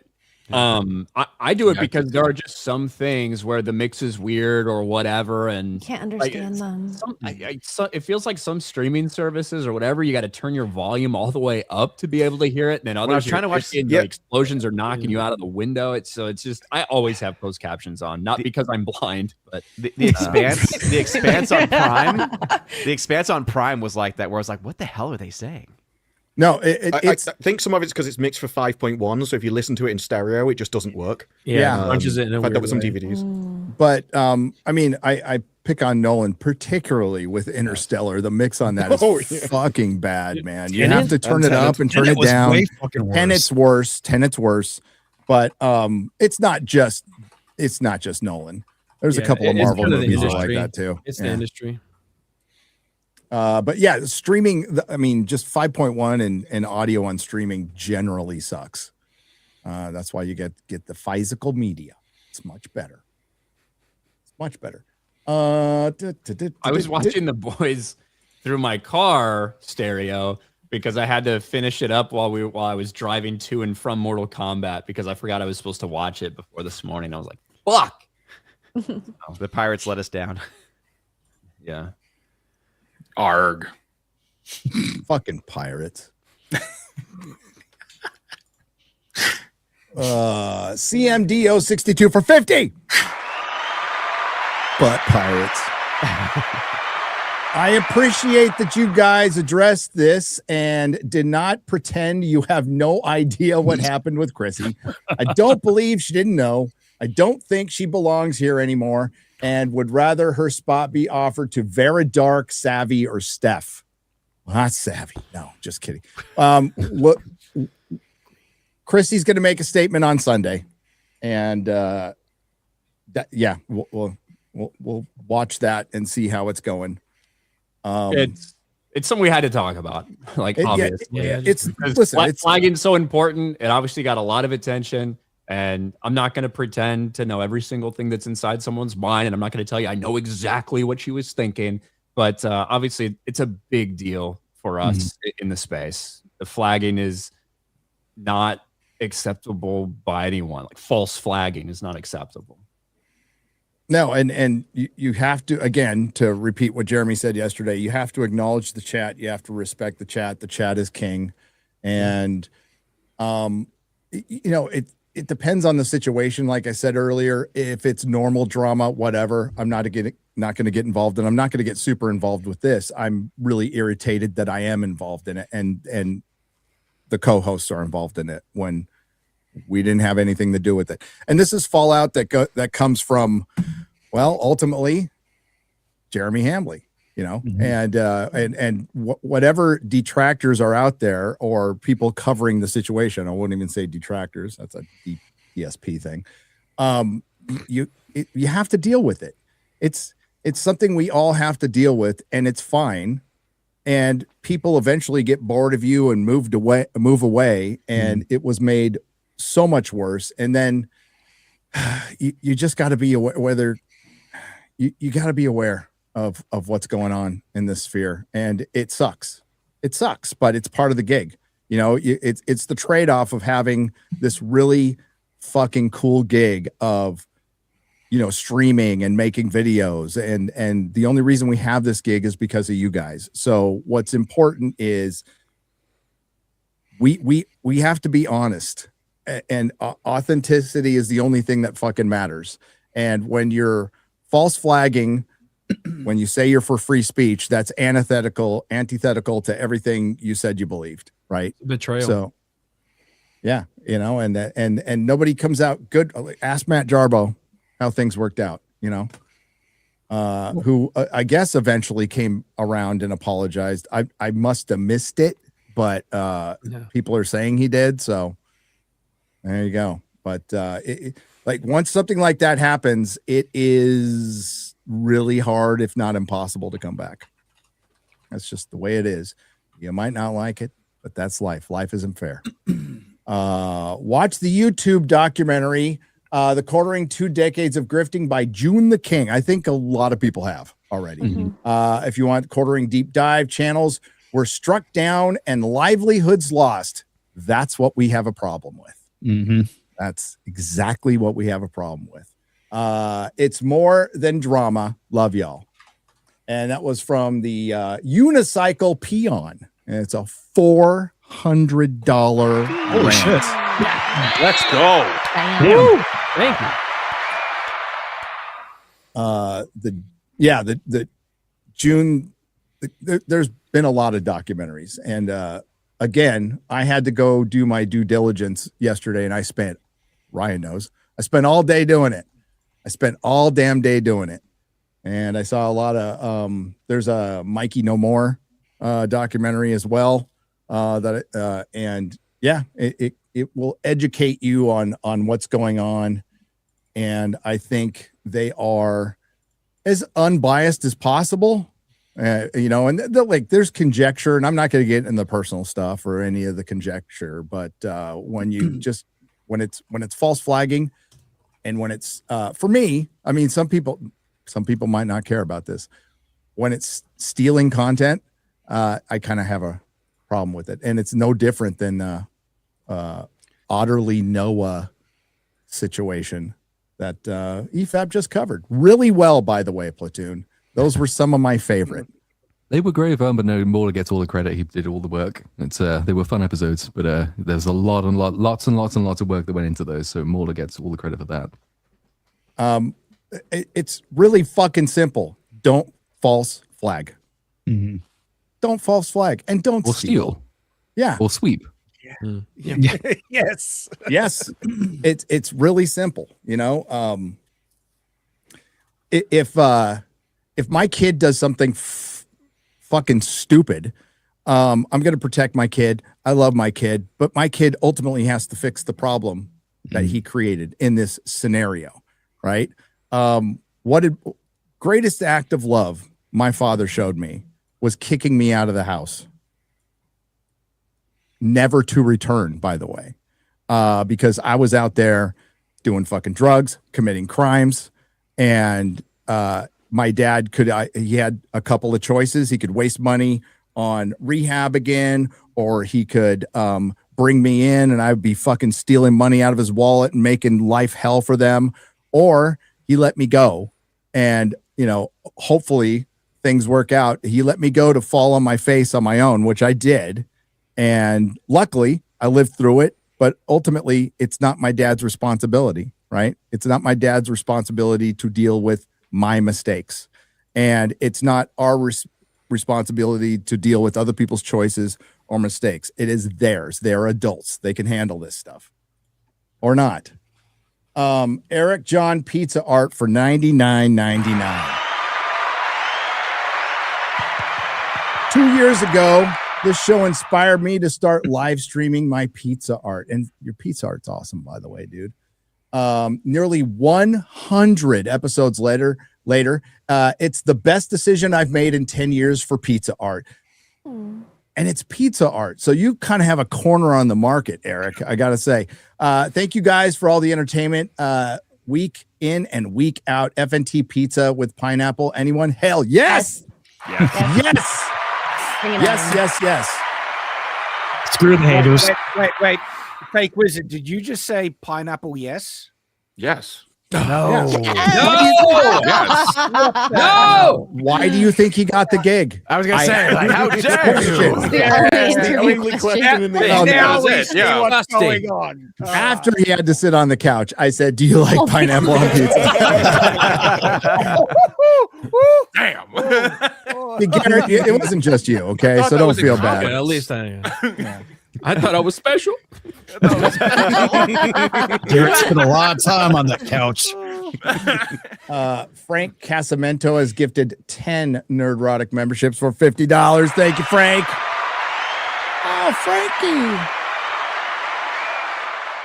Hail FNT 65th birthday tomorrow, and still less of a boomer than Gary. Dave, that's true. Thank you for the $50. Happy birthday, brother. You're fucking old. That's retirement age. What's is it 65 or 67? 65. Well, I'm not American, so it's definitely 65. Not. Ryan, when's retirement age? I mean, it keeps going up. It does. In terms of when you're eligible to collect Social Security, what is that number like? 60?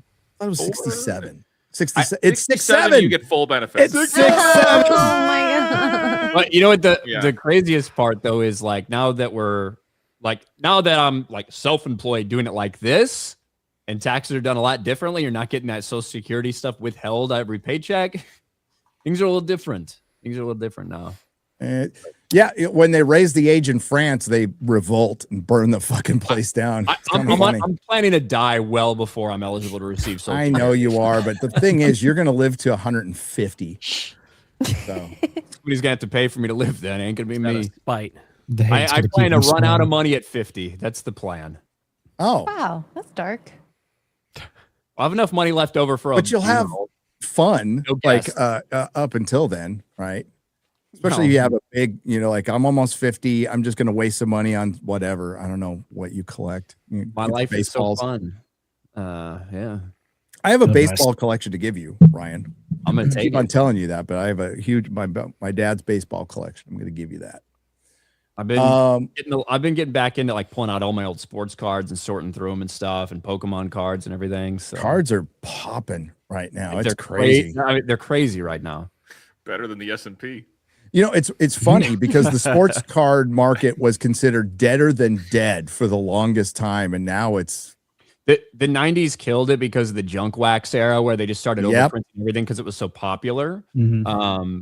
And now, man, I'll tell you what, it doesn't matter how many times they reprint a Pokemon set, there's still value. But Look, scalpers are scalpers are everywhere. Anything that has any potential resale value, you see them in line for things. For the Pokemon card market, bro, it's almost impossible to find anything, period. But the thing is, the scalpers reselling things for such high prices is one of the things in my mind that's keeping the prices so inflated in general for like singles and everything. Yeah. So it's like this reciprocal. It is speculators in comics, speculators in toys. Like when I was toy Video collecting, games, same thing. I'm sure a lot of toy collectors will remember in the 90s, Oh, yeah. Tuesday was shipment day for Toys R Us. So all the dudes will be in there crowding the Hot Wheels. And then there will be me, you know, looking for the McFarlane toys or whatever. It was fun. I liked it. I kept that shit though. I didn't resell it. I did. I pulled this the other day. Look at this Mega Gengar attack. Nice. That. Whoa. That's one of the chase cards That from the looks new sick. Extended Heroes set. Nice. Sweet. Is it worth anything? Like $100. If it would grade at 10, it would be worth like 600, but it's a touch off center. So Brian, you could spend $10,000 on cards and do streams opening. them. I mean, honestly, I've thought about doing it, not because of the recent quartering drama, but just I'm not going to spend 10,000. That's ridiculous. But if I'm going to open them, I might as well show people. Yeah. I do plan on buying a fuck ton of Pokemon cards in Japan. Nice. Scalpers are yeah. not Hell yeah. in there. That's the way to go. Yeah. So, and I like what I buy, I open, right? I'm not one of those guys who's sitting there reselling on a fucking Facebook marketplace, like fucking takes the entire wall off the fucking Walmart and then resells it for a profit. Those guys are the scum of the earth. I wish they'd all die in car accidents on their way fucking home. And their Pokemon cards would fall into the street and I could pick them up. Yeah, I'm starting a whatnot next. It's because of that I couldn't find the 151 set that they released. Yeah. Whatnot was doing great for comics for back issues. It was, and then eBay ripped them off, and now eBay Live is going, and dude, it makes a lot of money for comic shops for back issues. Although there's kind of a glut in the market right now because there was a generational change, and now the millennials have disposable income.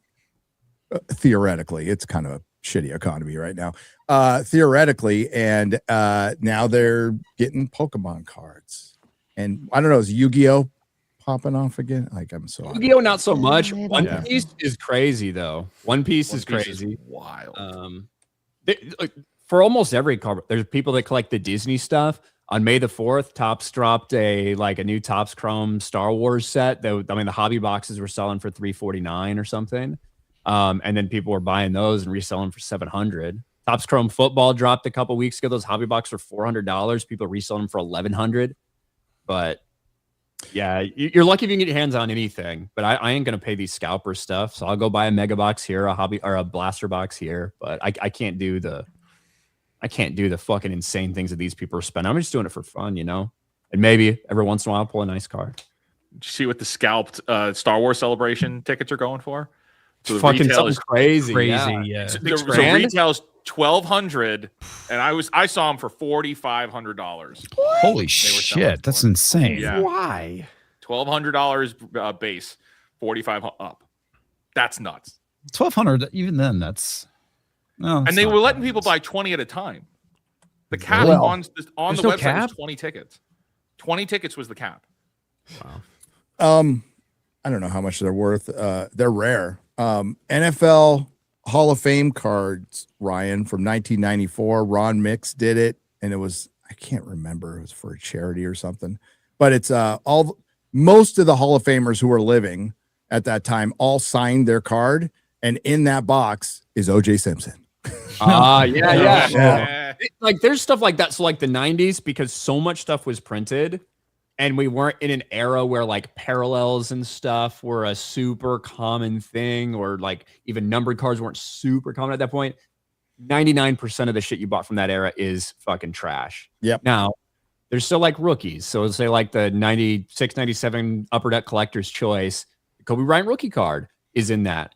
There's a lot of them out there, but because not many are taken care of well, they only gem at like 2%, are going to get like a PSA 10. But if you do get one that's in good condition and can get a gem, then you're talking about, a $600 card. But like that's the type of things you're looking at in that fucking era, with a few exceptions. I worked for Upper Deck Yeah, I did, because they were based in Carlsbad, California. So it was before I went to prison, and I was cutting the cards for the Domino's quarterback cards.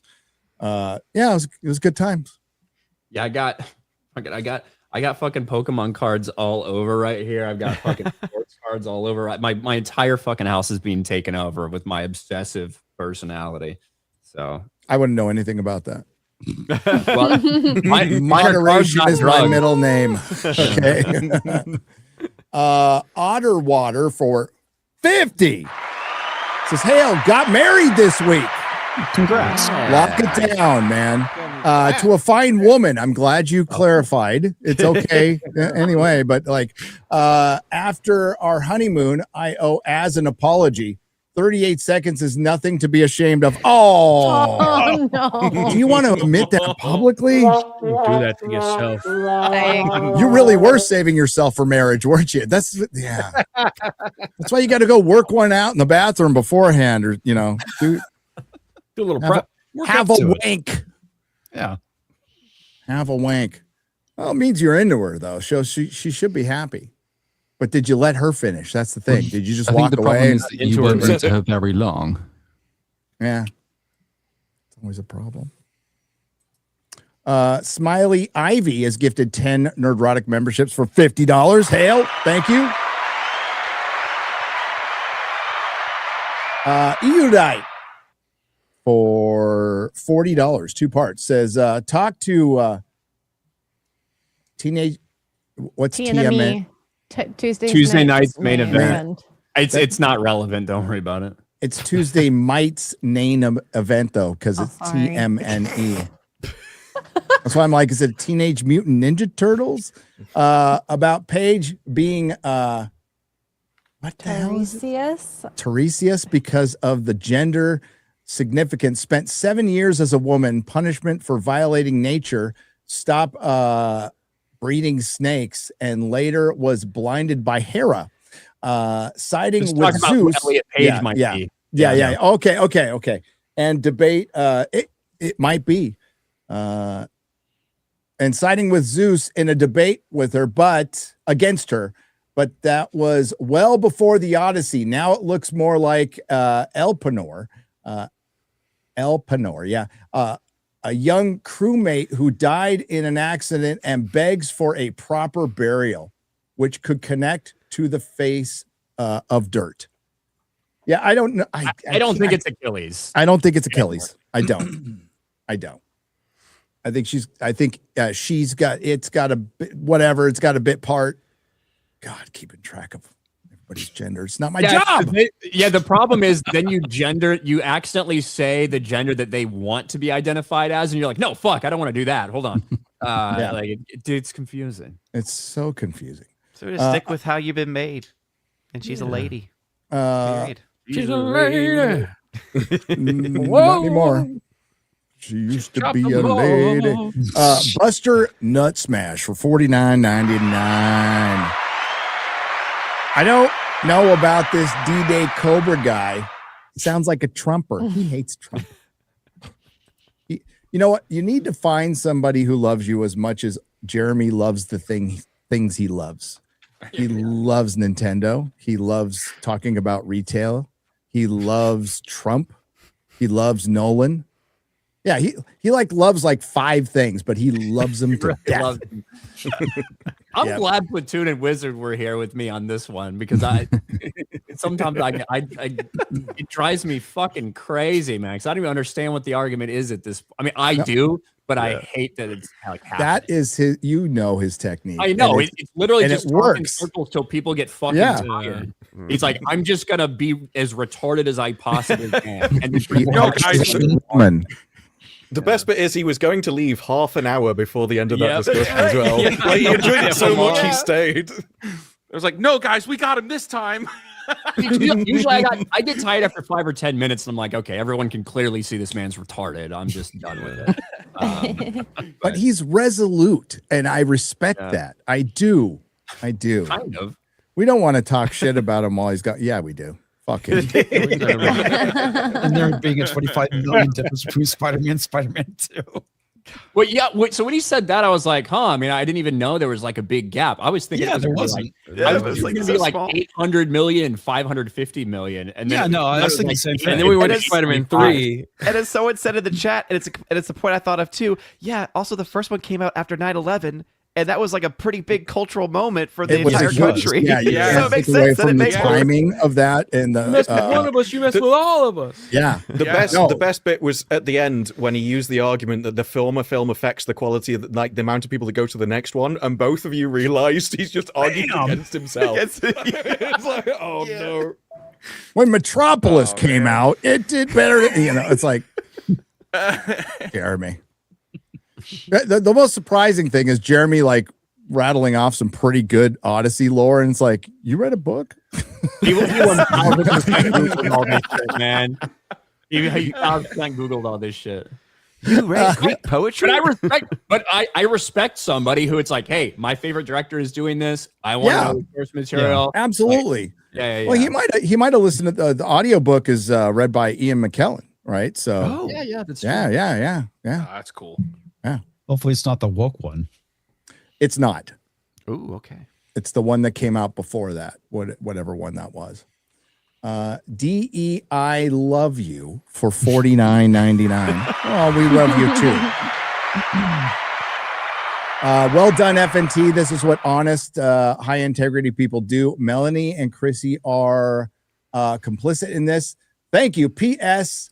That Utterly Noah stuff was tops. It really was. I think it's a great cautionary tale for YouTube. So I highly recommend watching both EFAPs on it. It summed up. It is somebody who called people grifters was stealing shit while grifting. Secretly being manipulated behind the scenes by a lispy Palpatine. It's great. fully plagiarizing stuff and passing it off as his own. And then the excuse was just didn't cite the source of where he was stealing the stuff from. That was Well, I don't even understand how long he thought it'd go on for, because he's stealing things from people in his own circle that he agrees with. It would be like me stealing Shad's videos and then coming on the stream. Like, I don't know. You're obviously going to get caught by people you know.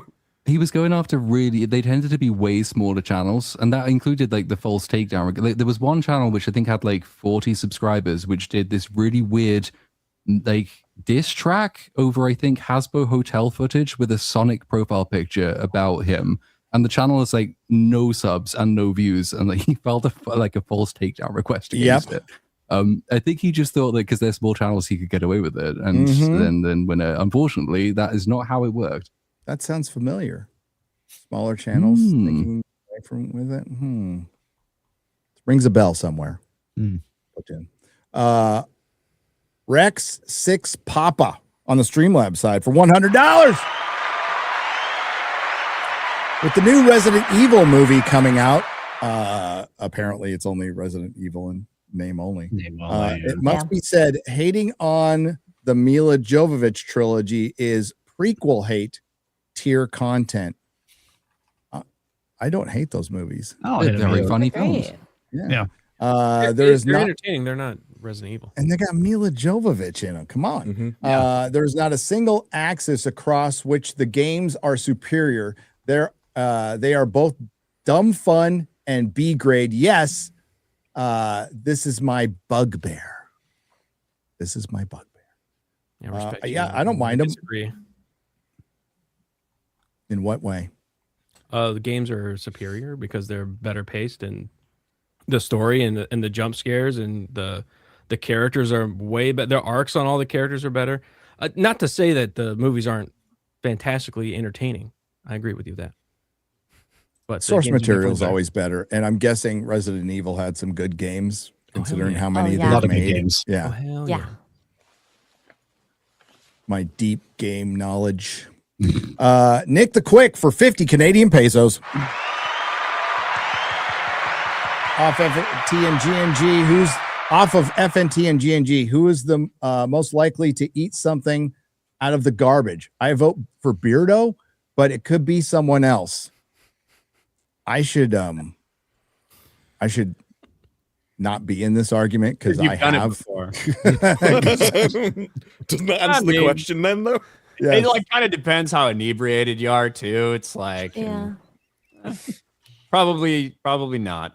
I mean, look, I've left pizza laying on the ground and then like woken up drunk from the on like in the box on the ground, right? Not just pizza on the floor. The floor pizza. You just crawl along the ground. Just Not that, but like I've like put like had a pizza box on the floor or something, and fucking was drunk and wake up the day after like, oh fuck, grab that shit and eat it. I've done that, but that's not the garbage. Yeah, that's a little bit different than it actually being on the floor too. Garbage. Not from the garbage. Am I? I'm a trash panda. Okay, when you're hungry, trash panda. Somebody like, comes out of a McDonald's and dumps a bunch of hamburgers. They look really fucking good, and you're like, well, I'll get the ones on the top that didn't touch the trash. Bro, if I was poor, I'd do that in a heartbeat. Like, Yeah. if you're poor, I'd eat McDonald's things at it. You know what we used to do when I was young, like high school or whatever. When Dunkin' Donuts closed, they would like throw out all the old donuts, but they put them all in a big trash bag and carry them out to the dumpster. We had a friend who worked there, and we knew when they did that. So at fucking midnight or whatever that was, we'd go back, collect a trash bag full of donuts that they were going to throw away, and we'd eat kings. We'd eat stale donuts like kings. So, yeah. Nick the Quick for 100 Canadian pesos. Thank you very much. I'm reading your book, Gary, and it's tough because it hits close to home as I lost my sister to drug overdose. Oh, I'm sorry, man. We all have stories. That sucks. The positivity you give to everyone is really cool regarding recovery and appreciated, even though I personally have never struggled with it. Cheers to you. Nick, cheers to you, buddy. Al-Anon is a great place to go for people who it's for people who've lost a sibling or have an alcoholic brother, so somebody, a husband, and it's basically meetings for people who have to deal with people with addiction, and it's really good. Highly recommend. It helps a lot. That's it. That's it. Ladies and gentlemen, got done with another show, number 405. Is that what we did? 405. 405, yeah. 405 with Little Platoon coming on the best weekend. Thanks, buddy. Thank you for having me. I appreciate you, man. Go subscribe to Little Platoon's channel. It's great. Let's go around the horn, see what everybody's up to. X-Ray Girl. Tomorrow, Saucy Saturdays on Wicked Virtues channel, and then Forbidden Frontier Sunday at 6:30 p.m. Eastern, and then Extra Girl everywhere. Hopefully, I get in some streams before Japan. Very exciting. Very exciting. Garrett. Sunday Fun Day. We're gonna be busting the top on all this freaking. Busting what? Busting loads all over There you go. There you go. Talking about all the sneaky footage we got from it on Sunday, and also Sunday Fun Day. We're gonna play Alien Fire Team. Me, the deceased and Mr. P. Is that an alien game? Yeah. You play It's a a fun squad game. of 3 and you kill Xenos. Mm-hmm. Nice. Ooh. It's a great game. You don't domesticate them? No. No. Funnily enough, no, you don't do that It's not an option yet. Yet. And I also stream on In Monday isolation, nights, too. so come hang out All right. on my channel. Comics. Well, tonight I'm playing a game called The Scouring, which looks like to be a bit of a World of Warcraft knockoff game, but it looks pretty neat. So come check that out. 9 p.m. Central on my channel. Nice. And as always, good to see you guys, and catch you next week. Cheers. Odin. Yeah, Box Office Breakdown on Sunday usually goes live around 3 p.m. And then Box Office Article at GazeGamers.com goes live sometime around the same time as well. OMB reviews on all platforms. Thank you as always. Yeah. The new guy, Real Fake Wizard. I have videos coming soon. I'm going to talk about Cheap Detective for sure, and Mortal Kombat at some point. We're going to be streaming Fake Cast tomorrow morning, so we're trying the Saturday mornings out over on Fake Wizards Live. That's pretty much it. Happy to be here, and see you next time. Not a lot of people stream Saturday morning. Probably a good time slot. Yeah, it's probably a good time I'm gonna slot. give for it a sure. chance. Yeah, just wait. You'll think you got a perfect time fucking set away. And next thing you know, a million motherfuckers Everyone's gonna streaming. stream over you. Yep. So Yeah, I thought Friday would be quiet, you know. Oh well. It's fine. It's a big world out there. Disbrew. Last video I did was about Desert Warrior, in the running for biggest flop of the year so far. Made $500,000 over its first weekend. Oh, it's bad. It came in at something like $120 a cinema or something. For a cinema per day. What was the budget? Good to see. 150 million. Whoa. Yeah. And it was meant to launch the Saudi Arabia film industry. It just died. Into the ground, apparently. I'm gonna be real. I never saw any advertisement for the movie whatsoever in any way, shape, or form. Now it hasn't had a full launch internationally yet, has it? No, it's not in the UK. It UK. launched the UAE like one weekend in the UAE, and obviously UAE is only like 10 million people. So Yeah, and it made $87,000 there in the launch in their own country. So it has not done well anywhere. Well, UAE is not Saudi Arabia, but well, yeah. But it's in Saudi. It made 87. In the whole sort of area in the Middle East sort of region, I think it made like 230,000 in total. So yeah, it's flopped everywhere it's released. Anthony Mackie again, proving to be the superstar that everyone expects. Yep. After that, the trailer act looked interesting, but the movie apparently is really awful. Yeah, it's been in development 5 years, so it was always going to be in a hellish place. After that, either a Mark Ruffalo video or just critics in general. Haven't decided yet. That's low hanging fruit, and it's all good. It tastes good. Bardo streams on Saturday morning. Who's Bardo? Jose Taco. You mean Beardo?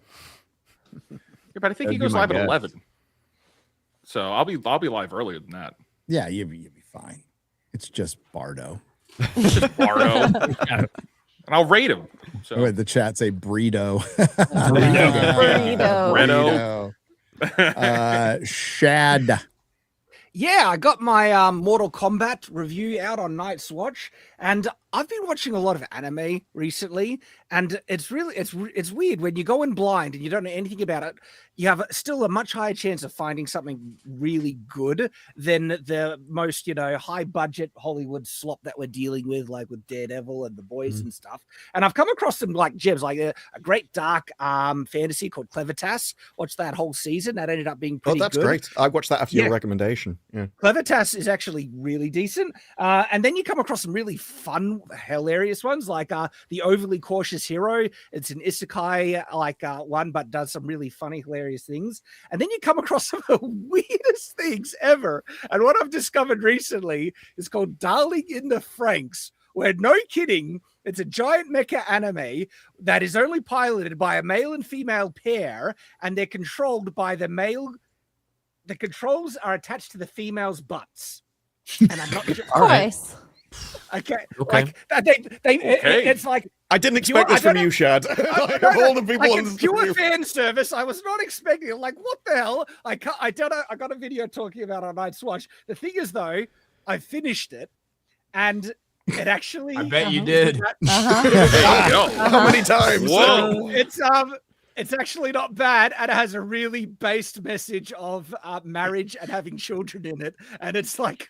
Hey, if women bend over more, things get done. Is that what you're it is saying? one of the weirdest animes I've seen, and it's just like. But I'll be talking about that this week on the Culture Crusade live stream, and then there'll be a dedicated video on this weird anime that is like.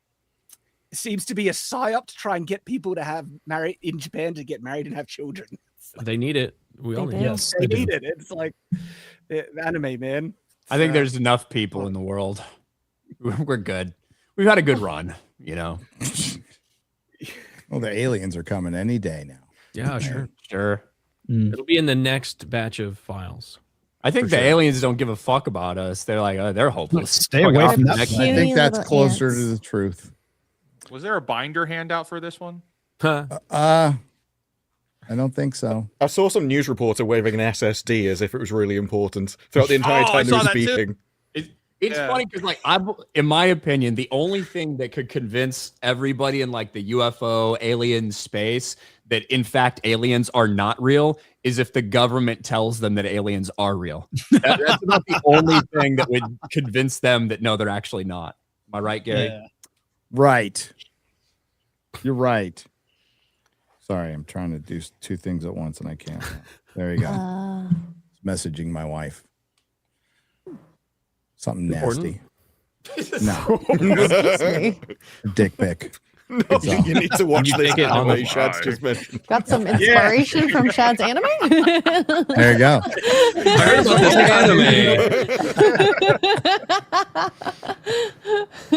anime. On that note, Little Platoon, thanks for coming back. Thank you. We appreciate you. What do you have coming up? I'm way behind. So tomorrow or Sunday, depending on whenever I can be bothered to actually set it to go live. Avatar 3 pissed me off a lot. So I have no excuse for being this late because it's a really short 4-hour video. So that'll be out in the next day or two. After that, I really want to do Animal Farm, but I can't find it. It's not anywhere in the UK as far as I can see, and it's not available online anywhere either because it's not even worth stealing. So when eventually it comes out, I'll do that. But until then, it'll have to be The Mandalorian and Grogu as the next one. Yeah, believe me, we tried really hard. So I had to go to the damn theater. I asked my son, "You want to go?" He's like, "Hell no." Hell no. Was it everything you wanted and more? Oh God. I checked my phone a lot during it. I'm gonna be real. I was like in the middle of it. I'm just like, oh fuck this. I made a thumbnail for my video while I was in the theater for fucking Mortal Kombat 2. You did? Yeah. All right. Well, thank you again, Little Platoon.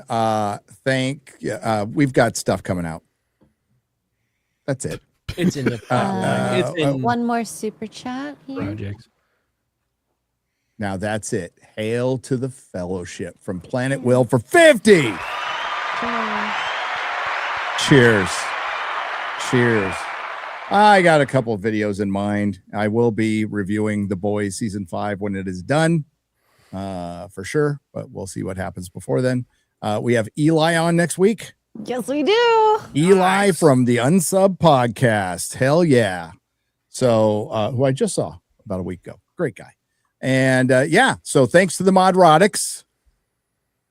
Really thanks today. You guys did a great job letting it ride. You just got to let it ride on some nights. And even the oranges, which are technically tangerines, but I'm not going to, we won't get in the weeds on that one. So they're trans fruits. Yeah, they are. No, and Shad called them mandarins, and that's not correct.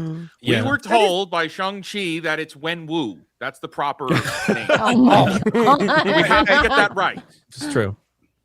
And he's going to eat. So hail to the oranges. Hail to the chat. Hail to the lurkers. Thanks for everyone who donated. You help keep the lights on. We will do a square up on Monday, 11 a.m. Central on Nerdrotic Live and Rumble. Thanks to the lurkers. You all have a great weekend. See ya. See ya. Bye.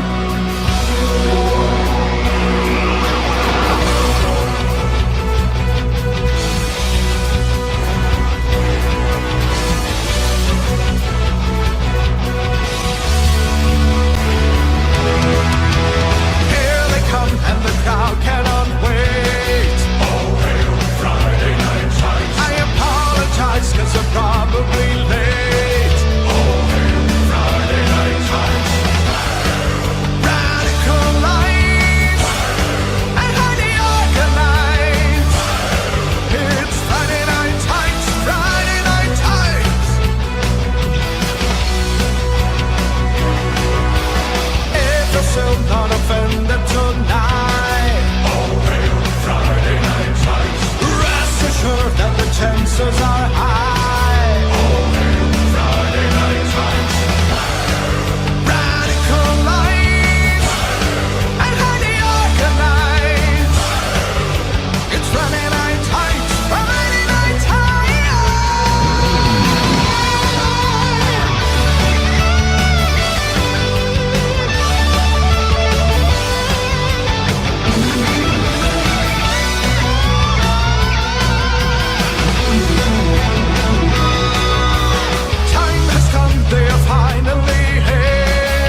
That was good.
Do not come. Do not come. I'm gonna come.